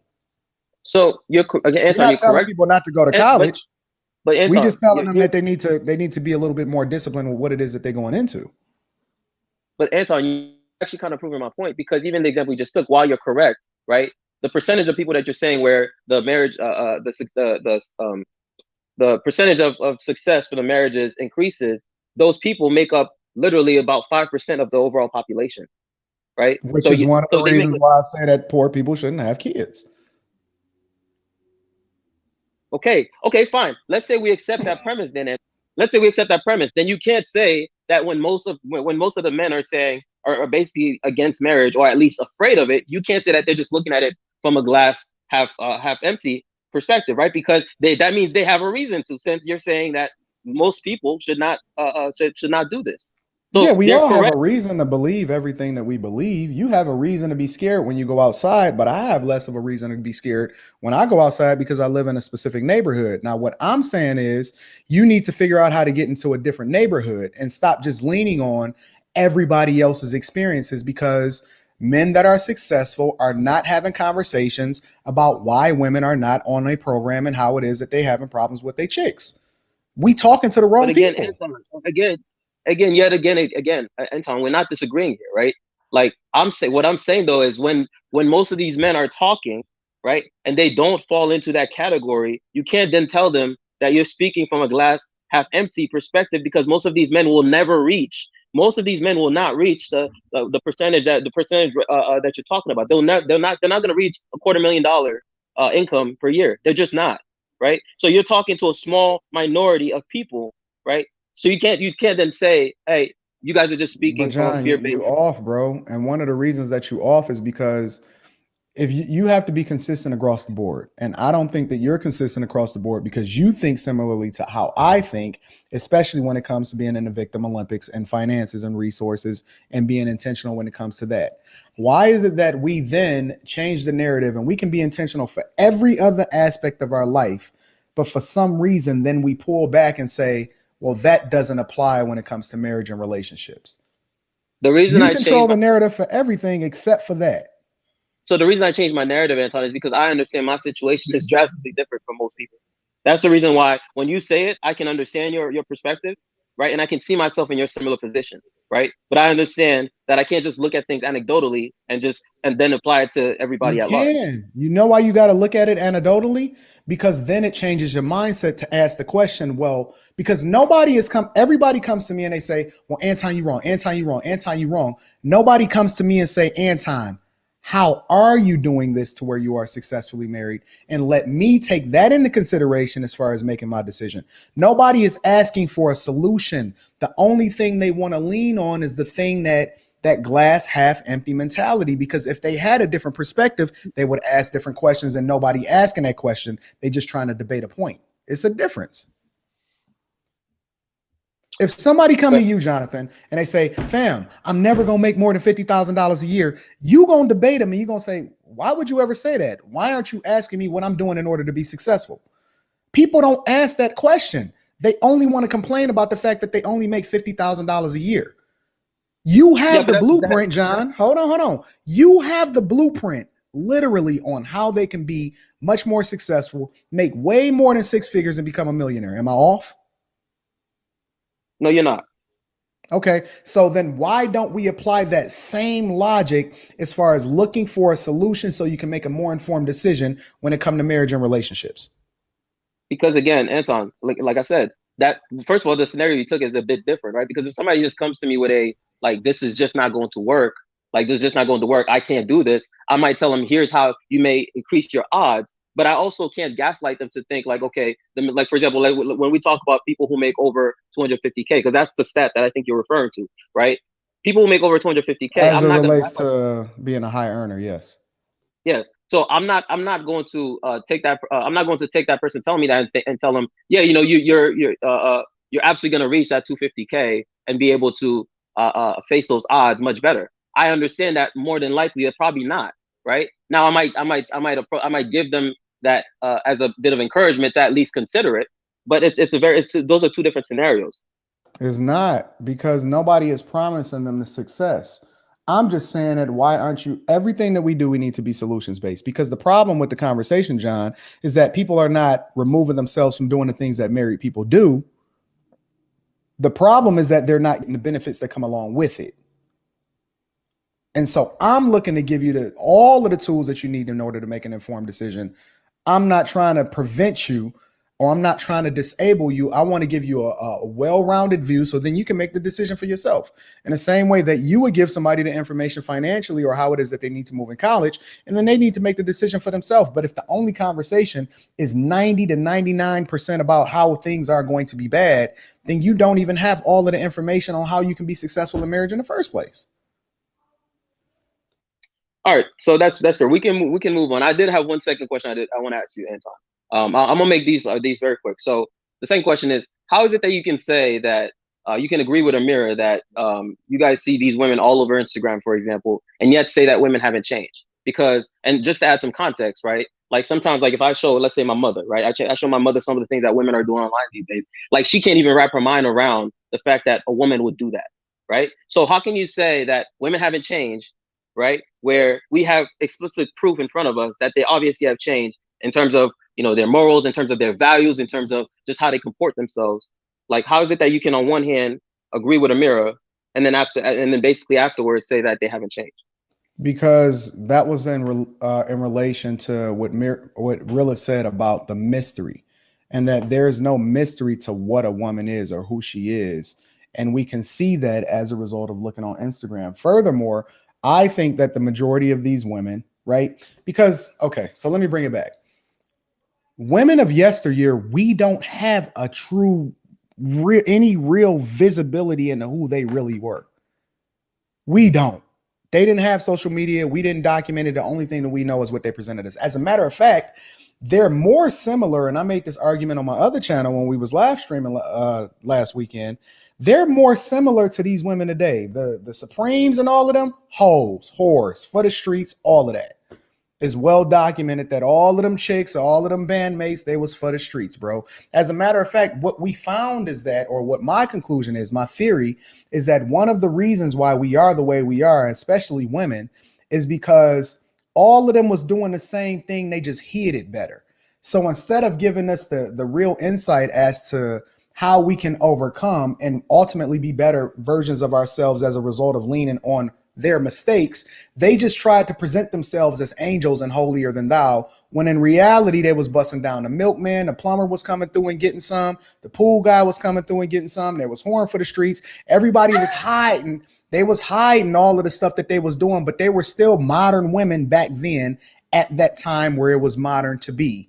You know, it was the same thing. It wasn't anything different. Now the only difference is that we have visibility into what women's thoughts are and what it is that they really doing. But I bet you if you'd have had social media, then it would have been the same thing as it is today. There is no mystery to these women. Fair enough. Fair enough. Okay. And then just my final point is for Kay. So Kay, you were mentioning these studies. You were referencing these studies. You filibustered. You never actually cited your source. So I was just curious. Do you happen to know your source now? JB, put your email in the chat, and I'll get to you after the show. Okay. Well, I will say this though.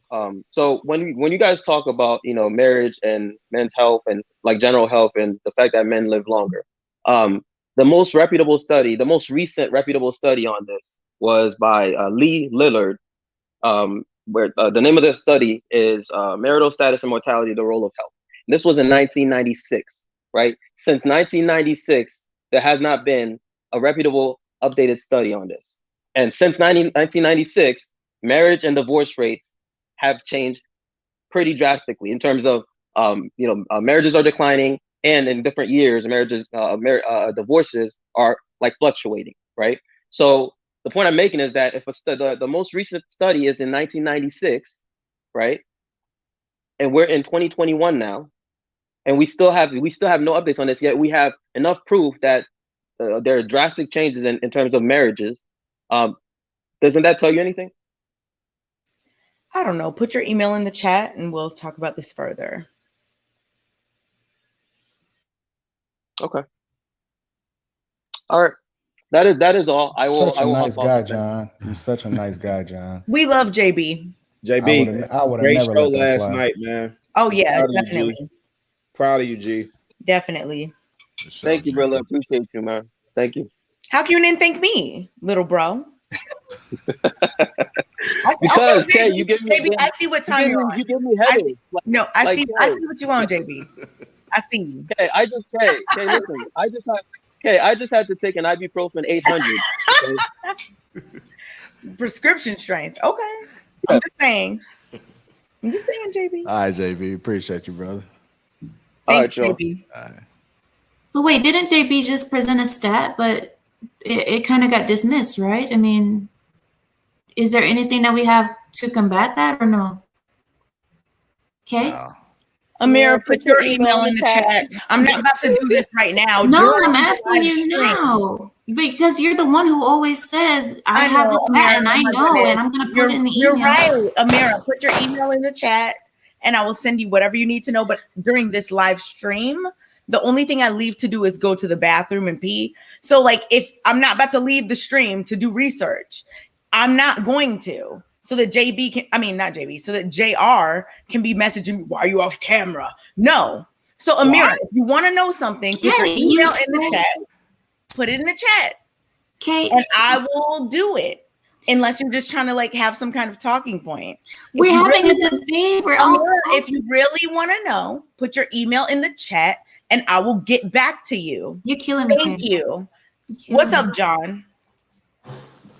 Hey, what's up, Bree? What up, John? Went on vacation and came back for all. What's up? Can y'all hear me?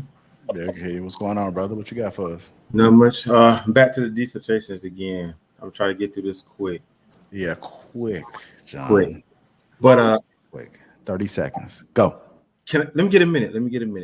Right. I want to address Kay on the difference between anecdotal and empirical evidence. Anecdotal speaks to personal experience. Anton's evidence is typically anecdotal because he speaks to his family and his marriage. He speaks to his personal life.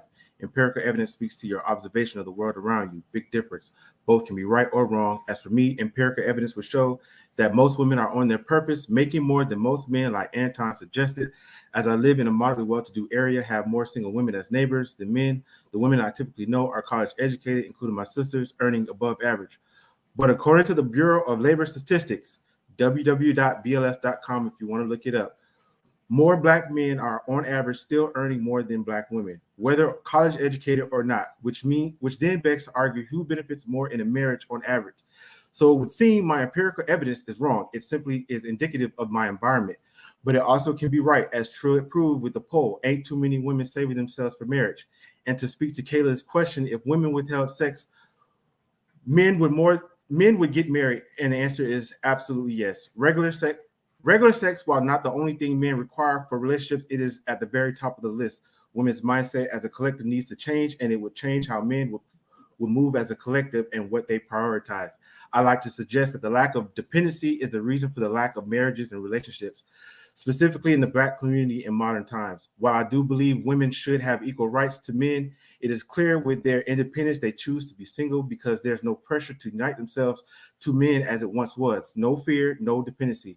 We also see as the sexual liberation of women rise, it killed the incentive for men to marry them.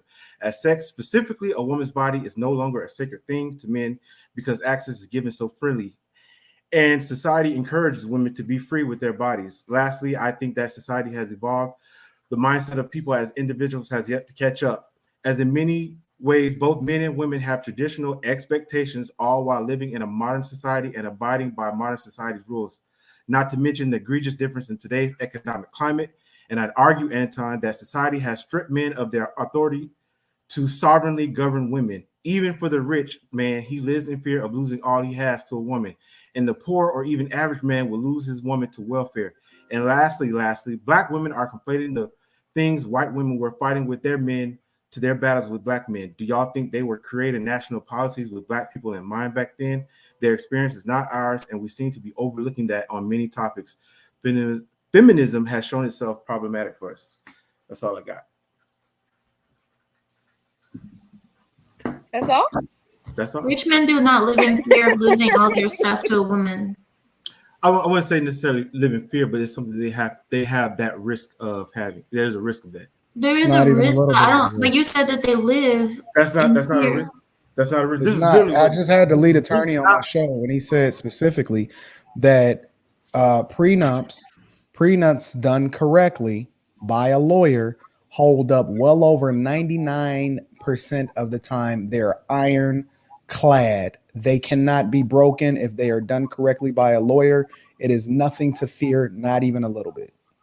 Well, I guess my empirical evidence is wrong. How about that? What fear is there? Why would I be fearful at all? Okay, even if there's no fear, like I said, there's a risk. This is literally what Jonathan was just talking about when he was on here. I mean, the statistics is out there, man. The divorce rates. Come on, man. I mean, yeah, the risk. I will concede to my empirical evidence being wrong. But from what I see, it seems like there's a risk anywhere, both ways, up and down the spectrum. What is the risk? He's saying there's a risk that a man can lose half of his stuff. Right? Is that what you're saying, John? Yeah. No, he conceded to that. I'm saying, what are the other risks? Because like I said, I had the lead attorney on my show. He literally proved that that prenups is ironclad. So what's the other risk? Are people signing prenups though? Like are regular people? But this is my key. This is the thing. Regular people are not signing prenups. Are those people really signing prenups? But then that falls on personal responsibility and ownership. That is not anybody's fault except for the person that decided not to get a prenup if that's what they wanted to do. That's true. That's very true.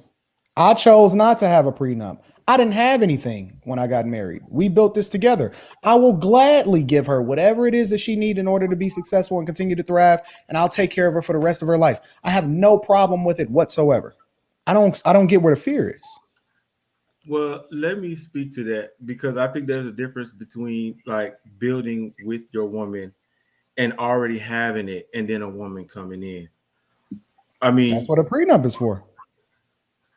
Problem solved. Yeah, but all right. I agree with the prenup, and I don't know, women, honestly, you need to like the prenup is not just some paper that's made up and then you have to sign it. It's the terms or whatever you guys make the terms to be. So I actually will encourage women to sign the prenup because without it, there's actually no guarantee that you can actually get anything. Especially if he's like an entrepreneur and all the money is in the business name. I promise you're not getting nothing. So you better sign a prenup. I mean, Anton's right because he said, if you don't have money already and you build something together, then it would be fair to like split that. If you already do have money, if you're coming to the relationship as a billionaire or whatever, yes, have a prenup.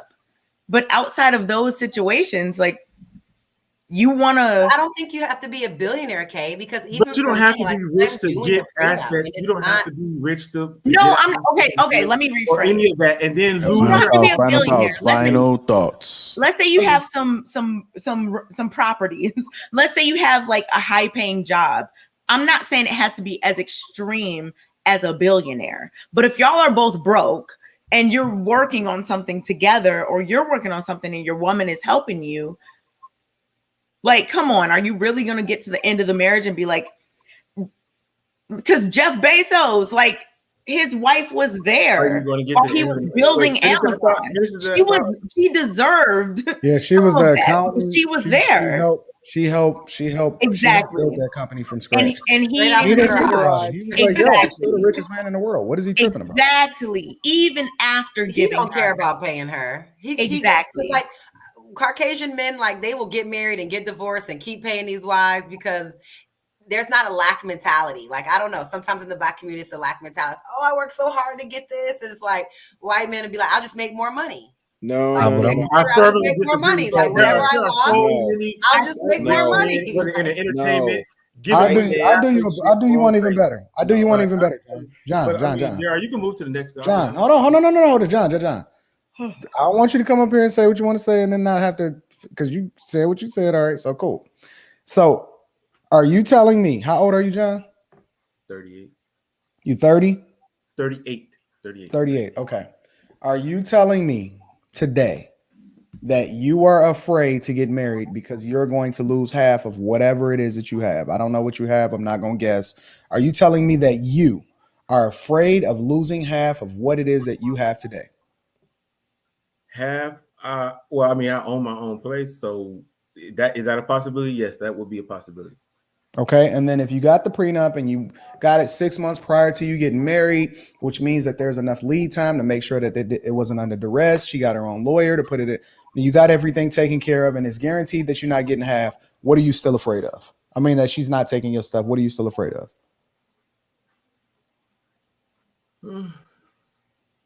Changes the dynamics of the conversation, doesn't it? It does. That's all I'm saying. People are not armed with the information that they need in order to make informed decisions. It's just a lot of talking points, but it's not a lot of information that's being given that helps people to make more informed decisions. And I think it is. I think a lot of people look at the news, look at sports, look at these athletes, these rappers that's making a lot of money who done met these women after they didn't already became who they was, and just get terrified. Like, bro, that's not you. Well, Exactly. I'm not looking at entertainers or celebrities. There are a lot of, dude, you have, what, Polar Bear comes on here and talks about what he lost in in his last marriage or whatever. And what did he lose? I'm just saying why he wouldn't get married again. What did he lose, John? He talked about it. Let him talk about it. But I'm but he's come on the show and talked about why he wouldn't get married and stuff like that.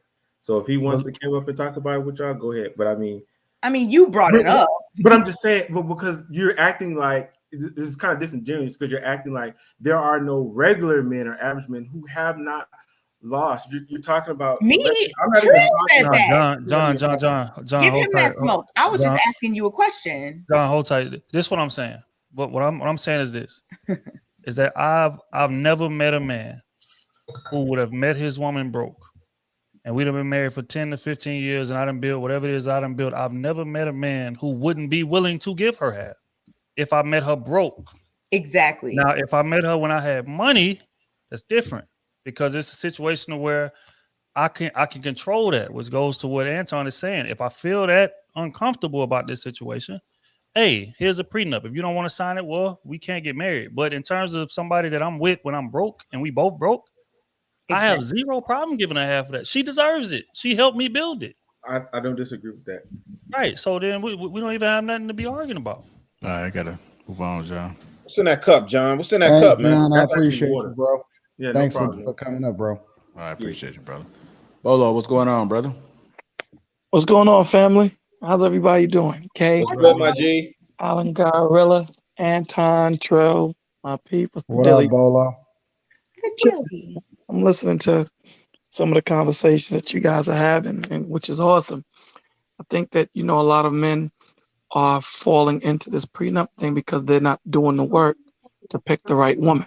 So, if you do the work and you stay within the confines of your focus and your intentions, you know, we won't make all the mistakes that we tend to make instead of rushing. You know, take your time and just, you know, be in the purpose and the focus that you need to be in.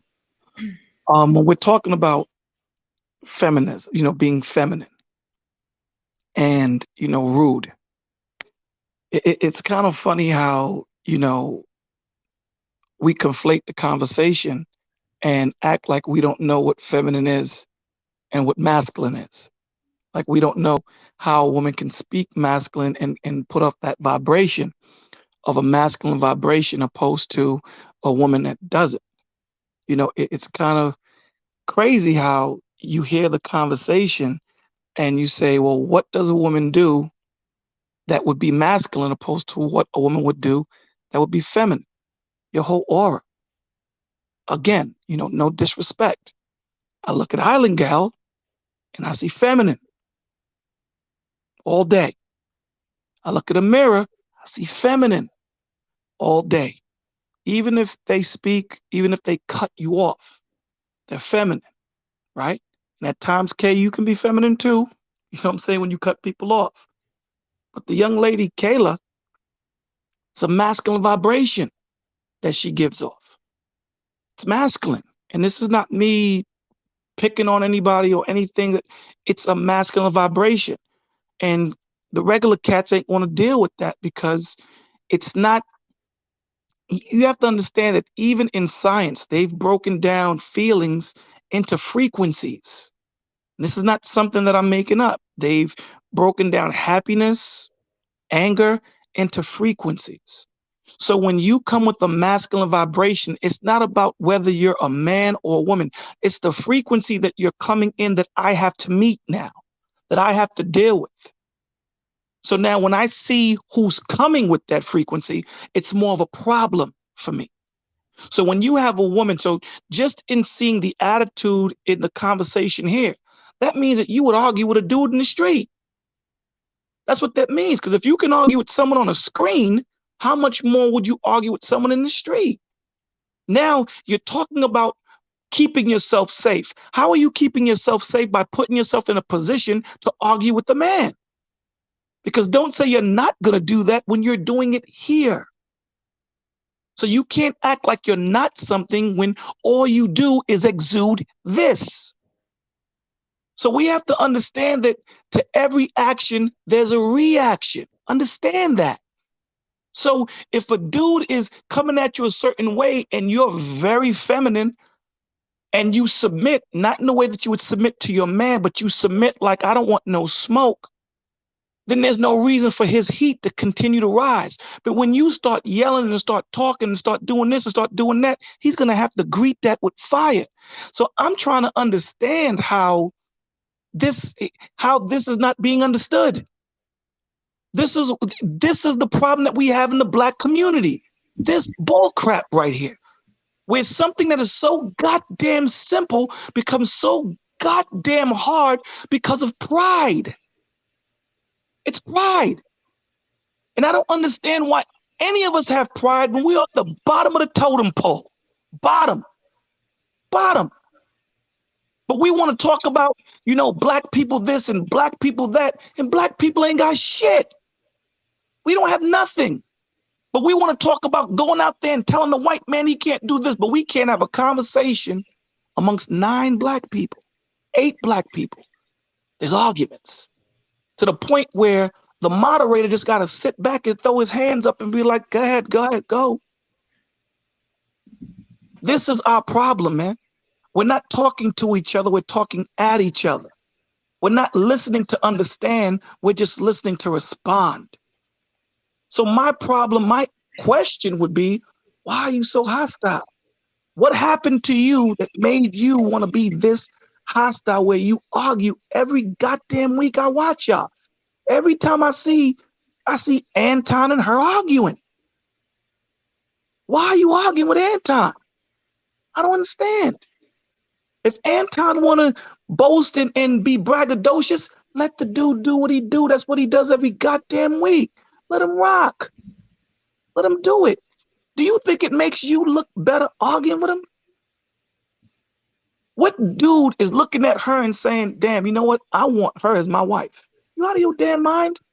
I don't want to go out into the world and have to fight the white man, fight the police, fight everybody else, and then come home and have to do this. That ain't happening. It's not. And again, it's not a disrespect. Because, I respect everybody up here because you're giving your opinion. But being a feminine woman, it's a character. It's an aura that you're in. You are more stronger in your feminine ways than you are masculine because you're operating outside of what you were created for. Let me say that again. You're operating outside what you were created for. Women and men are equal in creation. We're not equal in purpose. We're not. So to answer Kay's question, no, the average man and the average woman physically are not equal. I agree. None. So I agree. So the point would be, you know what? Let me just chill and let this dude say what he has to say. Wait, are you talking to me or Kayla? I'm talking to Kayla. It takes to argue. So Anton is not going to argue with himself. So let him say what he's going to say. Let him talk how he's going to talk. And when he's done, I'll make my point. So trying to greet him with fire is only going to cause him to get more braggadocious. The man is smiling right now because everything that he said is not right. Everything that is the truth. And I know that at times it hurts. It does. Pride is a mother effer, man. Pride is what keeps you from doing the right thing. Let me get as deep as to say, why do you think Eve did what she did to Adam? Because you guys want to be equal. You'll never be equal. Even in Satan, when a man sleeps with more than one chick, he's a pimp. When you do it, you a hoe. So even being out of order, there's a duality that doesn't match. You will never be equal in that way. Equal in creation? Hell yeah, you're equal. Do we need you? In the words of my boy Jesse Lee Peterson, you a slut and I'm a slut maker. And so you see, that's he's trying to pull you with the Darth Sidious laugh. And it happens all the time. People get pulled in. Don't get pulled in. Stay in your feminine ways, because at the end of the day, if that's my woman, I'm gonna have a problem with it. Like, Ma, why are you arguing with another dude? Why? Now imagine if you in the streets and you arguing with another dude. Let's say you're dealing with an animal. To every action is a reaction. A man shouldn't put his hand on a woman. But when you're in a different situation, right? A woman should be able to dress the way she wants to dress and walk down the street at whatever time she wants to. But we know in the real world, she can't do that. So there's a certain decorum that we have to have, both as men and as women. Why can't she do that? I'm asking. Why? Wear what she want to wear? Mm-hmm. Because to every action is a reaction. I'll give you an example. My wife and I were watching the Puerto Rican Day Parade about 8 years ago. And these women were being touched. I don't know if y'all heard about it. It's a long time ago. Women were being fondled and all that stuff. And she said, it's unfair. And I said, I agree with you, but let's rewind it a little bit. The women that were being touched were the ones that were dressed like whores. So when you mentioned decorum, because I knew you were going to say that. Right. But when you mentioned decorum, are you saying that only women? So like the touching, you don't have to have a certain level of decorum. What I'm saying to you, more so the women should have to. The point that I'm saying to you is, if you don't want that type of heat, then don't go out there dressed like that. Period. It is what like men just can't control themselves. In this situation, no. Okay. No. So let's just keep it real. I'm gonna give you the answer straight up. If you don't want to be as a police officer, don't wear a police officer's uniform. So if you don't want people to think that you're a whore, then don't wear a whore's uniform. Now, I'm not saying it's right. It's wrong. So let me just say that it's wrong. But the vibration that you're putting out, your vibe attracts your tribe, Kay. You dig what I'm saying? Yeah, I do. I just wanted to see what you. If you're a lawyer and you're at one of the biggest law firms, but you dress with the pants look like it's painted on, people are going to think that you're for the streets, as Anton say. But you may not. But the men that will attract, will be men that you will not want to be with. Why? Because of your uniform. We have to understand that this is a part of life. If I'm trying to get a chick that's respectable and has a job and I got my pants hanging off my ass, chances are she ain't going to talk to me because she going to think I'm a Pookie and Ray Ray. Bolo. Yes, dog. What do you think? What do you think is the bigger issue? The men who get out of pocket and attack or touch women, or the women who wear the clothes? It's a duality. It's both. both. If you had to pick, answer you, it's both. It's both. So Because since one is a crime and one is not, you don't think that one is worse than the other? Final question. The problem is you didn't ask me what's a crime. I said, which one do you think is worse? Well, of course, the man touching the woman, it's a crime. Okay, that's all I was asking. Thank you. But here's the thing. You're enticing that man to do that. You're enticing him. What? If you don't want that hot sauce, then don't put it on your food. It's being respectable. That's all it is. This is why the scripture says that a woman should dress modestly. Why? So that other men don't look at what you have and want to take it or touch it. Because there's a reason why he says this. Because there are going to be men that are out of control that can't control themselves. So this is what they're going to do. So to avoid that, let me walk around the block instead of trying to walk through the projects because I think I'm that dude. So if you walk through the projects and you get your ass whooped, then that's what you deserved. To every action is a reaction. We got to go deeper into the thought process and understanding what we're dealing with in this world. You should be able to do what the hell you want to do, but that's not the world we live in. So I'll end it with this. The onus is on us to understand what our environment is. The onus is on us to respect ourselves. This is why God says, love your brother like you love yourself. The love starts with you. So once you know your worth and you know your value, you can go out there and get it. With that, I'm going to say thank you. God bless you. Good night. We love you, Bolo. Appreciate you, brother. Have a good night. Clearing up. Bye, guys. I gotta get going. Husband's home. All right. Bye. All right, Amir. Appreciate you, Been a Mary. pleasure. All right, have a good night. Have a good night. Good night. Ooh. Ricky said, ooh. Ooh. Can you follow what Bolo said? Yo, What's going on, Ricky? Hey, cool, my guy, what's up with y'all? Hey, Peace he's to like the gods Hebrew. and the goddesses. Peace to y'all. The man himself. What up, bro? Hey, man, Tank looked good last weekend, man. I told you. Bro, ladies, this ain't complicated. Let me tell y'all something. My cousin told me, right? My male figure. The game don't change, only the players, baby. The game don't change, only the player, right? It's as simple as this, ladies. I done said it once, so I said, if you got a man, you're winning. My guys, if you have a wife, he that findeth a wife findeth a good thing, right? But the problem is, as a people, we've been raised and conditioned to be so selfish that you thinking you lose everything when you ain't really got nothing. You ain't really got nothing. Life is all about relationships. That's why y'all here now, because y'all got relationships. We talking about relationships. Hopefully you get some information from somebody that can make your life better. But you worried about where this dollar going, where that dollar going. If you ain't making no kids, your dollar's going to somebody else. Where you passing it on to? It's always been a numbers game, ladies and gentlemen, and our numbers are dwindling.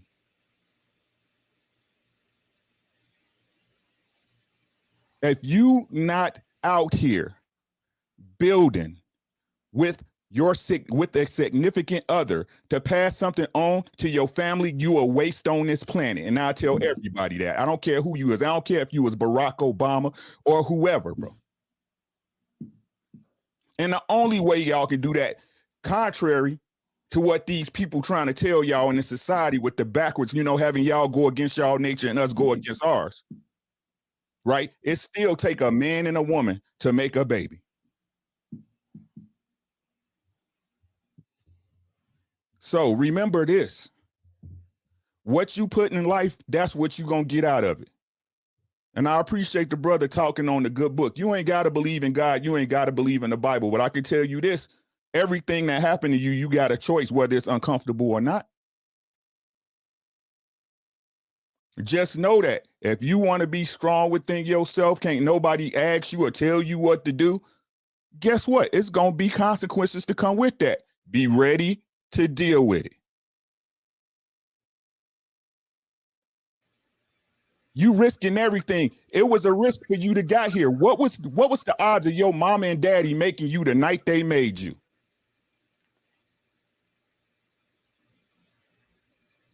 But you acting like you owe something on this plane of existence. You ain't owed nothing. And don't nobody owe you nothing. If you got somebody that's willing to pull their energy to you into your life, you should thank them on the daily.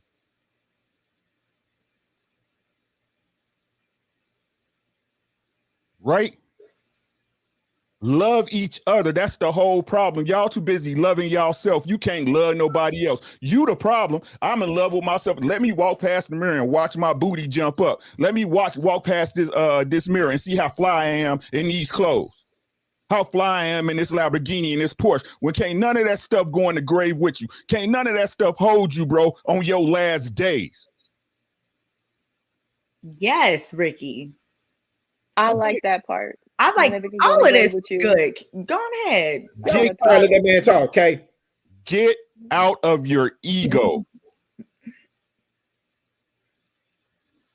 If you love somebody, your ego has no place. Can't nobody pay me.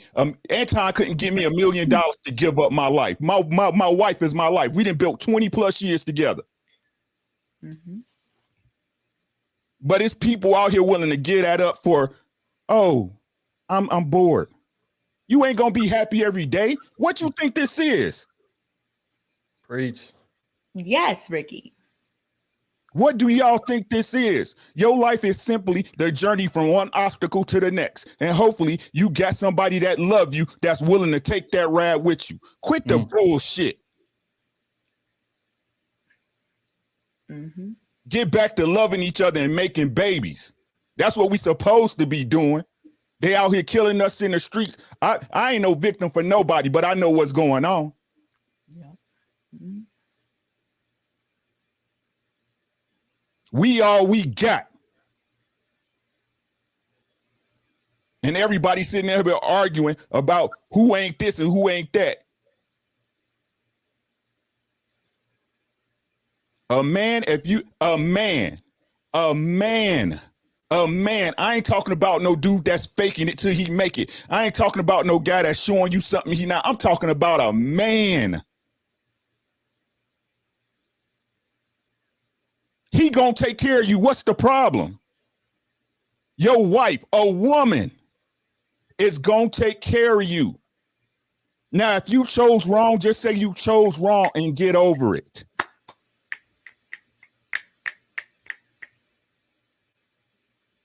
And get over it. There's too many people out here to be wasting your time. And contrary to popular belief, money ain't got shit on time. I'm telling y'all. Y'all listening to me, you ain't gonna never get this minute back. So get out your ego, people. It's okay. It's okay. Everything want to be loved. Everything want to be loved. Cuddle up to your man and rub his head sometime.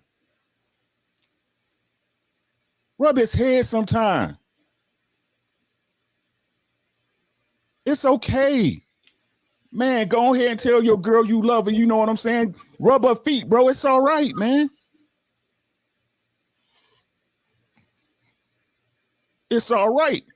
And I'm going to tell you this and leave it at that. If she don't appreciate it, guess what? It's your fault because you chose her. If he don't appreciate it, guess what? You chose him. You let him hit. You let him get in the box. So both of y'all at fault. Quit the fucking finger pointing and get your shit together, bro. Thanks. That's my time. Man, Ricky, you know what? I loved every single thing you said. Amazing. Ricky, I ain't rubbing her feet, man. That was amazing. I'm not touching her Oh, feet. I Lord. don't like feet, bro. Hey, that's your thing, man. She got a back, bro. She got a back. She got it back. Ricky, that was really good. I'm Straight just up. saying, y'all. No, that was I perfect. hear you, big dog. I'm just saying, y'all. Y'all gotta see. Everything is words. In the beginning was the word. The word is God. We've been programmed from the time we came out of our mama hole to think a certain way. We gotta start thinking different. It was called the projects for a reason. Mm-hmm. Yep. I tell my women, I love my wife, man. Did I send her through hell? Yeah, bro. But I was young. I was stupid. You see what I'm saying? You got to learn. But how can you make it through? How can you make mistakes when you judging somebody as soon as they make a mistake because you think you too good for them? No, ain't no one sin greater than the other, dog. But you supposed to love me, though.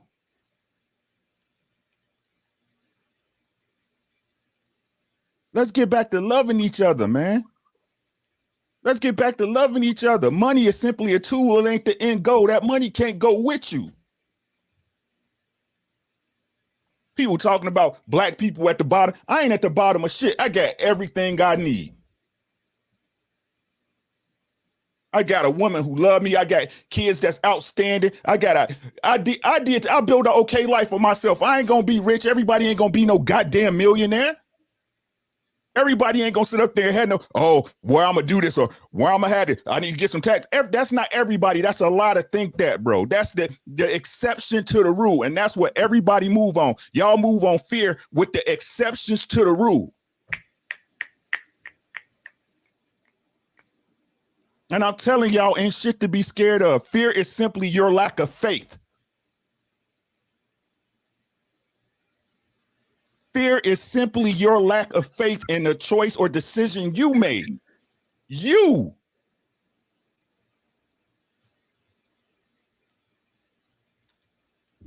Stop acting like you owe something, because this universe wouldn't exist if you wasn't born into it. Don't nobody owe you nothing. So when somebody giving you something out the kindness of their heart, appreciate it. Reciprocate it. If not, leave that person alone. Leave them alone. And if you ain't got enough courage to do that, I tell you to your face, you a bitch, male or female.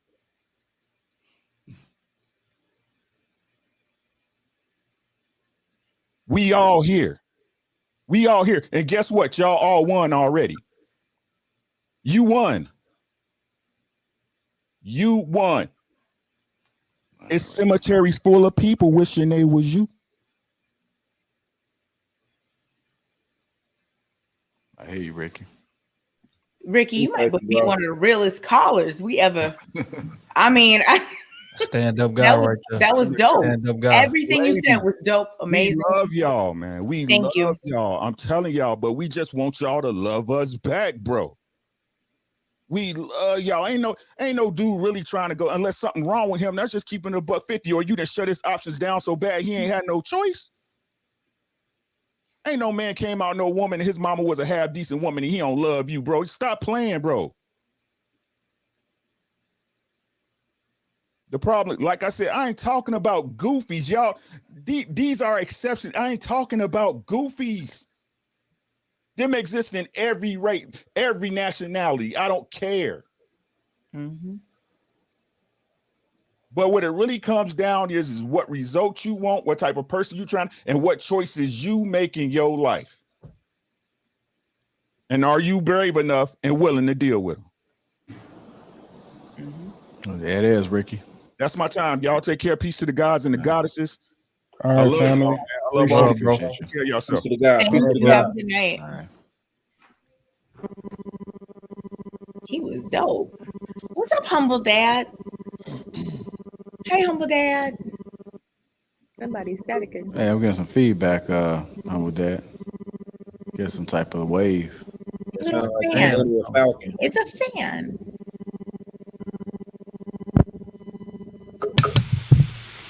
Can you hear me? Yeah, I hear you. How y'all doing? I'm fine about Good. yourself. What's going on, Man, y'all family? ain't smiling in a while, man. You know what I'm saying? I've been watching it for quite some time tonight. So, Kayla, I'm glad you're back. You know what I'm saying? Hopefully you'll be a part of the discussion. Last week, I had a question about, marriage or whatever. And so I got some facts for those that need them.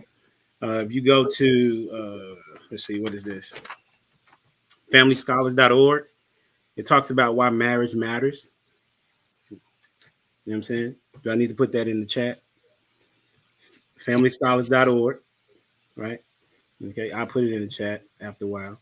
And then there's also another article. If you go to Google Scholar, it talks about marital wealth gap and how important it is to, focus on marriage, as well as how marriage is one of the ways in which you build generational wealth. And it's very interesting to hear individuals talk about marriage in such a way who have never been married and don't understand the benefits of it. I know Anton talks about it pretty often. And so I'm interested in knowing, where do you get your perspective from, right? And also, why is it that we go with the negatives to define how we move? I think it was JB who was talking about, with these statistics about marriage, 50% fail or something like that. And that is true, but I put in the chat, 1% of men make it to professional sports. Women have professional sports, but most of the ones that we watch are men. But that doesn't stop. No. Humble dad, hold on. Let me correct you. Go ahead. We are adamantly against women's sports, especially the WNBA. That is the most atrocious thing to ever watch on TV. I appreciate you being in your masculine energy. You know what I'm saying? WNBA is horrible. I agree. That I'm with you. Ain't nothing to disagree with about that. Have you ever seen them running up and down that court? It looks like Listen, I don't have to watch it, bro. I don't have to watch it. They can beat you. No, they can't beat me. I'm talking about Anton. Okay, maybe him, but not me. That's an atrocious I played against WNBA. Humble dad said maybe him, but not me. There'd be more people at a high school game than be watching that WNBA. You can't listen. You couldn't walk through the parking lot and leave them tickets in somebody's windshield wiper and expect them to show up. Oh no, they was giving them away for free. You know what I'm saying? You know what I'm saying? They was like doing charity work up here. Subsidizing them games. Yeah, 100%. So what I'm saying is that there's less than 1% of people that make it to the league, right? But that doesn't stop any parents from putting their kids in these sports. What is it that they do? They go and try to emulate those that are great at what their craft is. And so and then when you talk about business owners, everybody seems to want to be a business owner. And the statistics show that within the first year, like 80% of new business owners are out of business. And within the 5 years, it's even greater of a chance to be a failure in business. But does that mean that I should not figure out how to make my business successful? Absolutely not. What should I do? I should go to the people that are successful at what it is that I want to achieve, and then emulate them or make them a mentor, ask them to be a mentor, or see what it is that they're doing. And so for me, that's what I do, especially as an educator. And you know this, Kay, that your students looking up to you because they see that you've done it before, and so they're trying to emulate you. Why? Because they see you as a success. Why? Because they see the career path that you've taken, right? And then when it comes to marriage, it's a big deal for me because that's the way in which that I'm not pro-black, but I'm for my black people. It's the way in which we can earn generational wealth. It says, what is it? I'll get to it real quick. If I need to download it, I will. It says at the top of Marital Wealth Gap, it was done by Ezra's Aloni. And so I get that to you. It says married couples are wealthier than people in all other family structures.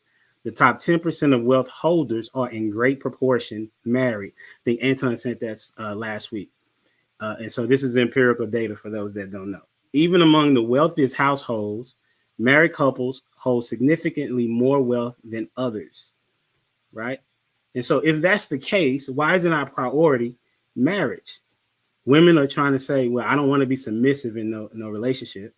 And then you have men saying, I need them to be submissive, but they're not doing what they're supposed to do. Not all of them, but to a large degree now, right? And I think somebody else said, and you can correct me if I'm wrong, and I was talking to a lady earlier tonight about how some of this can be changed, and because I'm definitely about being goal oriented and then accomplishing those tasks.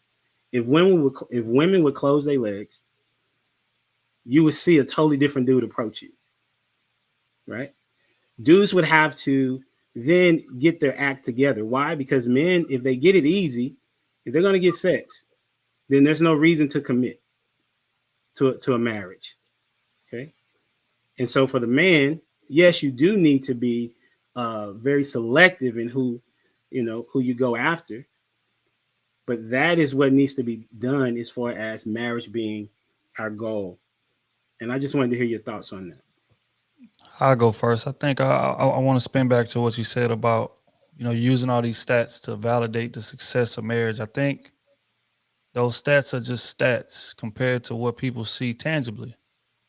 Growing up, me for example, I've never seen a successful relationship outside of my own. So that's what serves as a deterrent. The stats can say what they say, but those stats mean nothing to me if when I go outside, I see failed marriages and failed relationships all the way around me. That's going to jade me. It's going to make me say, you know what? This might not be a good idea to do. You know what I'm saying? It's just like if I every time I walk across this intersection, I almost get hit by a car or something like that. It's going to make me kind of hesitate when when that light turned green. I'm sure it says walk, but I mean, I didn't seen two people get hit. I almost got hit. I'm going to kind of hesitate a bit. And I think that's more so what it is in terms of marriage. Most people don't see a successful relationship. Even people that have been married 30, 40 years, just like I said earlier, a lot of those situations end terribly. And a lot of those situations was tied to livelihood. And a lot of those situations hold a lot of resentment. And as kids, you can't really see it. But the older you get, you start being able to read behind that facade that they put on. So if I see failure all the way around me in something, I'm going to be hesitant to do it. So I feel like that explains the hesitancy in response to what the stats may say. For sure. I understand the hesitancy. Like, I get that. You should be hesitant in anything that's a risk, right? But if I want a result, such as a good marriage, then I should seek out those that have those results and not focus on those that failed, right? So like in school, I said last week, I was a school teacher for like 11 years, right? One of the main things that we focused on was how could we get students to be better, right? And what we focused on was the part, let's say in Texas, it's called a TEAC. It's like, what is this particular lesson that's going to help this student, and who and which students did the worst at this particular subject, right? We don't focus on the minutia of students that didn't do that well. That did great on it. They focused on which problem was the greatest, right? And so we're looking for solutions based on the information that was given to us by, for example, if 2 + 2 is 4, and so the majority of the students are having issues in solving that problem, then we're going to focus on that majority. But there were some students that understood it, right? And so what I would do is that I would say, okay, student A, B, C, and we will put them in. I can't say every teacher. I would say the student that understood the lesson, I need you to teach it to these 2 or 3 students so that they can understand it. And obviously they didn't understand the lesson prior, just like you said about the marriage. I didn't see a successful marriage either, but I wanted one, right? And what did I do? I sought out the person that did have one. So I'm with you when you say to be hesitant. You should. It makes sense, right? And so but at the same time, you need to get the information so that you make a very good decision. So hopefully that makes sense to you. So anybody else?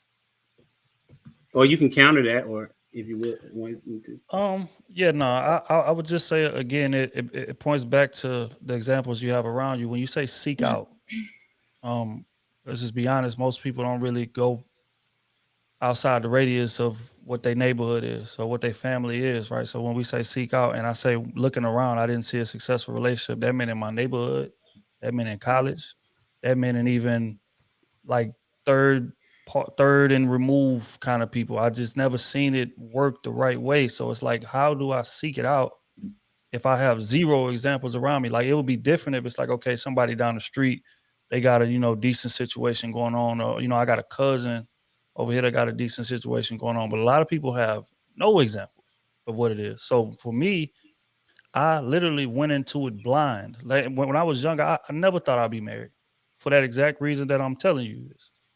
But the thing is, like, eventually you get focused on your purpose, and then you run into a woman that stands out more than everybody else, and a woman that builds you, and a woman that's giving more than she's taking away. And it's like, okay, I'm willing to roll the dice on this and see where it goes. But I don't have a blueprint to this. So I'm about to bump my head, and you're going to bump your head. And it's about finding somebody that's going to be patient with you as you bump in your head. And most of us cannot find that. And that's why the relationships end how they end. So I say all that to say it's like going into something blind. There is no guideline, there is no blueprint. And even the blueprints that you do follow, you got to be wary of that, because you're not there 24/7. They may put on like they have a legitimate marriage, but who knows what really goes behind closed doors. So I'm even careful with that. I don't emulate nobody. Me and my wife create our own guidelines. We create how our own marriage is going to be. I don't care how tradition was. I don't care how current is. We're going to do what it is that makes us the most functional.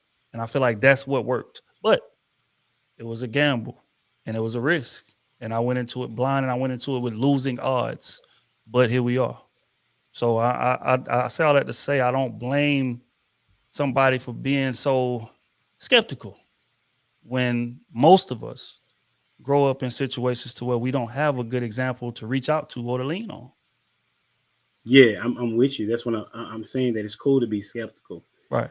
All right. So let me ask you this. So why did you decide to get married? If you had no examples, no positive examples, what made you get married, even against those odds? Well, to be honest, I wasn't real big on the whole marriage piece. In my opinion, I feel like marriage is a formality of an already solid foundation that we already had. And examples of that is what I mean by this. If she wouldn't have cared about being married, or if it wasn't a big deal to her, in terms of biblical sense, in terms of upbringing, situations like that, then I wouldn't have cared. We could have just rocked together forever, and I would have been cool with that. But our foundation was what it was. We built it to where marriage was nothing but a formality. It was just a signing on the dotted line type of situation. Unlike most people who, run their relationship a certain way, and it's like, oh, okay, I want to get married now. We're gonna flip the switch and go into a higher level of being, a higher level of that. Wasn't it for me. It was, we gonna build a super solid foundation. We get along. I like your drive. I like what you bring out of me. I like what you provide me. You make me whole. It would leave a void in me if you left. So I can't let you leave. Now, if you value marriage and you want to get married, then cool. That's what we're gonna do. But as far as like me aspiring to be married from young, didn't happen. It just kind of came. And I went along with it because she's so dope of a woman, so great of a woman. You can't let something like that go when you got it. So here we are. For sure.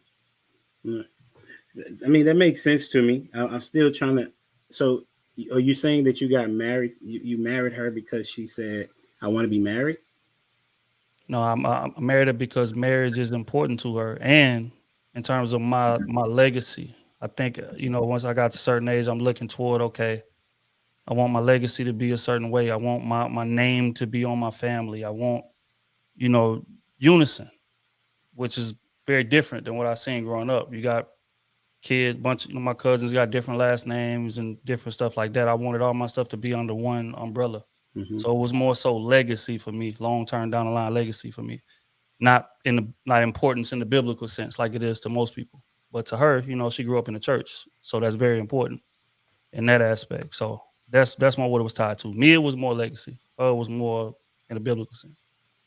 For sure. So, yeah. So you saw the value. So you saw the value in marriage, even though you saw negative situations as it related to marriage.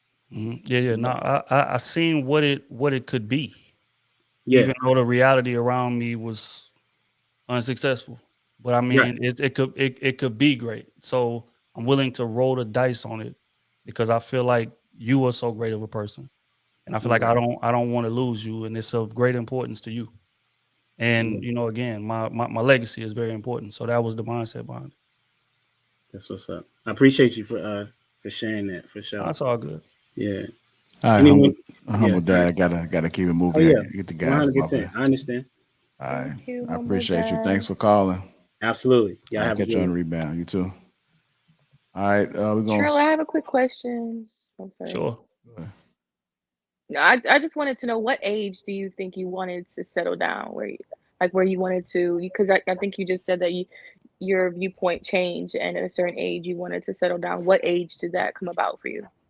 As far as marriage, I said I didn't want to be married until I was financially stable in terms of being able to take care of her if all else fails. You know, I knew for a while, you know, again, me and my wife's situation is very unique, and that's why I tell people like not to try to emulate us. I've been knowing her since 8th grade. That's not common. You know what I'm saying? So, I mean, we ended up getting together when we was in college, but I mean, I got a different type of vetting process than most men get. Right. So it really came to a situation. It's like, okay, I want to graduate. She wants to graduate. We want to get to a place to where it makes sense to get married from a financial perspective. I know me and my head. I want to be able to take care of everything financially if it's necessary. And until I'm there, we can't do this. But you know, when I got there, I bought the ring, and here we are. 8th grade? That's a long time. That's good. And again, that's why I tell people, man. Like even when I be giving advice, I say don't follow what I did. I got lucky. I'm one in a million in terms of scenario. But you know, as far as qualities, as far as characteristics that you should look for in a woman, I can give you that. But don't try to emulate my process specifically. It's it's a lost cause. Most people don't do that. Most people don't meet the person they're gonna marry until they grown. I just so happen to get lucky. Yeah, I don't think we can go back to 8th grade now. Right. It's long gone. It's over with. Hold on, Yeah, Polo it's Bear. long gone. Welcome to the show. Hey, You Polo got for us. Bear. We're gonna speed through this real quick. We're gonna try to finalize this up within like 7 minutes. Okay. Amongst Can you hear me? everybody. Yeah, we can hear you. Okay. Well, first of all, hello everybody. So, Kayla, I got something, and I'm not coming down on you, but I do got to counter something that you said, and I may be misquoting it. I'm going to paraphrase it in as much as I understood it about the fear of marriage, that white people aren't concerned about the divorces, the bad marriages. I got to say, that is not the case. We are just as concerned as anyone else of any other race. Okay. This phenomena, at least in the United States, I can't talk about other countries, but in the United States, this phenomena of fear of marriage, particularly among men, to get into a marriage. I'm not talking about two people, as Anton had mentioned, and someone else, where you both started out from scratch. You didn't have like someone had this and the other person was down here with not much. I'm talking where, where they were together. Yeah, I can understand that. You may not need a prenup. You didn't consider it because you're both starting out at the same level and moving up, right? So I just want to say that. But moving more, still staying with the marriage topic. And John, JB, I think, what he goes by, kind of gave the thing about the parachute. Of course, Anton countered. There's a point on both sides, okay? In that, yeah, if you see like, hey, so much percentage, it's a high percentage that there's a failure of what you're wanting to do, you're going to be highly hesitant. You're going to, particularly if it's something that's going to impact you heavily, you're going to say, you're going to roll back from it. Of course, Anton countered, well, if you get the right people to train you and everything, blah, blah, blah. That's true. The other thing, use the parachute example. It may have nothing to do with the pilot. It might actually be with the materials of that given parachute. Maybe now they're produced with substandard materials. And whether it's the man that's a substandard material or the woman that's a substandard material or both of them, things may have happened in society or in the legal structure that now makes it substandard. Okay, it's called the quality of materials that you got to work with. I also see often the time is we'll get a prenup. Now, some prenups are very strong. Lead attorney definitely knows that field. There are some prenups because they're fashioned at the last minute or not done in a good legal construct, they'll be thrown out. However, even with those prenups, to the best of my knowledge, maybe a family attorney knows better, they have nothing to do when it comes to child custody. You're not getting that written in any prenup. And so far, to my knowledge, I have not ever heard of a preconception agreement where a father and a mother make a legal contract that will be upheld in the courts that says each person gets X amount of custody and all the other bells and whistles that's going to go along with it. I've never heard of that ever existing. Maybe it does, but I've never heard of it. I'd love to hear from anyone in the audience, or if TLA ever comes on board, if he's ever heard of it. So that's a great fear for a lot of men, because right now, whether you're just a single father, or if you are a husband and you are one of, you still have very little control, if any, of your spouse or your significant other, of her carrying the child to term, and also if you're going to get even any custody of it. So that is a very grave threat that you got to deal with. Now, you could accept that risk. Some people do. Others are more hesitant. Now, I've had some bad circumstances. I've alluded to a bit of it before on previous things. I'm not telling people not to get married, but definitely have a good lens on it. Don't think everything is just rosy and peachy. Analyze it, vet who you're going to be with, protect what you got.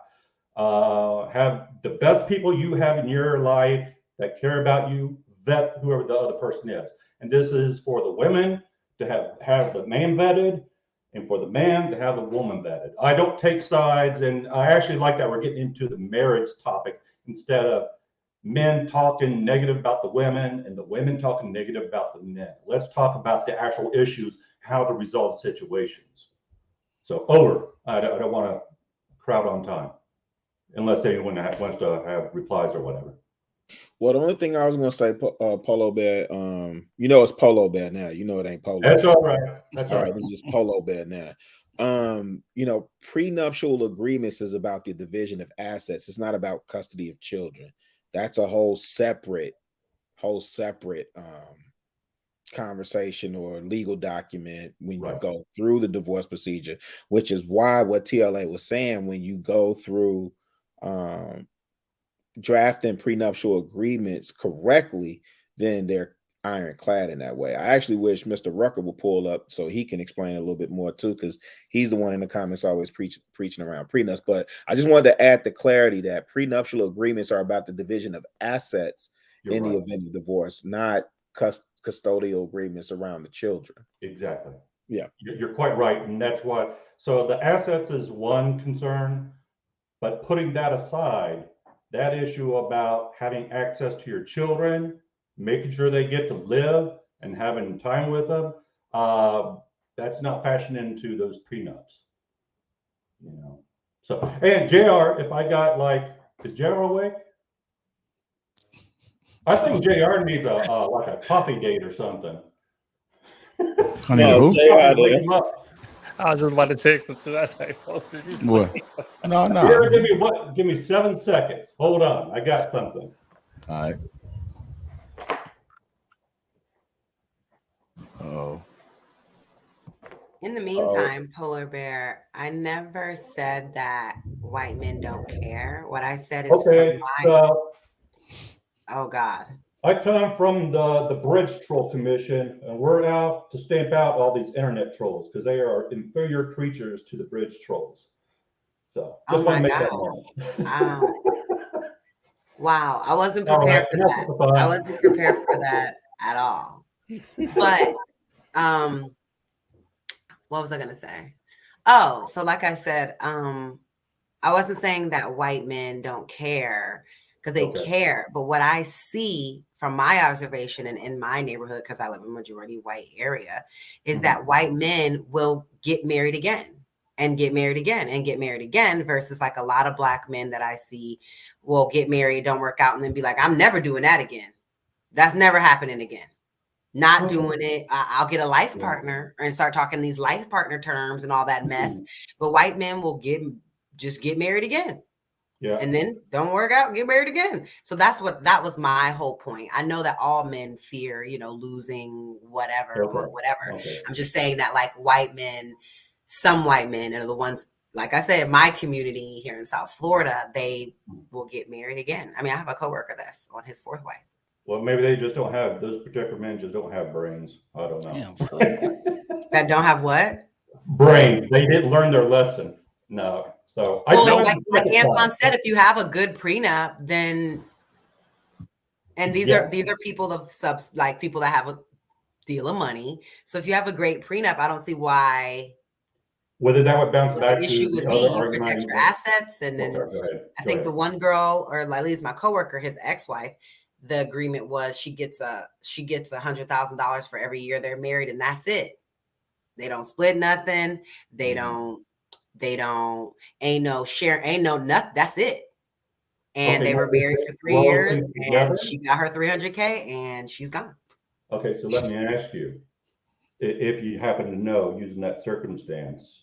Well, first of all, the prenup and things about the division and whatever the woman got through the prenup. And Polo got 1 minute, 1 minute.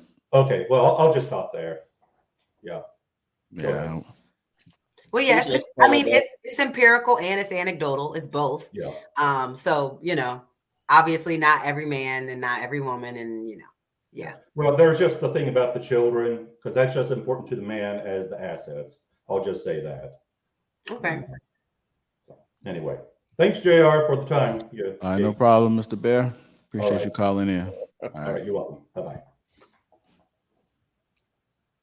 I think I said Polo. Well, I had to catch. You said it initially. You said, all right, Mr. Bear. Yeah. That's how you recover from that moment. All right, y'all. So I'm really man, we got some talkers down in the chat too. They just probably talk in the chats. They don't want to come up. No. So I thought that a lot on their show. I'm gonna bring them up, but I'm just trying to figure out if we can really get like 1 minute like statements. We can. On our show, Kay did a good job. She got them in and got them out. Okay, let's try this. We're gonna start with you. Like David, you first. Let's go. 1 minute. You gotta hop right into it. You gotta have that mute, that mic. David definitely ain't going 1 minute. Like David, 1 minute. Oh, you picked the wrong person. Hey, hop straight into it. Hop straight into it, Black David. Come on, let's go. I'll just keep it brief. You had a very interesting. I heard that before. I'm gonna keep it brief. That's what they always say when they come up here. And it become a passage. I feel like I'm at a sermon. Let me finish. What Bolo said and what Ricky said, I don't think I can go on top of that because it needs to be said. It needs to be done. I think the problem is we need to get out of our ego, out of our pride, work on building an institution, because until you do that, we're not going to solve a problem. Because every week we talk about different topics in our community. A few of us bring solution, other people bring complaint, which don't make no damn sense.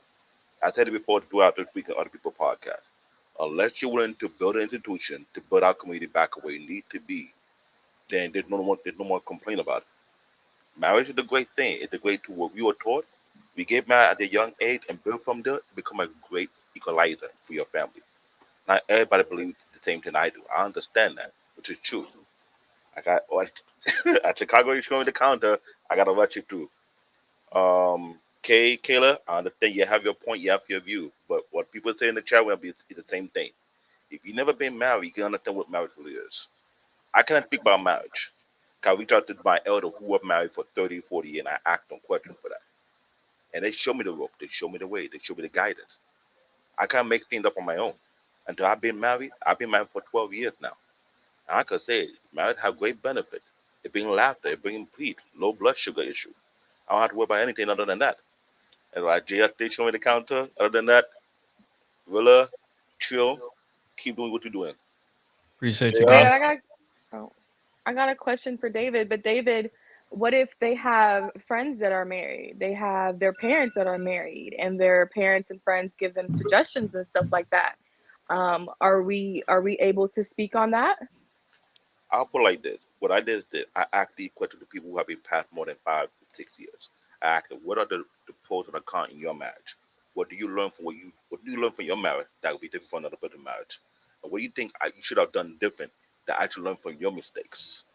When you come in asking questions from people who are married, you got to be specific about it and not just anecdotal they pick and choose, because everybody's marriage is not the same with the true. And the marriage is not the same as true marriage.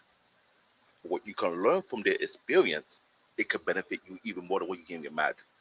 If I was a young guy going through Anton, I'll get my notepad and ask him everything I need to know. What mistakes he made when he first got married, what are the annoying arguments to avoid. These are the things you want to do. I did that at a very young age. And I've been chasing after old married folk to understand what is marriage really is. People tell me, oh, marriage is about the paper, but that's not the case. You go meet these people who have been married for 17 years, 20 years, 25 years, 30, they will tell you. They told me my faith, your generation are doomed. Y'all have no idea what a relationship really is. They told me blatantly in my faith, and I asked them why. And I sat down and I listened. One thing I learned, if you have pride, you have ego, it's no different than having a loaded gun in your mouth. You actually killing yourself. That's a I'm gonna fact. keep it real. I'm not gonna lie. At any culture, even the Japanese, the Chinese, the African, non-African, they all know when you have ego and pride, it's no different than having a loaded gun in your damn mouth. You may not believe it now. When you turn 50, you turn 60, and you're by yourself, who you gonna blame? Who you gonna call? Ghostbuster, that is. Call David. Black Who you David. call? Call David. Hey, I'm an African guy. I learned to have that African wisdom from them because I waste a lot of my time avoiding my friend and hang around elderly folks. When you hang around a lot of elderly people, they will teach you things you never think that ever existed. That's the power of our generation. We don't believe in respecting elders. We don't believe in listening to elders. We think you know it all. I hate to say it, you don't know jack. Unless you've been here for more than 50 years and been on like Uncle Stu. If Uncle Stu come in here, I keep my mouth shut. I take note. He been here before me. That's real. Respect your elder. Other than that, then there's nothing I can tell you. JR, I respect you. You want to make it brief? I'm trying to keep it brief, but she asked me a question, so I I can't. know, I understand, Black David. Hey, real talk, I really appreciate you, brother. And the more I listen to you, man, the more I see how intelligent you are, man. You're a wise brother, and I appreciate you and all the support you give us, man. I'm in New York City. I hear you, brother. All right. Appreciate you. Anytime. All right. What's going on, brother? You on mute, just so you know. My bad. Man, How's it going now? I'm doing fine. How old are you? 30. Man, you like you're about Oh, 17. you look young. You look like you in college. Nah, Black don't crack. Okay. You doing yeah, homework. I just turned 30 in April. I'll be 31 in April. Yeah, right. I don't believe you. Congrats. Congrats. Can we see what year were you born? There you go. 91. Okay. Hey, Okay. shout out to 91. Ain't no way. Yeah, 30. no, so I've been Make listening. me look in, old man, as hell. Yeah, I've been Let me go listening get my in, cane. and, That's my last one. Let me go get my cane real quick. Go ahead. I've been listening in, and I'm 30 years old. I've been married for 4 years. I've been with my wife 7 years. The I guess the issues that I've seen, especially I can talk about me personally. I went into relationships not understanding that I had to have myself together first. So I got into things always kind of trying to find healing in relationships rather than getting myself together. That way I know what I'm looking at. I was picking people and feeling like I needed somebody, and I didn't even have enough care for myself to know that. And now that I'm with my wife, the relationship we have together it's been a little rocky, but I have a great relationship with her because we've talked about everything. We've talked about our kids, what we want. We don't have any kids right now. It's just me and her. And we talked about what how many we want, what our parenting styles, what we want, what schools we want them to go to. I feel like that's the problem. We don't put any forethought into anything. Like, we don't think about what it's going to be like to actually be there before you actually get there. So it's like, I had to think, like, I went in it, and my first couple of years of marriage, I just was always upset, but it was because I wasn't being the man I needed to be. And until I knew what kind of man I was, she couldn't follow me because I wasn't being a leader. I was just doing it for the wrong reasons. Like, I was in it, and I'm just like, I'm married and I'm just in this. And then I didn't have a purpose. I didn't have a destination or anything. I just did stuff for the sake of doing it. And now that I'm in it and I got a plan, she has something to follow. And my wife always told me, she said, I'll follow you anywhere as long as you know where you're going. The moment you don't know where you're going and you're not steering the right way, I'm not going to follow you. I'm not going to be there. But as long as I'm doing what I need to do, she's willing to be that woman for me. And she had an example through her grandma. But overall, man, I have a beautiful relationship. And I think relationships are beautiful. It's just that we go in them damaged. Like, as a whole, we go in them damaged and don't even think about that we're damaged. A lot of people think they're okay. Like, currently, I'm going through therapy for all of the I just don't want my kids to have to repeat what I went through. So I want to make sure I'm okay up here. That way I don't pass down any damage that I had. And I feel like we need to do more of that, of healing ourselves before we even think about trying to connect to somebody else, because you throw your issues off on somebody else. What's going on, y'all? There he is. There he is. I What's going on, brother? got a minute. I That's only got a true. minute. I got to hop right into it. Oh, No, but yeah, we was talking about this. I'm happy y'all having this conversation because this is hugely important. And when we all met together, me, Trill, Lapeef, we all married. So, we already having this conversation naturally. But I'm just like Trill. I'm the exception to the rule. And I know a lot of people don't know the story with me and my wife because I never told it really. But I met her at 15 years old. I was a sophomore in high school. She was a freshman in high school at the time. And at that time, she was already making my plate. I went up. I remember the day it happened. I stood up to go and make my plate. And her mother told me, what are you doing? Sit back down. She said, Gabby, go ahead and get up. You want to play big girl games? You're going to behave like a big girl. And she forced her to make my plate. And ever since that day, I haven't made my own plate. Right. And that was treatment that I've never seen before. And it showed me that she valued me. And it really showed me a different side. Right. And I proposed to her, and this is what happens. Like Trill said, we don't like to do it until it makes sense. Unfortunately, nowadays, men aren't going into trades. Men are going to school. So it takes longer for men to be financially grounded. And we don't want to take on the responsibility of another person if we aren't financially grounded. So it does take a little longer sometimes. But with our situation, it was in 2019. We had just won a tournament in Denver, Colorado. And right after the tournament, I proposed to her in like a stadium right after I signed my professional contract. So it was on television and everything. The videos on my Instagram and everything. So that's my story with my wife. And again, I am an anomaly because we started dating really early. But another point is, like, if you look at who's doing the best in the country, it goes Asian Americans. They're doing so good that they are literally discriminating against them. And you can look this stuff up. They're kicking Asian Americans out of Harvard. They're banning they're limiting the amount of Asian Americans that can get into Harvard because of how well they're doing.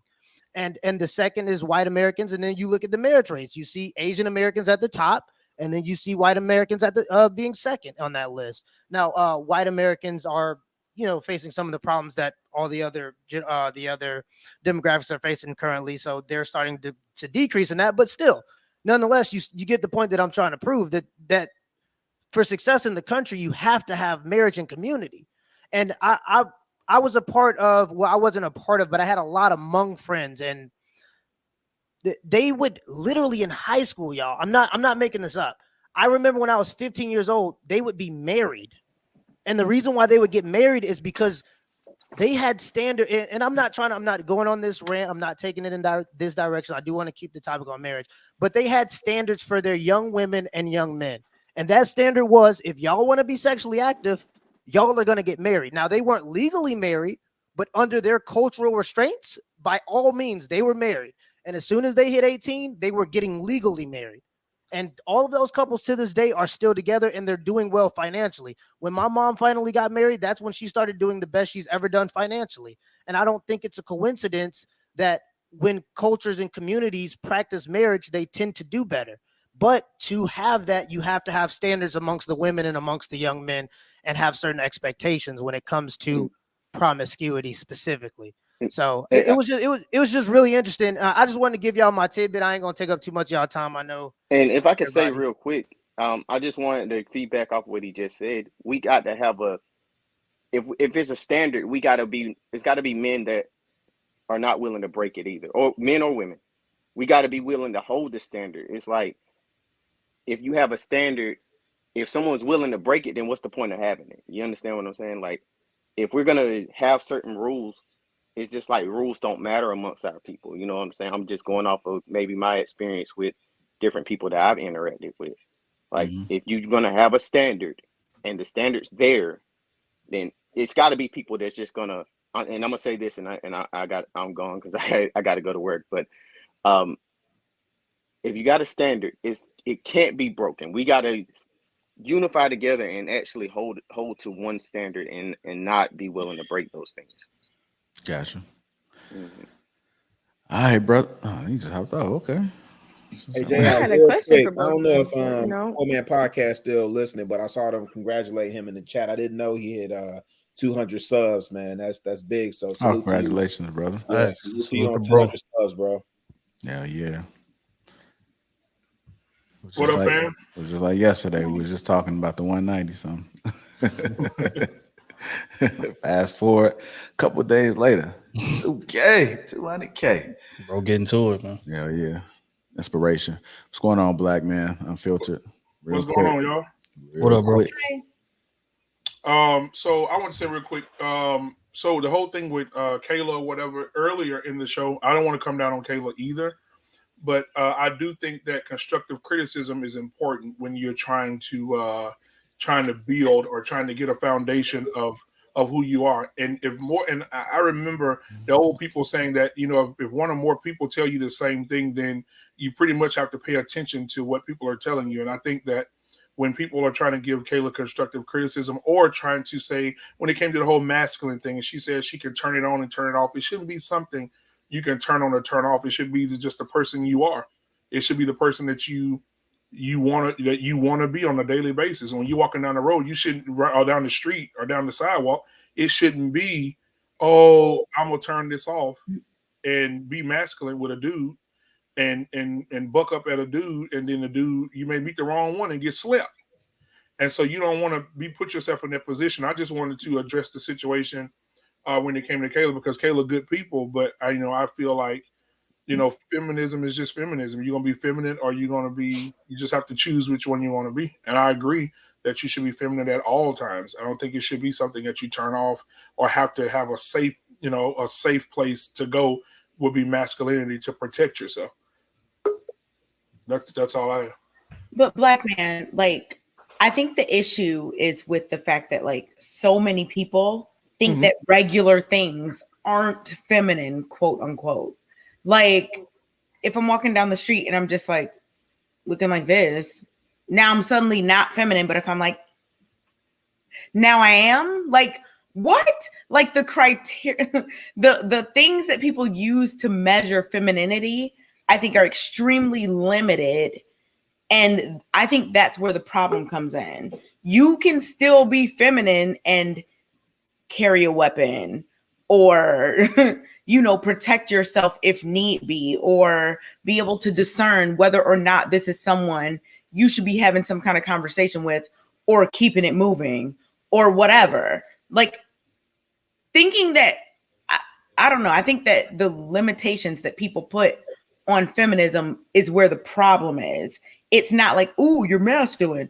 It's more so like, yeah, these things are also feminine because a woman's doing. But earlier, Kayla did say that earlier that she would be mean at times when she's walking. Why is being mean automatically? When did I say that?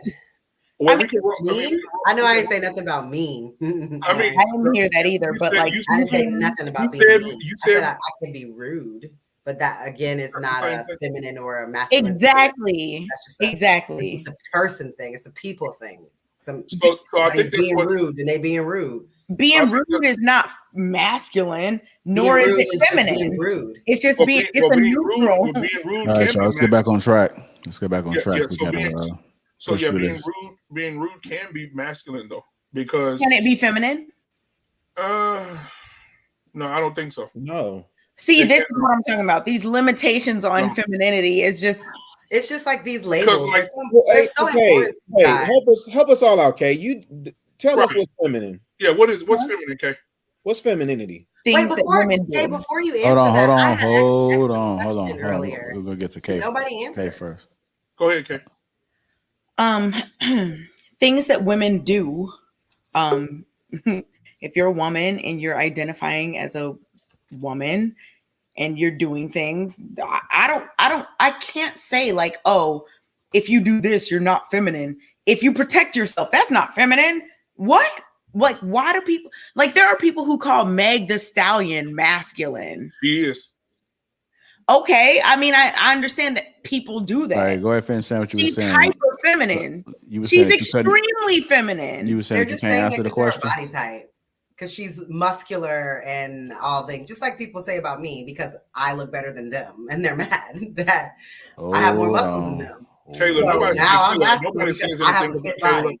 Kayla, nobody says anything about that. I think you're a beautiful woman. I just think that you need to figure it out when it comes to this whole I masculine thing haven't where you figured have out, to be but I tough all the appreciate your time. input.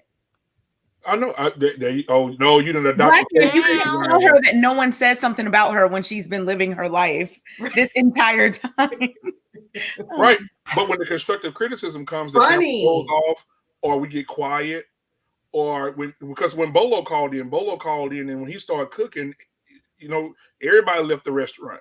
You know what I'm saying? So it's like, Bolo was cooking tonight. I mean, kudos to Bolo. Why is everyone always Unfortunately, Black man Vince unfiltered. well, Yes, not sir. Unfortunately, but I'm gonna tell you this now, man. It's all he the doesn't front. really Man. communicate. He doesn't really have conversation. So I thought that the sermon I'm was tell you now, it's all the front. Kayla feminine. do what I need to do. Oh, she is. Yeah, it's all the front. Oh, okay. I mean, what? I believe you. Y'all be like, a woman what felt fearful and she didn't smile, so therefore she's masculine. Like what? Like I said that you feminine. I said it's all the front. Nobody said that all night. No, Right. I'm Kayla. saying like when people talk about the things that women do No, out in You the heard me, Kayla? world No. to protect themselves, which I Kayla said that was it's all talking the about front. I said you earlier. are feminine. Let these people think what they want. But even when it came to Island Gal, she was just. I mean, when Bolo called in and he started going down the list, and he said he didn't want to be disrespectful, but it does get to a point where it can get very aggressive, and people, if you look at the chat, I mean, people are seeing the same. Right. When is anyone going to realize that this is a niche crowd? No interest in the chat. Okay, Kay, but so you're going to sit here and say you don't have masculine moments on the show? Please point one out. Do we have other talking points? Gosh. Like anything people don't like. Every time, everything is masculine, feminine, masculine, feminine, masculine, feminine. Kayla. Are y'all not dizzy about to fall the fuck out? Kayla. Yeah, we falling out because we won't stop being Kayla, I know for a fact, I've been here long enough. If you attacked me and cursed me out, no one would say you were being masculine. I know They that. would like Hey, you. I So then know they would that. think- They would be like, only when oh my goodness, you're holding her accountable. They would love it. Nope. Only when it's something that people don't like do they say it's masculine. It's just tired. Okay, so like, grow up. People are like, some of y'all are 40, 50. Like, come on. So really? We still out here acting why like the this? comparison? Hold on. So why so many people call into You're the show? coloring with the pink crayon. No, I'm just You saying, must why- be why- a why so girl. many- Like, why so come many people coming on on. the show? Grow Why up. so many people coming on the show?